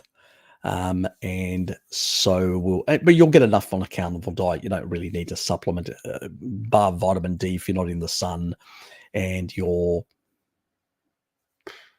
bit of a different, depending on the foods you consume. Obviously, if you don't do dairy or that, maybe a 200 microgram minoquinone 4 would be an option. Thanks for the long discussion. My hair question, Harry. Not a problem, Ryan. Do you think supplementing choline in the form of TMG is one that has... Nope. Just standard choline is all you need. Standard choline to support the secondary pathway. Mutation. I have the same mutation. I'll actually show you. Did I actually get rid of that? I probably did. Where's the...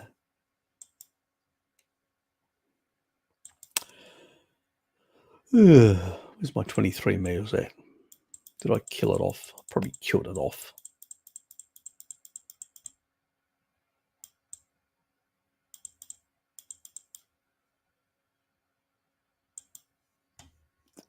Okay, still have it.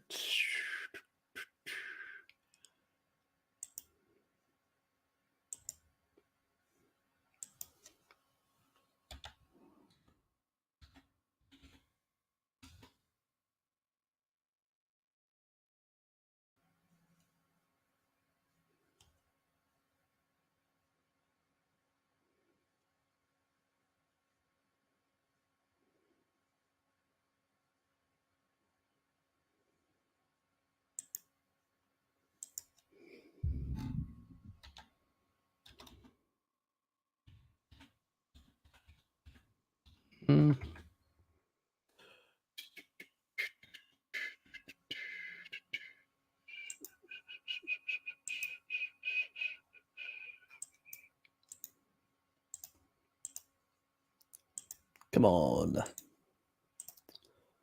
Move it. See how I work even at work. That's why I get so many things done. I'm impatient.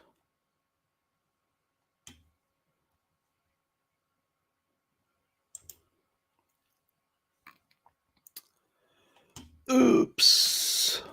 There you go. Share the screen.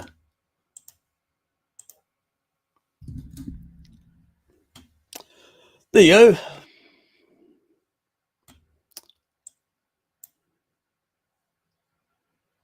Also known as C677T. And I am homozygous. So I've got, see, that's the common one. That's basically sort of heterozygous, and there is homozygous. That's the same. And pretty much I've got the that's the worst and highest homocysteine. So there's a number 18,011,33.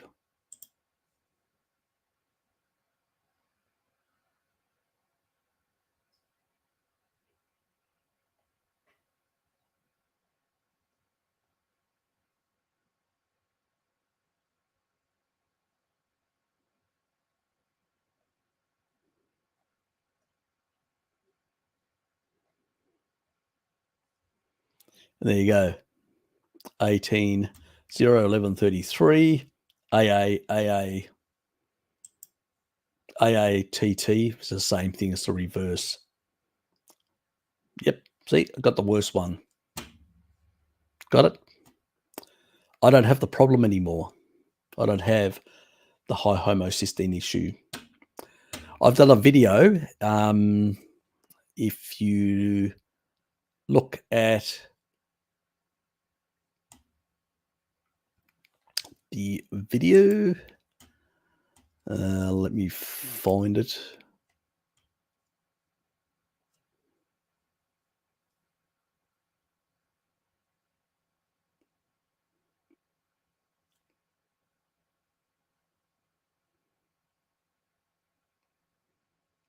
It's nice when you go to your, trying to go to my channel. Friggin' hell. Can't even remember where I've got it. It's one of the very, very earliest videos.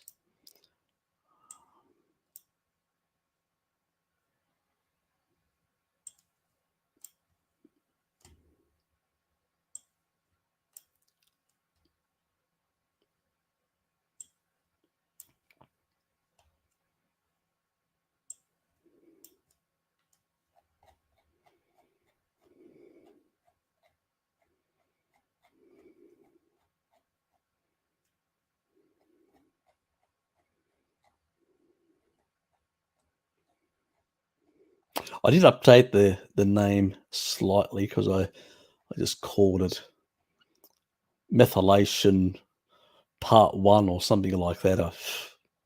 Yes, here it is. It's about 2 years ago. I did update the actual name and added MTHFR keto carnivore for just to basically be more searchable.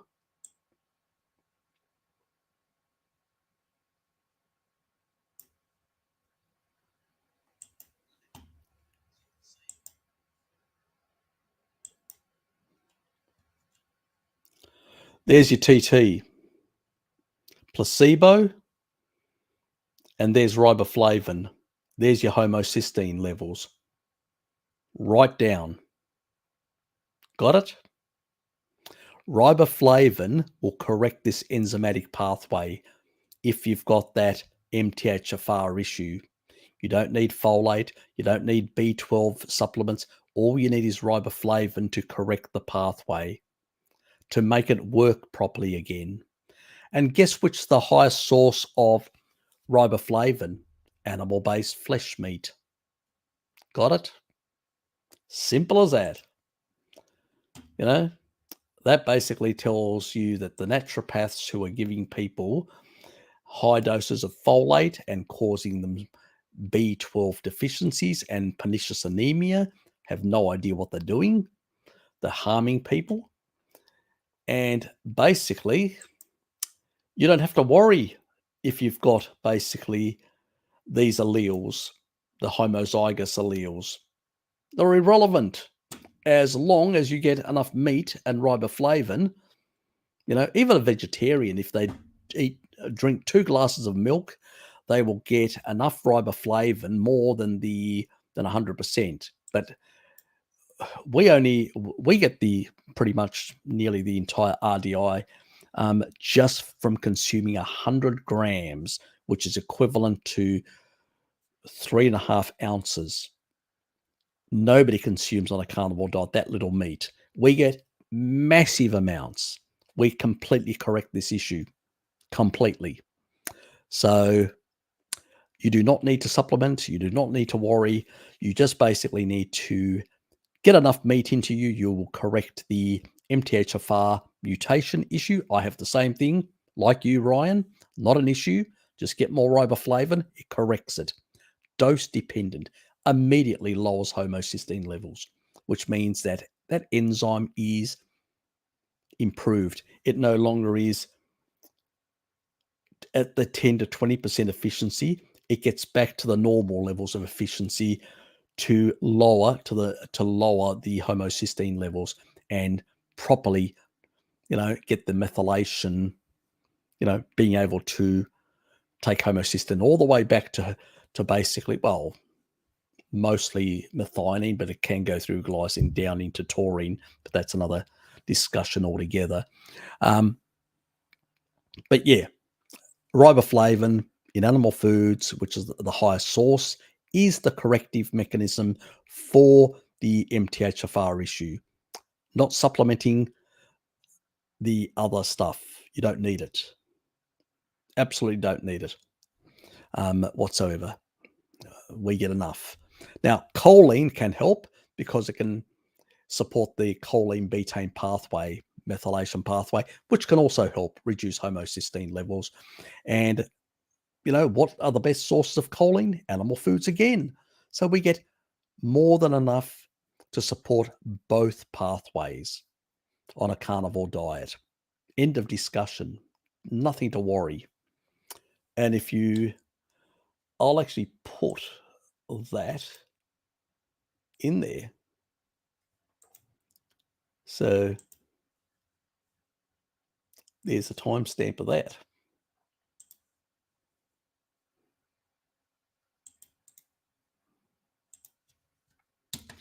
There it is. There's the timestamp. It's in the actual thing. Just show it to people if they're concerned about their MTHFR sort of issues of any sort of thing in that regard. How so for high doses of minoquinone 4, for instance. Heard in some videos that maybe unsafe when having unstable plaque. Yes, I do talk about that, about stable plaque. I don't recommend initially. I usually recommend people take the lower dose, which is the about 100 to 200 micrograms initially, or just get it from the cheese like Gouda and stuff like that. We want initially to lower the inflammation. We want to basically for a year, we want to accelerate the increase in calcium into the soft plaque. It's a bit like, when you scratch your hand, and if you keep on scratching it, that means inflaming it, you'll always have some soft plaque or soft, that hasn't healed properly. But if you leave it alone, it eventually will calcify. It'll actually get a lot of collagen in it, and it will basically then become stable. At that point, then you can use much higher doses when you're in a low inflammatory state in order for the reversal. So remember, most of the experiments that were done on rats in Japan, and they basically induced endothelial dysfunction, which was new endothelial dysfunction. Then came very high doses to reverse it very rapidly. That sort of works.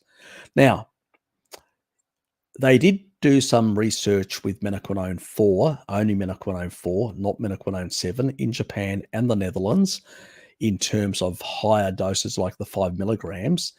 And they also did with very high dose of 45 milligrams.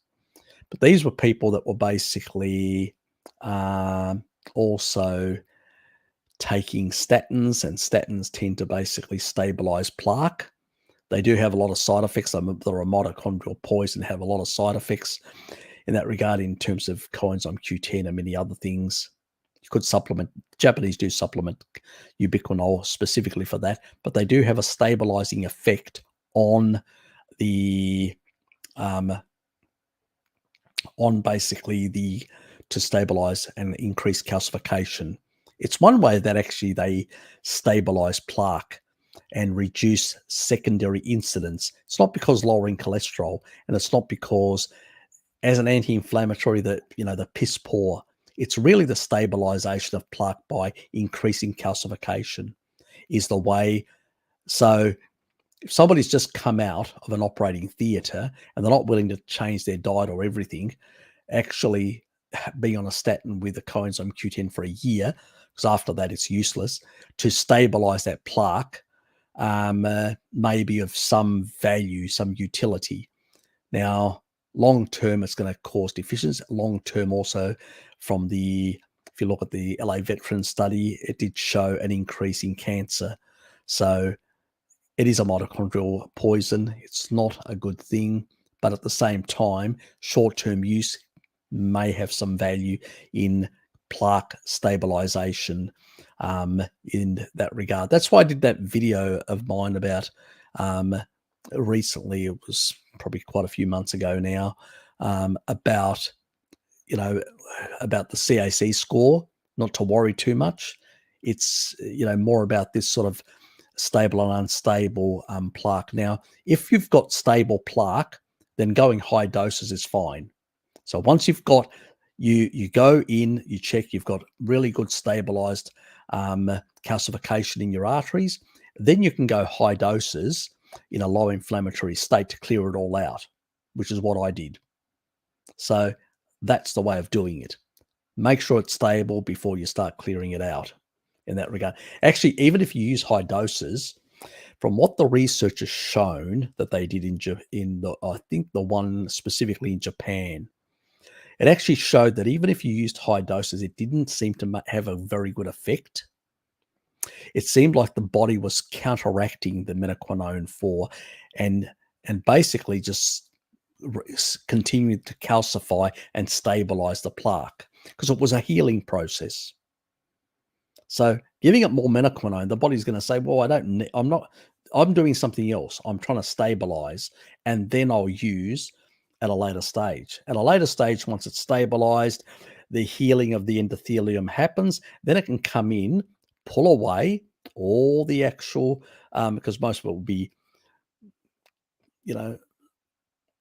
calcium that'll actually be pulled out, and also it'll clear out the actual, the fibrosis also will be broken down as that calcification happens, and as the healing behind happens. And then over time, that endothelium, as long as it's not inflamed and stuff like that, will slowly regrow glycocalyx to repel with a negative charge, and improve the endothelial function in that regard, as long as you're not throwing in sugar and collapsing the glycocalyx every couple of hours like modern people do. And then you'll basically have less stickiness because the little the glycosylation of the tips of the glycocalyx, they will then acquire a negative charge, and that negative charge will increase nitric through the nitric oxide process or grounding that we can do. And then the pericellular matrix of lipoproteins and red blood cells and whatever else that have got lower glycation, and their pericellular has got a negative charge, means that they don't become sticky. You reduce the clotting factors and all that, and things flow much better within the arteries, and they vasodilate much better, which basically means better blood pressure control and all these sort of things. So it takes time. It takes time and patience and all that. But yes, they talk about it in general, but at the same time, the body seems to, even if you're putting higher doses, from what this Japanese research showed, it seems to sort of counteract. I tend to basically go, let's put in some low dose, like 200 micrograms of minoquinone 4, and let's use that to take out of the soft tissue the calcium, like out of you may have in the skin, you may have in different tissues in the lungs and other areas. Pull out that calcium, and then when the body's actually healed that part, it will basically then be a good idea to go much higher. But I always say, take a year, stabilize the stuff. Yes, your CAC score will go up, but it will, and that's, I think I called it CAC something. If you Harry Serpanos CAC, you'll find the video that I talk about in regards to more details about this sort of stuff. So I'll leave it at that.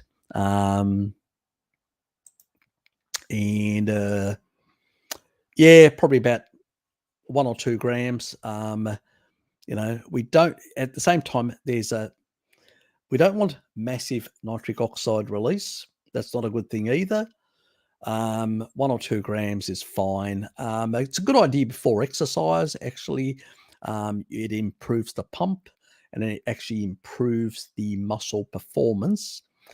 It also allows you to go for longer if you're a bodybuilder or whatever. So it does help in that regard as well. Anyway, I think I'm going to call it quits there. Otherwise, I'll keep on answering more and more and more and more and more. Well, alien drone is supplemental methylfolate as dangerous as supplemental folate or folic acid. I don't believe in methylfolate supplementation or any of these supplements, whatever. Folic acid, folate is the actual, really hard to buy folate. It's usually as methylfolate, methylcobalamin,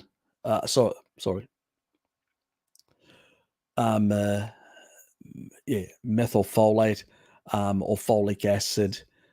Folate, you most likely are going to get it in food. It's sort of, and the way either the methylfolate is most supplements, it's not the way naturally it would be sort of found in foods in the same way as in a supplement, because I read it ages ago. It's something to do with the production process and the way they need to stabilize it. I can't remember what they attach additionally, to change the chemical structure in order to allow it to bond properly and be stable. It's a long time ago since I've read this sort of stuff. But look, the best way is getting it from food. You don't need a lot because your body can actually convert enzymatically and produce its own endogenous folate. So it's less of a problem, as it can also, it produces endogenous choline. I just can't do it. I'm one of those 2 to 4% of people that don't have that endogenous, that gene is silenced in me, and I just can't do it. Most people can.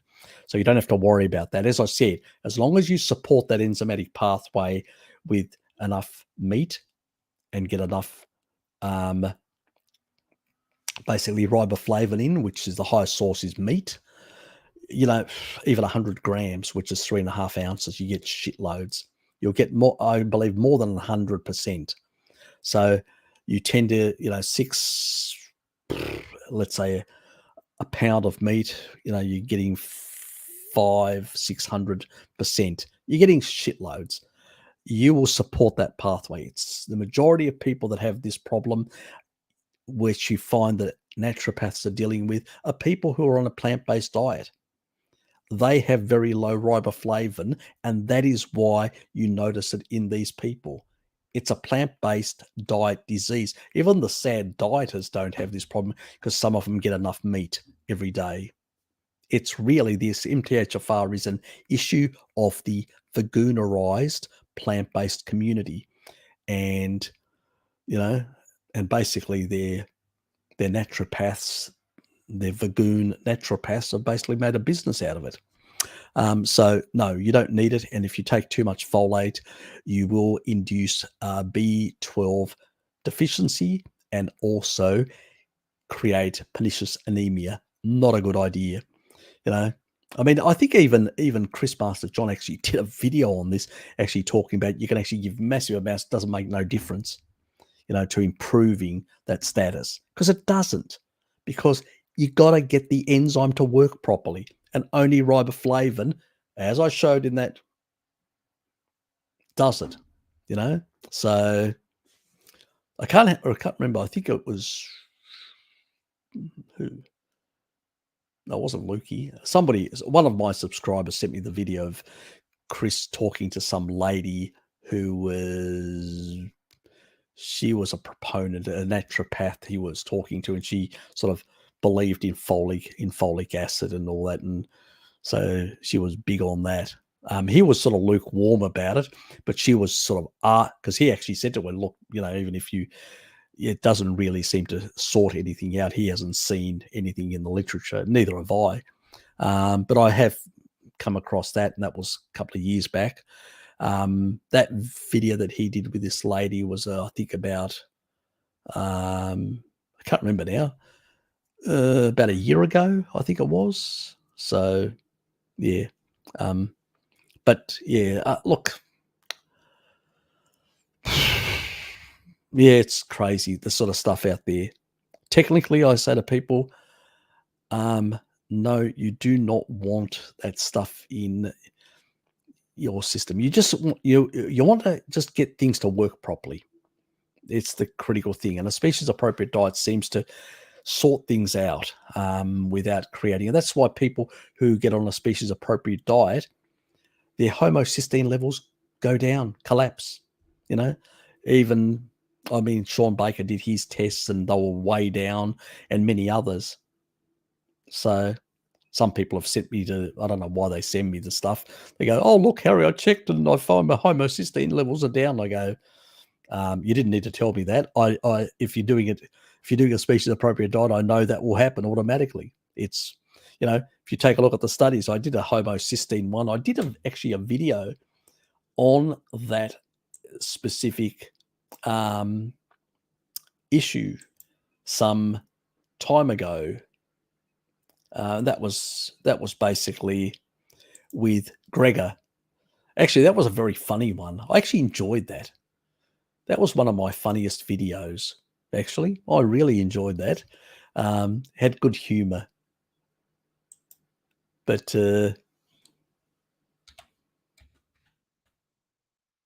oops.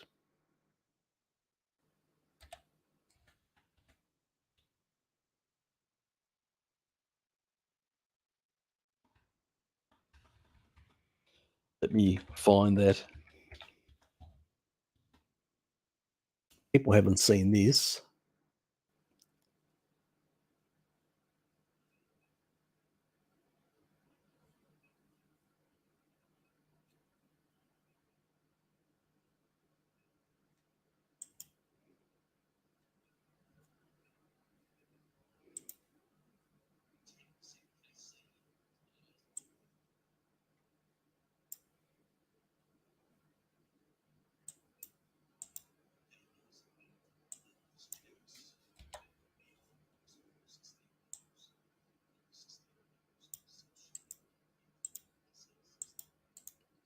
Oops. Drop that in there. Yeah, I know some people.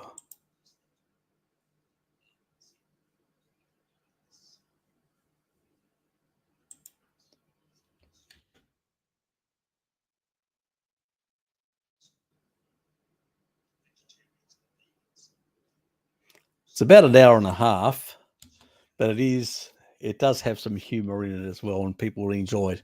Are vegans like Dr. Gregor right that meat increases homocysteine levels? And I actually show that even when you infuse methionine, it actually goes down. So, yeah, it's irrelevant. It's really the animal foods are the ones that actually correct this problem. And even in the studies, vegans have got really super high, some of them as high as 27, excessively high. And Gregor actually shows all the evidence. That's the funny thing about it.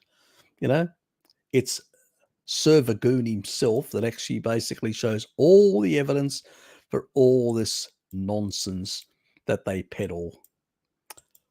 Yep, you're welcome, mate. And yep, appreciate it from everyone. Thanks, guys. And if you get a chance, do check out that video. If you haven't seen it, you get a few laughs and a bit of enjoyment out of it. Appreciate everybody being here. We're nearly at 5 hours. This has been a long stream, and it's 11:20 at the moment, so it is a bit on the late side. So I better get going and get to bed. So thanks everyone, and good night, and definitely see yous all. So bye guys. See yous in a fortnight's time, and between now and the next, because I'm doing it fortnightly, the live streams. Between now and then, I will be trying to get a few little videos here and there about a different number of things. So I hope you enjoy them. Anyway, see you guys. And please hit the like button as well.